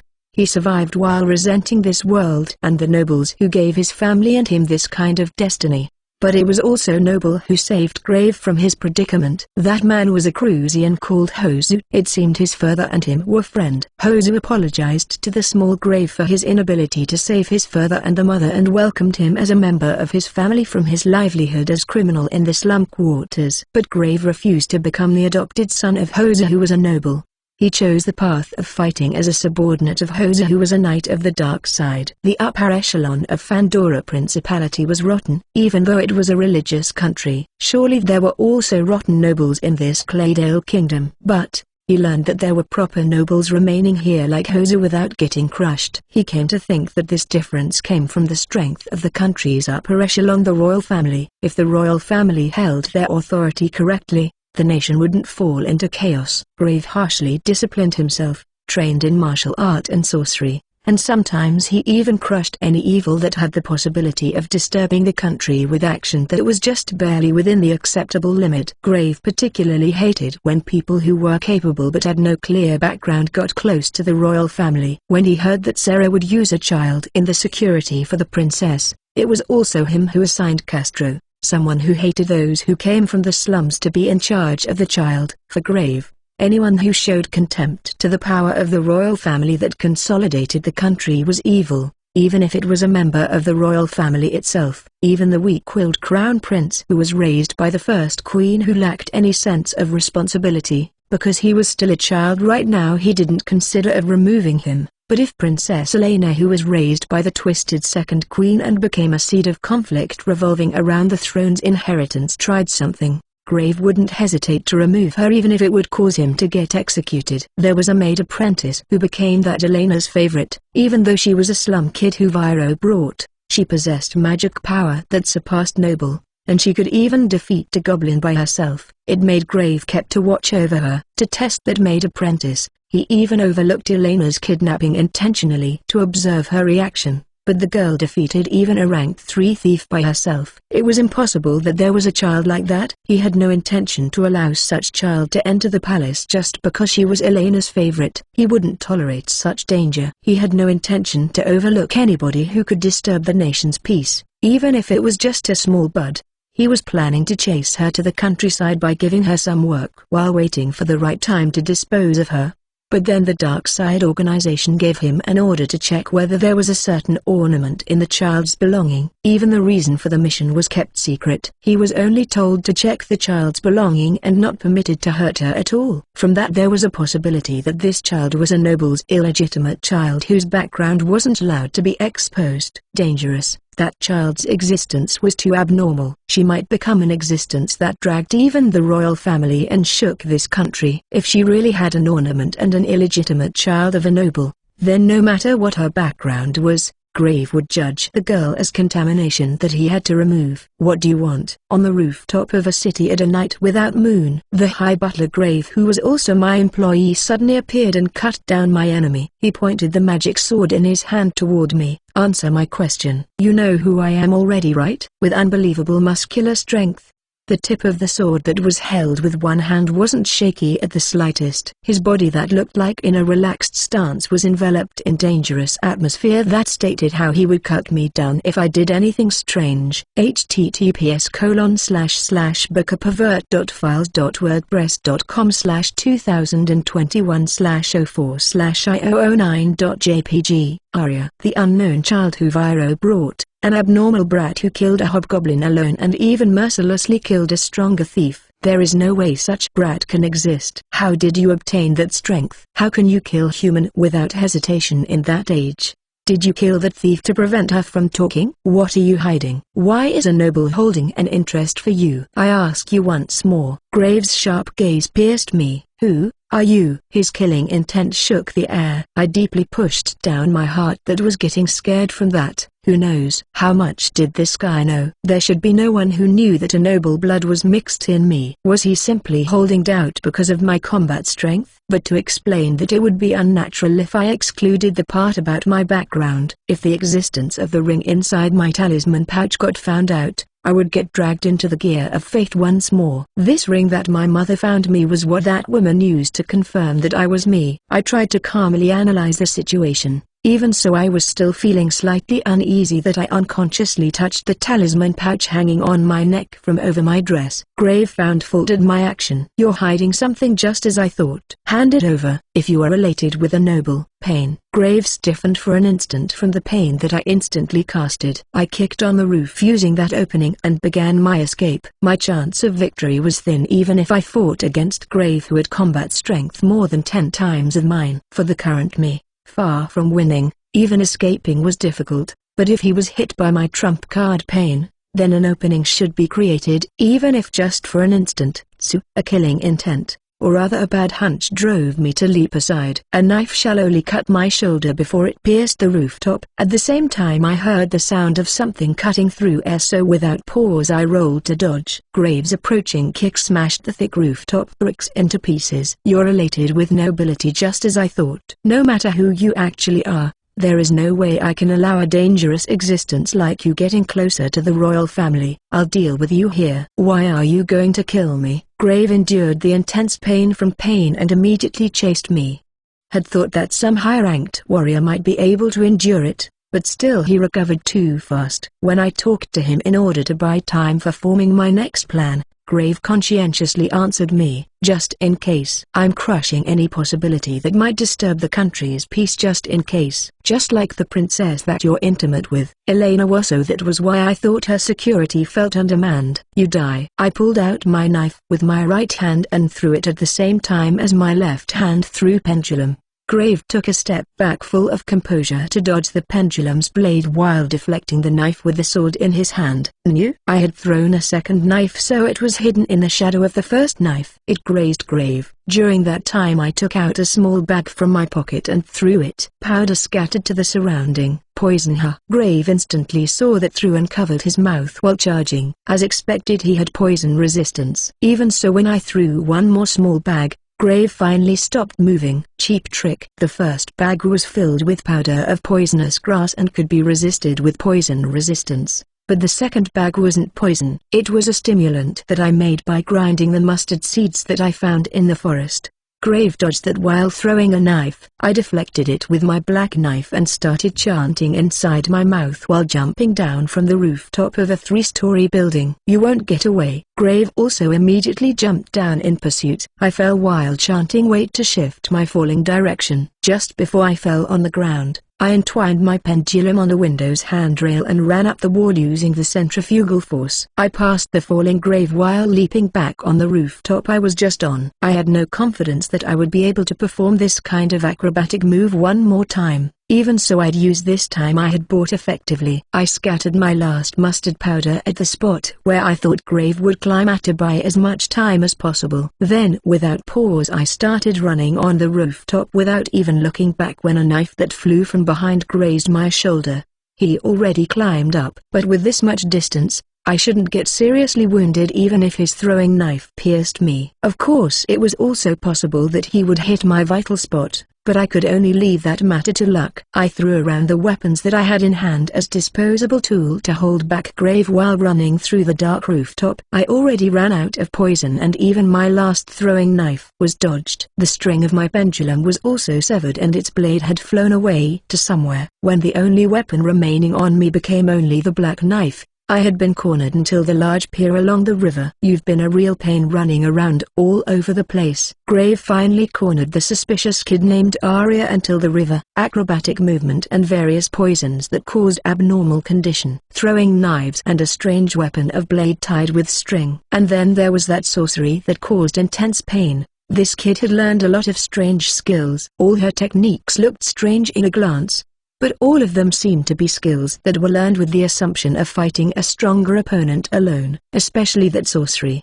Even Grave, who had familiarized himself with pain through intense training, was stopped from moving for an instant. If Arya had the strength of rank 4 or above, even Grave might get killed if it was used on him while he was unaware. This kid is dangerous, just as expected. He'll kill her here before she can turn her blade at the nation. She gave him a harder time than expected, but it was over with this. Arya didn't have any more weapon. She took a fighting stance with her last remaining weapon, the black knife, while steadily getting cornered until the edge of the pier. Are you going to challenge me one last time knowing that it's useless, or are you going to sever your own life with that knife? Arya didn't reply at all. Her sharp gaze glared at Grave while searching for even the smallest path to survive. He didn't hate those eyes. He felt like he understood just a little now why Sarah and Viro paid attention to her and trained her personally like she was their favorite student. I have no plan dying by your hand. Arya's foot kicked on the edge of the pier.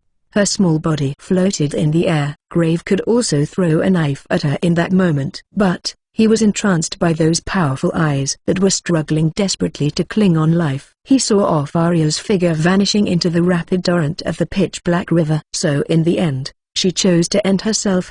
If possible, he wanted to collect what she was hiding and found out her true identity, but it was enough as long as he could dispose of a future disaster. Those eyes of her that he saw at the end still showed a strong fixation to life. But it was unthinkable that she would survive by jumping into this kind of raging stream that was inhabited by monster in the dark night where nothing could be seen. With night vision that saw by using magic particles reflection, it would be mostly ineffective within this raging stream. Arya couldn't use the sorcery of breathing in water. Within this water where she wouldn't even be able to understand where was up and down, the probability of her surviving would be lower than fighting Grave and escaping. Grave wondered if her action was her last harassment to her. He had cornered many people to their death until now, but many of the smarter opponents took that kind of action at the end in order to erase the proof of their existence. Most likely the chance that he would be able to collect her corpse was despairingly low.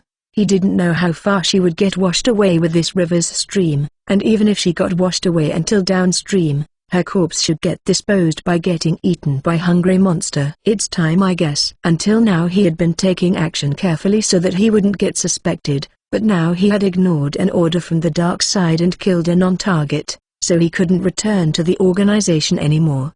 Perhaps he would be able to make excuse by saying that Arya fell into the river and died in an accident, but he originally affiliated himself to the dark side only to obtain information from them, and it felt like he was starting to get suspected by Sarah and some others recently, so he judged that there was already no benefit for him to remain in the dark side. Far from that, because of his standing there at present he was unable to deal with his targets as he wanted. Grave felt that it was troublesome. For some reason he felt uneasy and looked toward the dark raging stream once more. There was no way she could survive. But if she survived, at that time I'll recognize your worth. Like that, Grave melted into the darkness of the moonless night and vanished. He erased his figure from the front stage. The threat of monstrous person that assaulted the territory of Baron Salis quietened down, and the maid girl who became the last victim went missing. The incident was resolved with such view. And then, inside the downstream water where the flow of the river was slightly weakening, a rank 1 monster, a huge snake that was making that area as its residents sensed the presence of meat in the flow of water. Normally it had fish and the like as food, but the corpses of animal and human that very rarely flowed here were the greatest feast for the water snake. Its long body that reached several meters wriggled and advanced inside the water. Its jaw spread out so widely that it could swallow something at the size of a lamb whole as it laid in wait. Then suddenly a sound that was like a voice rippled from the existence that it thought as meat. The surge of magic power slashed the water snake's head. If there was still consciousness in the head of the water snake that was washed away by the river stream, it would surely notice the headless corpses of several water snake that was flowing behind that existence. That existence grabbed the tail of the water snake that lost its head and got washed ashore at the shoal. The face of a girl with pink blonde hair popped out from the water surface with a black blade bit between her teeth. Like that, she swam until the bank and dispelled hard from her mud-covered maid uniform that she used as replacement of a life buoy. She used her freezing fingers to hold the knife in her mouth and turned her gaze to the direction of the city. Her life was targeted just because of an unsure suspicion, and even that assassin's dagger was going to be pointed toward Elena. Grave, I'll definitely kill you. https://bookerpervert.files.wordpress.com/2021/04/io10.jpg. Heroine Survival Volume 1 Chapter 32. Elena's Oath. My father's hair was blonde. My mother's hair was red. When I was born, my hair was blonde. Was that why? When mother looked at me, my face wasn't reflected in her eyes. I wonder, when did it start? When I became my Mother never told me that she loved me. When I first became aware of my surrounding, the oldest saying of mother that I remembered her saying to me was, "Become a splendid king." Mother never smiled at me, even though there was a smile in her face. To me it didn't look like a smile. Some kind of education had been instilled into me even before I became aware of my surrounding. Noble's common sense, etiquette and manner, general education, the history of this country and continent, politics and economy, understanding humans' heart,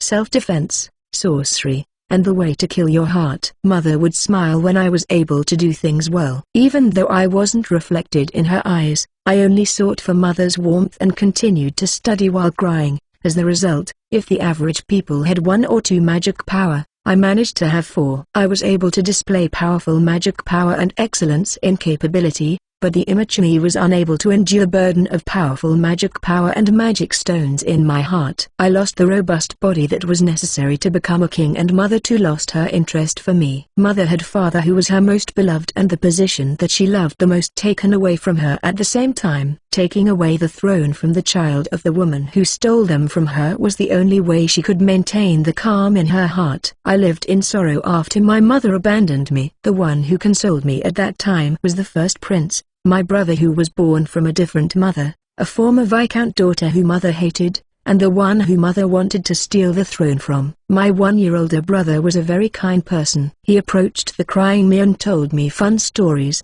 brought me to a lot of new places, and showed a new world to the isolated me. She was a very kind and lovely prince. Seeing such big brother, I had this thought. This person, what a happy person he is. In that instant, the incomprehensible knowledge that was simply accumulating pointlessly inside me intertwined with each other like the leaves and branches of a big tree, granting me intelligence unbefitting of my age. By losing the qualification necessary to become a king, it became a certainty that this big brother would be chosen as the crown prince. This big brother would become the next king. This big brother who didn't even know anything about the heavy pressure and the meaning to become king. This big brother whose awareness was only at the level of the heir of a mid-level noble or a third son of a count. But it would be unfair to only blame him, because he didn't even know the meaning of becoming the next king due to the fault of the first queen, the former viscount daughter who took away his chance for education for the reason of wanting to raise him freely. Because of the fault of the first queen who forced her will for that, this country got divided into the royal family faction and the noble faction that were in dispute with each other. The big brother's kindness that tried to save his pitiful little sister couldn't possibly become strength to consolidate that kind of unstable situation. That was why I asked to have a meeting under absolute secrecy with my father the king, used the knowledge that I had to compile what I could do for this country and presented it to him. Fortunately, father wasn't a fool. No. He was a foolish father who still loved the first queen and the prince despite regretting drowning in love and throwing the country's internal condition into chaos. His only choice was to accept my suggestion. And then, I even involved my grandparents, the previous king and the queen dowager. For the sake of if my big brother was ascertained as unsuitable to become the next king, I even went as far as falsifying myself to trick my big brother and the nobles. And so the queen education for me that was kept secret from even my actual mother began. I'm sorry, oh pitiful Okasama. I who obtained intelligence thanks to you couldn't become your puppet. TN. At the beginning Elena referred herself with Watashi, but now she referred herself with Watakushi. The I, me that I put in italic refer to Watakushi.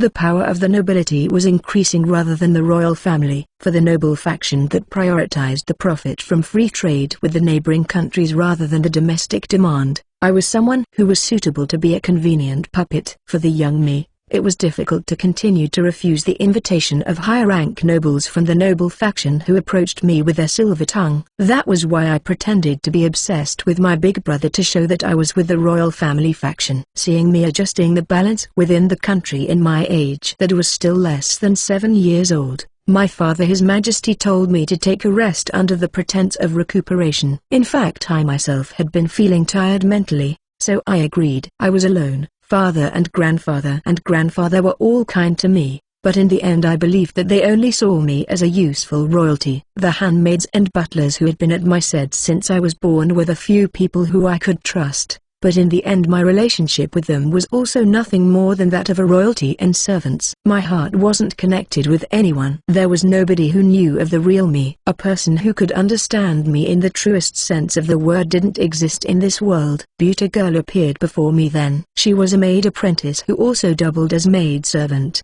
one among many who were gathered by Dandel and the palace for the sake of my recuperation. At first I wasn't even aware of her, but my cousin Clara, who was one of my purposes for coming to this place, had completely changed, like she was a different person from before. That Clara turned a scared gaze toward this girl. I thought that if I put this girl at my side, I would be able to learn something. However, I was surprised as I watched that girl from close by. The portrait of my great-grandmother, the queen of 2 generations before, was still remaining in the palace of the royal capital even now. The hair color of that maid apprentice was the same with great-grandmother, a blonde hair that was tinged with pink color that I yearned for when I was small. The girl's name was Arya. This encounter would change her and me and also a lot of people. She was a girl who made me felt a little bit of expectation and premonition for that. I was slightly forceful in order to put Arya at my side. By wearing my mask as the selfish princess and my status as royalty, I was able to appoint Arya as one of my attendant maids. At first it was her appearance that I took a liking to. Arya's face and figure looked even more well-featured than nobles who were born by gathering generally good blood in their lineage. Seeing that she was allowed to appear before the presence of a royalty although she was still an apprentice made me thought that she was at least 10 years old. But she looked even more mature than 10 years old because of her adorable looks that could be categorized as baby face and her lack of expression. I was slightly surprised when I heard later that her actual age was the same like me. But what surprised me the most was Arya's behavior. In the case of servant from commoner background, they would almost never appear before me, and even if they showed themselves in my presence, all of them would similarly shrink in fear and couldn't hold a coherent conversation with me. Even some of maids who were related to nobility would also shrink in fear while the rest would act like sycophant. In the end, the only people I could hold a proper conversation with were only nobles who managed to graduate from the Royal Sorcery Academy that was exclusive for nobles. But Arya was different. She didn't act fearful or flattering toward me. I sensed a definite intelligence and will from her words that contained no emotion or amiability. I never met a child like this. Even noble children who were raised with strict education couldn't be like that. Clara's big brother and the Prime Minister's grandson were quite mature even among the higher-ranked nobles. Even so, they were still within the category of children. Conversely, the current Clara had lost her childishness from before, but I could see some glimpses of fear from her now, as though she was just a lower middle-class commoner. Drawing a line between oneself and other people, and choosing by oneself of what one should do and then took action to carry it out. There was no way such eerie child could exist, other than us. That must be why I was drawn to her. That was why we were drawn toward each other. Something like time didn't matter. Arya's existence was a light that appeared on the dark path of me who was continuing to fight against fate by myself. When I got kidnapped by a thief who was hired by the noble faction, Arya fought with her life at stake and rescued me. Seeing Arya fighting until she became battered all over, I wished that she would just abandon someone like me and escaped, even though her opponent was someone that no child could possibly win against no matter you looked at it. And yet, she was risking her life to save me, someone who she had only known for several days. It was so stupid that I even felt irritated. Even I had the resolve to kill myself rather than getting used by others. Even Arya, if she claimed that protecting me was her job, then she could just run away if it looked like she was going to die. It was going to die for my duty as a royalty. At least I wanted to die for your sake. Arya, who saved me from that, saved not only my body, but even my heart too. No matter how great her existence had grown inside me, the day of our parting had finally arrived. I was able to stay in this place only for 1 month. Any longer than that and I would be forced to return to the capital. I also couldn't meet with Arya, who was seriously injured, even though she was my maid who the dark side sent as my guard. My standing didn't allow me to personally go just to visit a mere maid. The dark side's higher-ranked butler Grave also pointed out that to me. I could only stay obedient until the day I left this lakeshore castle arrived. But the high-ranked handmaid who was also from the dark side, Sarah, secretly told me that Arya had recovered. Surely Arya would never come to work under me. If I forcefully tried to bind her, one day she would tear off her chain and vanish to the unknown. We weren't equal. That was why there was a need for some kind of reason for the two of us to be together. While I was thinking of such thing, Sarah whispered with a small voice that only I could hear, "Does your highness wish to meet with that girl one last time?" One last time. She must mean to allow Arya and me to talk alone. Arya wouldn't come under me. I just wanted to see her in a healthy condition. However, I nodded pleadingly at Sarah's offer, with my last wish filling it. "I'm here, Elena-sama. You are right in time. Welcome, Arya." Arya lightly landed on the second floor's terrace at the specified time of midnight. I felt relieved seeing her entrance because there was no after effect from her wounds. I felt like I was going to cry seeing her looking slightly thinner. Even so, I put on a smile on my face. "Arya, first thank you for saving me. Thanks to you, I was able to spend my time here till the end without falling sick." "No problem. It's my job." "That's just like you." If it was Arya, then she obviously would answer like that. She didn't boast of her accomplishment. Her tone was the same when we talked with just the two of us. The distance between us had also shrunk. Even so, I felt the distance between our standings from that. I headed toward the handrail to close that distance unconsciously and faced Arya. "Arya, who are you?" I had wanted to ask her that question all this time, but I couldn't ask, because I got the feeling that you would vanish if I asked you. "I'm just an orphan, just an adventurer, just Arya." Right. I felt that was the way of living that Arya decided for herself. The two of us couldn't be together. That was why words subconsciously slipped out from my mouth. "Arya, won't you work under me?" "I have no intention of serving anyone, even just as a guard. I'm just an adventurer. For us to be together, One of us had to give up on our own path. But we had chosen to walk on a thorny path even as young as we were. That was why we couldn't get off from that path by our own will. Arya aren't friends. Yes, I'm a princess, and you are just an adventurer. We can't stand on the same standing no matter what. I know. Then I know. Even I know. We weren't equal. We couldn't stand on the same standing. We couldn't become friend. It was painful just to say those words that I had already known. Even I know. But the 7-year-old me who I pushed to the bottom of my heart with my accumulated knowledge and covered up under the guise of princess was crying in loneliness. We are the same kind, Arya softly spoke out before the immature me could break my princess's mask. Same kind. I digested the meaning of those words. We were continuing to walk barefooted on a thorny path that was leading into darkness where we couldn't see what lay ahead. Even if the paths we walked were different, we weren't alone by any means. Once more Arya saved my heart that almost broke. That was why it put on the mask of the princess who could stand on her own feet,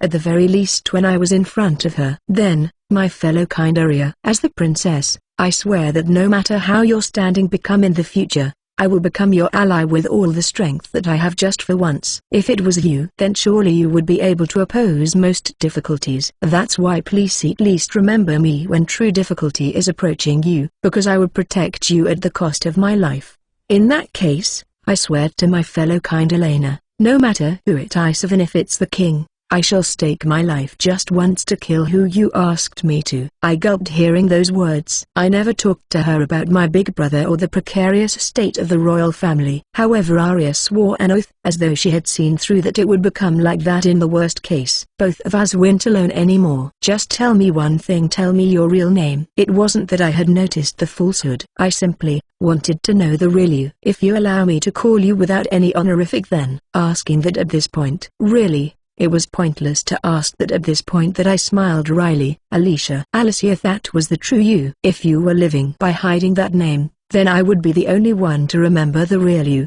Farewell Arya. And my only Alicia. Sayonara Elena. This wasn't an eternal parting. However, those were words of determination where we would walk a different path. I turned my back toward Arya, because I wanted you to remember only the strong me. This would be the last time I cried. I said farewell to the childish me together with this drop of tear. In order to save this country, I put on the cracked mask of princess once more. Sayonara, Arya, until the day our thorny paths crossed once more. Heroine Survival Volume 1 Chapter 33, A Combat Maid's Afternoon. Soon 3 months would have passed since I changed from Alicia to Arya. I was hired as the princess's bodyguard as well as watcher. I learned combat technique from Sarah, and then I got seriously injured from rescuing my protection target Elena from a thief who was a kidnapping specialist. Because of that, I was taken off from the guard duty in the remaining time for rest. However, my body was already recovering. My body that had cure thoroughly applied on me from the princess's personal light sorcerer didn't even have a single wound anymore. My internal organs still hadn't fully healed,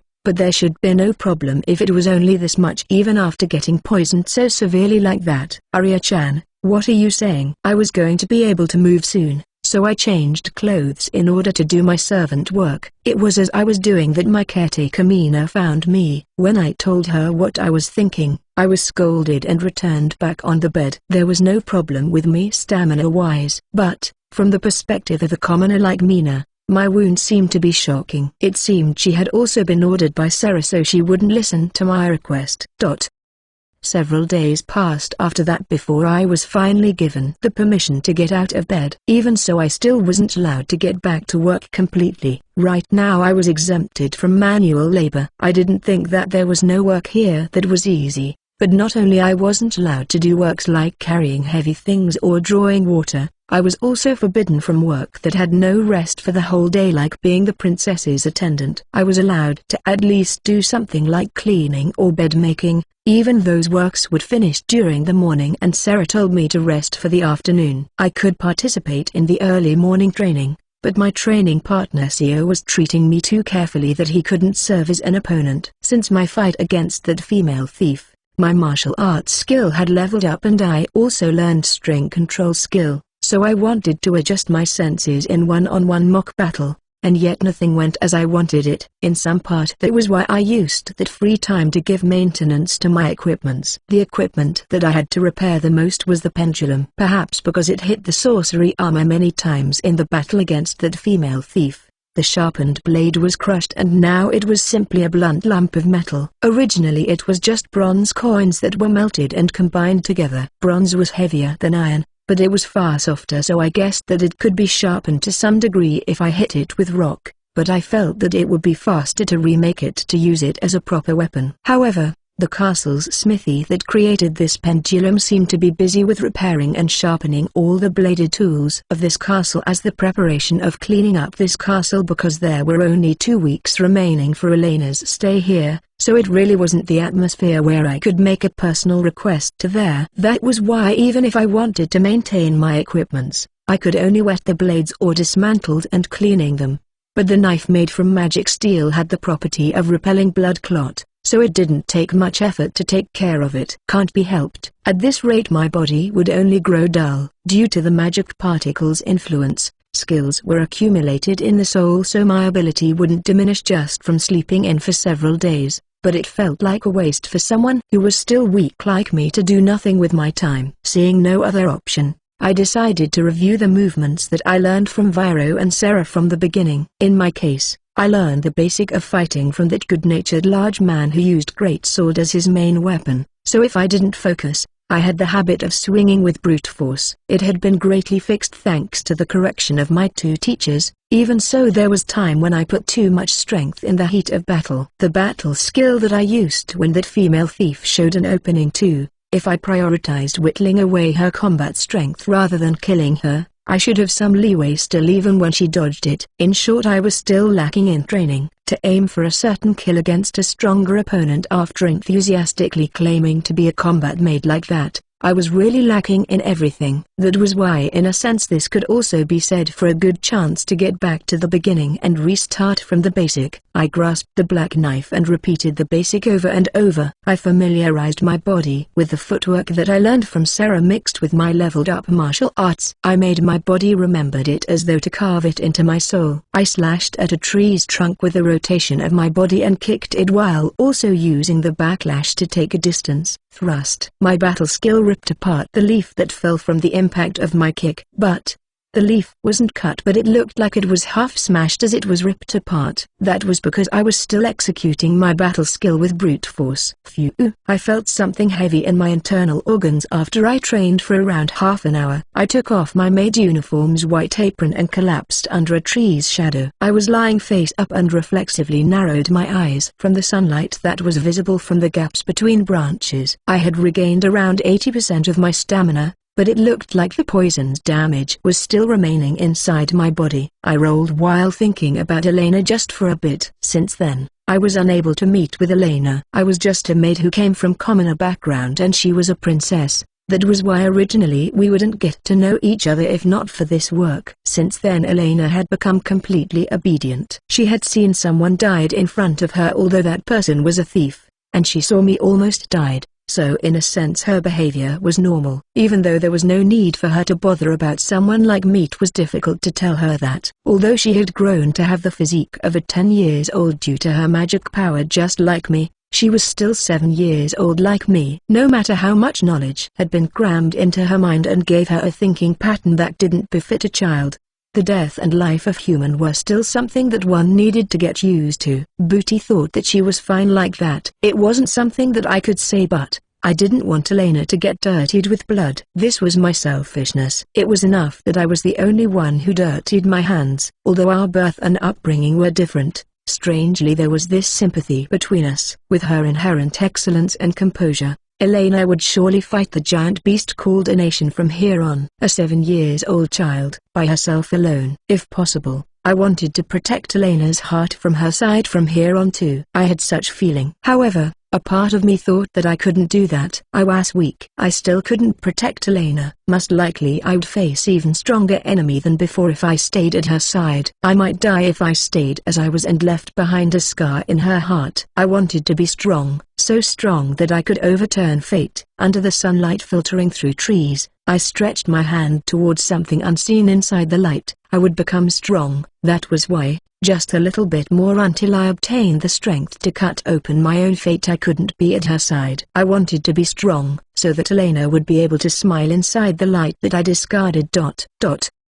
Naya! I suddenly heard a cry. I turned my gaze to the side while still lying down. There a cat was staring at me with eyes that were filled with a mix of wariness and interest. Why was there a cat at this kind of place? I unconsciously stared still at the cat. The cat also stared still at me. It was still young, perhaps around 3 years old. It was a striped cat with light brown fur and stripes of darker brown color. Its vivid orange eyes were wavering with curiosity. I come to think of it, there was a stray cat that Mina sometimes fed. I never raised a cat during my time in the orphanage, and even when Otto-san and Okara-san were still alive. Otto-san said that cat was cute because they hunted rats and bugs. Come to think of it, when I was crying from hunger at the orphanage because my meal was stolen, a stray cat that sometimes I caught sight of once put a dead bug in front of me. At that time I didn't understand why it did that, but that cat shared its food with me.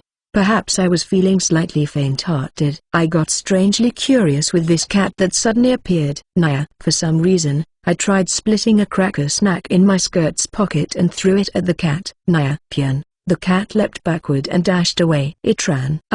It stopped midway. It slowly got closer. It was extremely wary despite approaching me from its own initiative. I cut a thin grass with pointy head attached that grew nearby and lightly swayed it. Naya! The cat raised its face in surprise. It alternately looked at the swaying plant head and the fallen cracker. It looked like it had a very strong curiosity.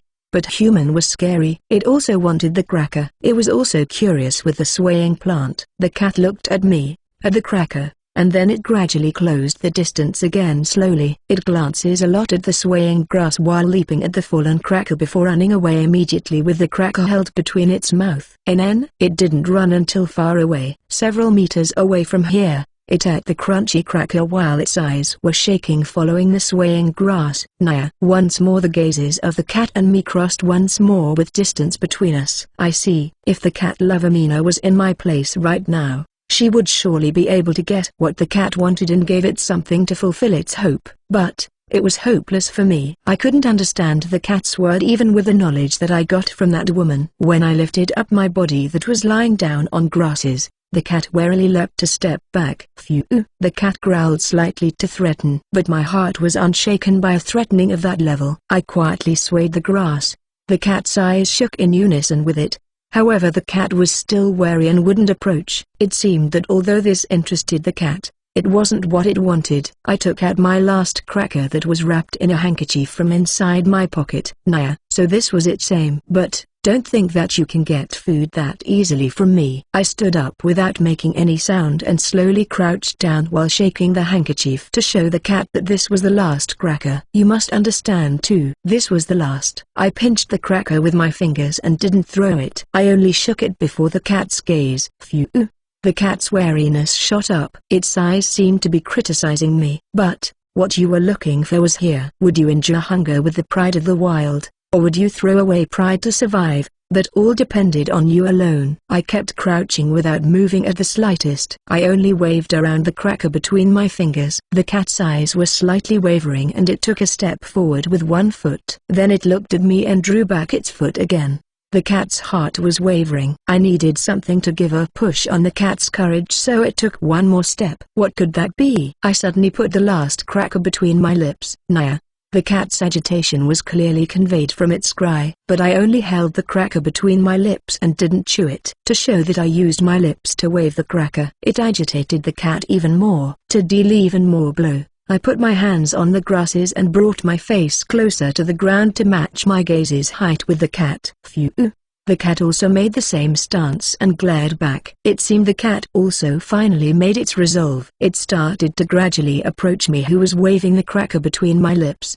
The cat spent dozens of seconds to gradually close the distance. Then it finally came until right before me and snapped at the cracker between my lips. Peek in. The cracker snapped and the cat snatched around 70% of it. Then it ran away as fast as its legs could carry it.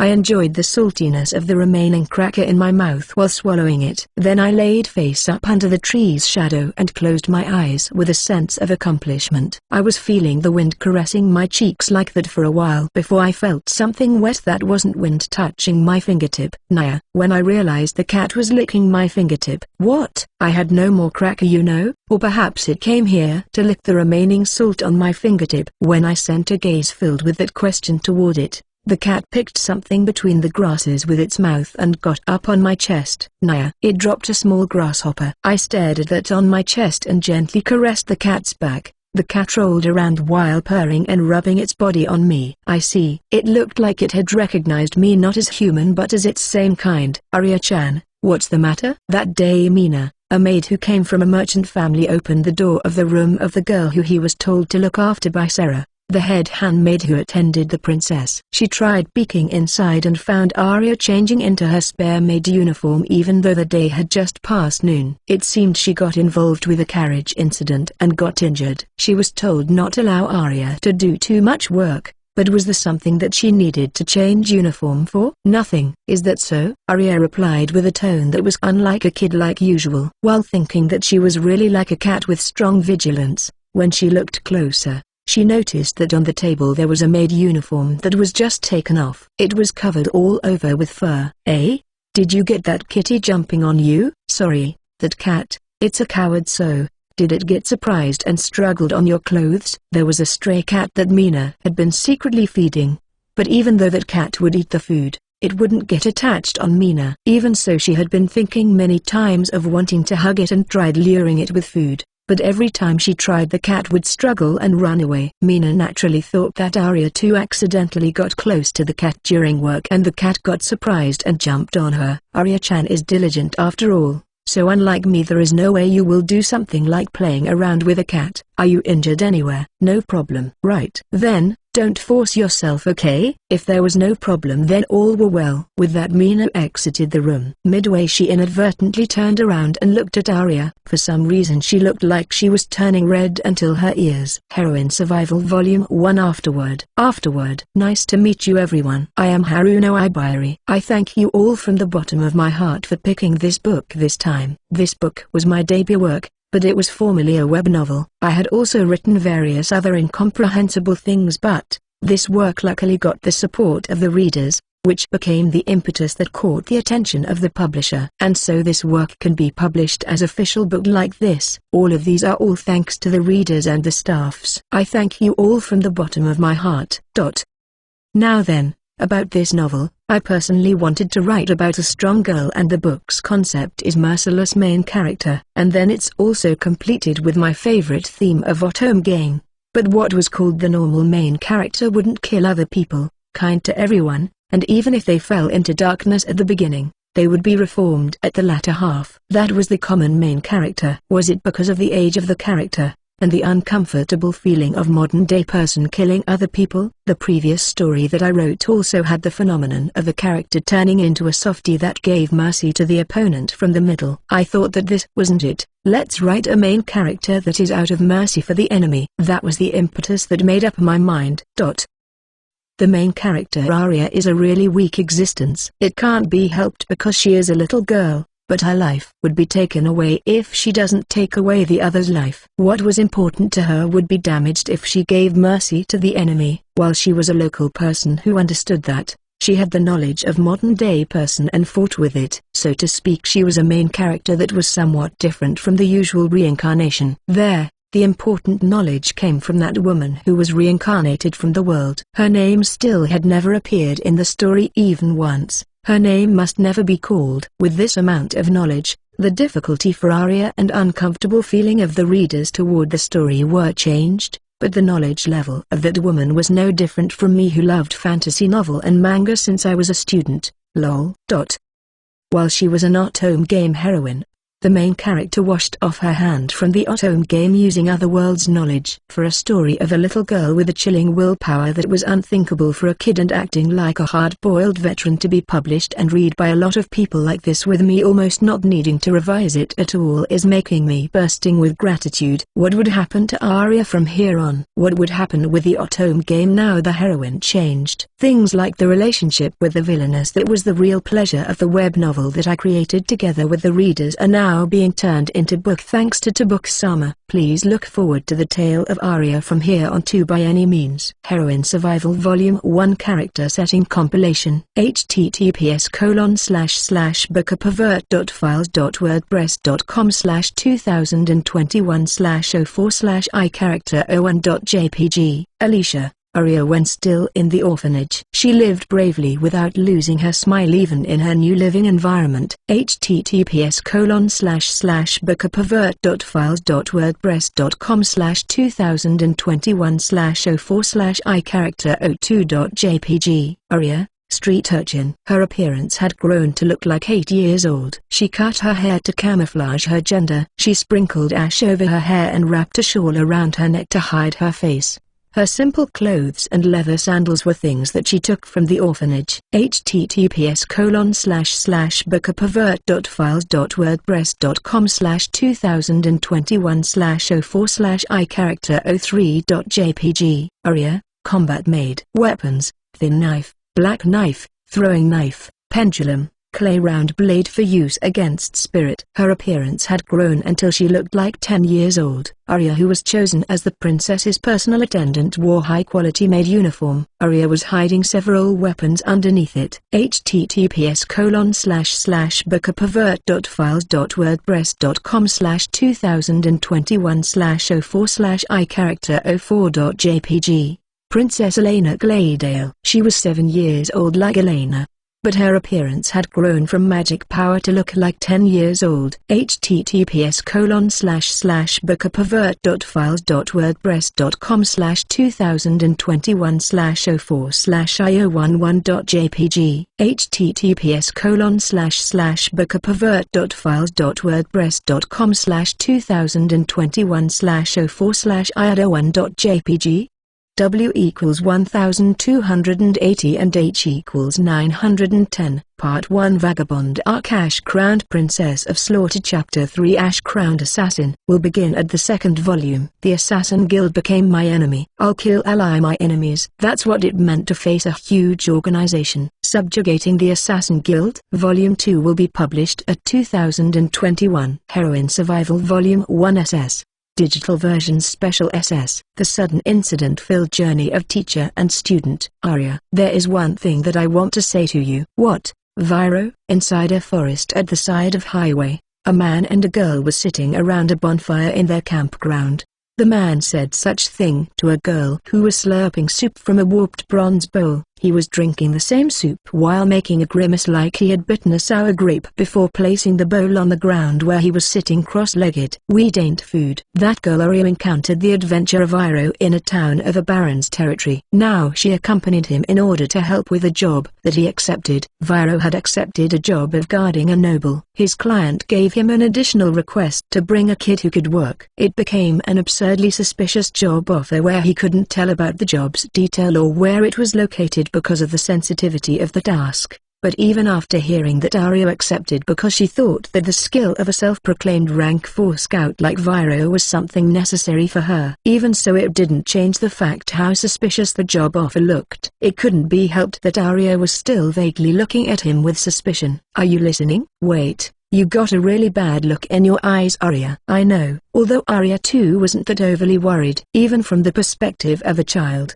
Viro looked like a hopelessly irresponsible and no-good adult, but Arya too understood that Viro was unexpectedly good-natured and wasn't a bad person. This isn't weed. Hora grass contained nourishment that can even make great Kolth goat to survive just from eating that even in dry season. There is simply nobody else who will eat it other than goat because it has a lot of fiber and taste bitter. That's almost no different than weed. By the way, there was a record from 50 years ago that in the war against the demon race, some soldiers mixed the grass with wheat porridge and ate it. so it wasn't inedible for human. Viro had beans and wheat grains stored in his space-expanded bag. Arya thought that his diet would be unbalanced with just that and put in the grass without asking. The street urchin Arya started giving such explanation while flipping the pages of a small book with a scholarly expression. Viro stared at her with a dubious gaze that seemed to say, "What's with this kid?" while gulping down the remaining porridge in his bronze bowl in one go. Viro was also an adult male. It was pointless to get irritated against a kid. He changed tack to the method of praising a kid to make them grow. No. This ingredient is tasty. It feels like it's melting in your mouth. It's the larva of black beetle that I found in the hollow of that tree over there. I don't wanna hear any more than that. The night grew late like that. Arya, I decided that I'm going to train you intensely. Roger. The next morning, Viro declared that while standing imposingly with his arms folded, Arya consented to him despite not really understanding what he meant. In this continent, the culture of eating bug also existed, more or less. People normally ate insects at Milan Confederation at the north and at Khalfan Empire that was in a desert area, but in Claydale where the forest's blessing was bountiful, eating bug wasn't common. Viro explained to Arya about that. But Arya, who had strange knowledge, lectured about the validity of eating bug using difficult words like nutritional value and the like that the scholars at the capital would use. Viro thought that wasn't what he meant even while giving up in persuading her. What he said just now came from the thinking that if he couldn't persuade her, then he would train her so hard that she wouldn't even have any energy left over to cook. This decision was the result of the immaturity of Viro, who got too worked up against a child. In addition, Viro too needed to train Arya so that she would become useful. When they arrived at their destination, Arya herself was also greedily seeking strength. So, in the end, both of them had no problem with this arrangement. And so, try hunting a goblin if it comes out. Yes, the adult Viro started asking for the unreasonable right off the bat. The kid Arya replied affirmatively to that without any objection. It was a very strange scene, but in Viro's thought, if it was only against something like goblin, then he could just step in any time to prevent the worst from happening. Arya herself was also thinking that she wanted to increase her real battle experience,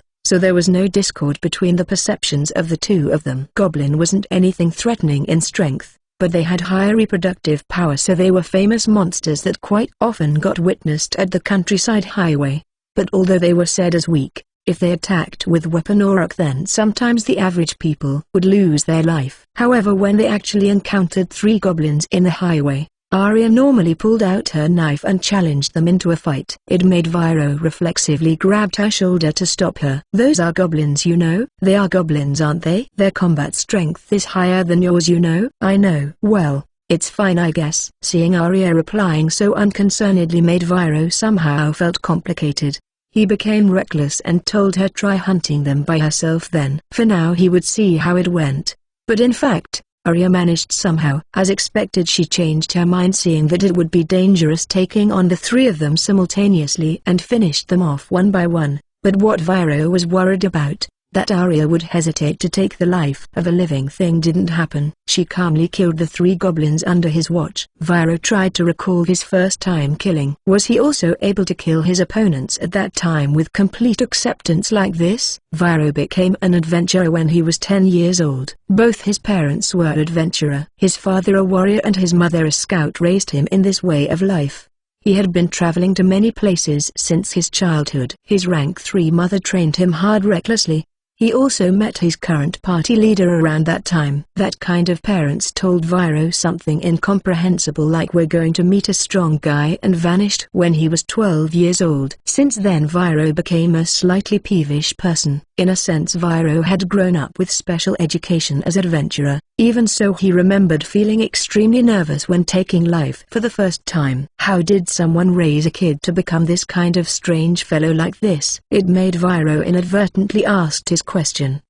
Aren't you scared getting into a fight where you might die?" Toward that question, Arya wiped the blood from his black knife while muttering dispassionately, "Fear will make your eyes clouded. I won't waste the lives that are making me stronger." "Are you man among men, huh? What's with this kid?" The thought crossed Viro's mind, but setting that aside, Viro had been aware from early on that despite how hard-boiled she was, Arya was just a girl who was dressing up as boy. She was just a child, so at first even Viro didn't notice. but commoner children wouldn't wear something like underwear until they were around 10 years old. And so it was pretty easy to find her gender because Arya was walking around with such fluttery outfit. It was also problematic to always make such small girl with not much stamina camped outside. From how she behaved, Viro guessed that she was around 10 years old, but she simply had a small build because she was a street urchin who didn't have enough food to eat. Even so, only when it came to foods that could be obtained inside the forest, if he let his guard down, Arya would pick strange ingredients based on her strange knowledge. So although it wasn't the main reason, it played a part in his decision to periodically stop by at villages and towns to resupply their food supply and the like. Viro too, although he was used with camping outside, being used to something and liking it were two different matters. If possible, he wanted to sleep on a bed in an inn. Cooking his own food was also troublesome. He also wanted to drink alcohol and smoke, and if there was good woman to embrace, then he wouldn't have any complaint. Even so, his student-to-be, Arya, said something fugitive like that staying inside the forest where there was nobody was more calming for her other than in the middle of a city. Her attitude was plainly troubling for Viro. He decided to camp outside most of the time rather than stopping by in human settlement throughout this trip due to various reasons like shortening their travel time, but in part it was because he thought that Arya was a town street urchin and so he would teach her the harshness of being adventurer through this trip. And yet, Arya was too stoic the whole time, like a mountain ascetic from somewhere. Because of that, right now it felt like it was Viro who was more looking forward to stop by in town or village. By the way, some villages had inn and some didn't have. In rough estimate, when a village populace was more than 500, then most of the times that village would have a bar that doubled as a cheap inn. The village that they stopped by yesterday was a big village with population nearly 1,000 and it was ruled by a knight. Viro recalled the story of the knight that he heard at that time, in some part because of Arya's behavior at that time too. He was considering making use of what he heard in order to ascertain Arya's capability soon, because it was getting troublesome for him. Yesterday afternoon, they stopped by in that village for food resupply and other things like alcohol. The Viro and Arya parted. Viro would go to the knight's mansion to obtain information about the surrounding area, while Arya would replenish their food from the village's merchant. Viro was uneasy to entrust the food replenishment to Arya, but as expected they couldn't exchange their roles. Besides, as expected, even Arya would surely not do something like digging for worm instead of buying dried vegetables and dried meats. He wanted to believe that, "You'll be fine, right? Leave it to me." Viro saw off Arya with an expression of a mother asking her small child doing an errand for the first time. Then he asked for a meeting with the knight using his standing as a high-ranked adventurer. With that he was able to obtain information about bandits who appeared near here. It seemed the bandit leader was a former mercenary or soldier with some smart in his brain. It seemed the knight had also tried subjugating the bandits using his servants and the village's militia, but the bandits had erased their trace skillfully and the subjugation failed. But, in the first place, they should find the bandits' hideout first if they were going to dispatch a subjugation squad. If the hideout hadn't been found, then the standard practice was making a request to the adventurers. But scout with some skill who could defeat 10 or more bandits had mostly headed to the barren territory that was close to the monster habitat, so it seemed that the hideout hadn't been found yet. A quest of this difficulty level was something that Viro could clear by himself, but the knight was reluctant to pay the feat to hire a rank 4 adventurer, so while talking about the information of this area, the knight would also send glances at Viro while making small talks like it's really a pinch. What a problem this is. None of the information he obtained was interesting and they were insufficient to make Viro took action, but he kept it in mind thinking that perhaps he could use it as Arya's training and left the knight's manor. It should be time for Arya to finish shopping soon, wasn't it? It was a large village, but in the end it was just a village. So this place wasn't selling things like potion or weapon. Arya only went to buy dried vegetables and salt, so there was no way there would be any problem. But Viro got a bad premonition and walked toward the direction of the inn with a fast pace. There, as expected, there was some kind of commotion occurring. The morning a farmer was early. Sometimes there would also be farmer who finished the manual labor quickly and left the other works like weeding and the like to the children while they went to drink alcohol. When Viro observed the situation, just as he thought, there was a man there who seemed to be drunk already even though it wasn't evening yet. It seemed there was a drunkard acting violent, but the one who standing in front of a young waitress who got picked on to protect her was a familiar fascia rather. That was definitely Arya. Viro had warned her to not get involved with trouble, but here she had already poked her nose into something troublesome. He was exasperated with her. Even so, he wondered if this could also serve as training for her. Thinking that, he decided to remain as a spectator, but he changed his mind once more when he saw Arya's face. Although the drunkard had no combat skill, his status seemed to be high from doing manual labor every day, so his combat strength surpassed Arya. Normally he would think that this man would serve as a good test for his capable favorite pupil, candidate, but the small Arya showed not the slightest fear even when facing against such large man. Her gaze toward the man was as though she was looking at a goblin. Seeing those eyes, Viro hurriedly cut in between the two because at this rate blood might get spilled. "You there, wait a second. A large man like you threatening a woman and a kid like this? That's unsightly." "Yeah." Viro rushed in while acting cool. His speech caused the onlookers around them to watch dumbfounded. Arya, who should be the one receiving help, was looking at him like he was looking at a goblin. To be honest, the biggest reason for Viro to interfere with this commotion was because the waitress was a beauty. She looked like she was at her early 20s perhaps. She was a beauty with a little strong look that was just how Viro preferred it. It was rare to find a woman like this in a countryside village. If things went well, then perhaps he would be able to make a good memory tonight. Such thought crossed his mind briefly. Speaking from the result, a drunkard who didn't even have any combat skill had no way of defeating a rank 4 adventurer. Viro easily beat the man unconscious and entrusted him to a nearby villager before returning to the waitress. There he saw Beauty sporting a bright smile and a slight blush on her cheeks. "Thank you very much." The beautiful waitress said that and shook the hand of Arya, who was dressed as a male while blushing from her handsome guy action. Viro watched that going on with a dumbfounded look. It was then the beautiful waitress finally noticed him and gave him a wide business smile. "Allow me to thank you too as the father of this child. I'll treat both of you with the delicious cooking of my husband in our inn, so please come." I'm still 35 years old. I had heard that before. Viro had been complaining the whole time since they left the village. It was unknown whether it was being called a father that bothered him or because he was dejected that the woman how he thought as a waitress was actually a newlywed proprietress. Arya simply replied to him dispassionately without agreeing or disagreeing and also without getting angry or anything. If other people saw this, perhaps they would see a master and disciple with good relationship in a sense. Many people would surely get such misunderstanding. From a child's perspective, this man was really a hopeless adult, but from Arya's perspective, this didn't lower her evaluation of Viro. He wasn't looking down at her just because she was a kid or a female, which was something that an adult tended to do. Viro was interacting with her as a fellow human from equal standpoint. It made Arya respected him, but telling him that might make him get carried away and acted annoying. So Arya kept it a secret in her heart and lightly patted the shoulder of Viro, who was walking trudgingly. A human's life seems short but long. One day the right person will definitely appear for you. For some reason Viro even recalled things that he didn't want to recall, but considering the information that he heard from the village and the grit that Arya showed him, and then from other things like the battle against the goblins that she showed him just now, it made him say something that would be too reckless if he said it to a normal child. "The village's chief told me that there are bandits appearing around here. Tonight we're going to hunt those bandits for your training." Like that, the trip that was full with recklessness where the impromptu master and student were destroying each other common senses continued before Arya arrived at the territory of Margrave Dantle, where she would have a fateful encounter. If you just want to support me or have a particular novel in mind that you'd like to request, please join my Ko-fi or Patreon. The links are below. Once again, thank you More Clan.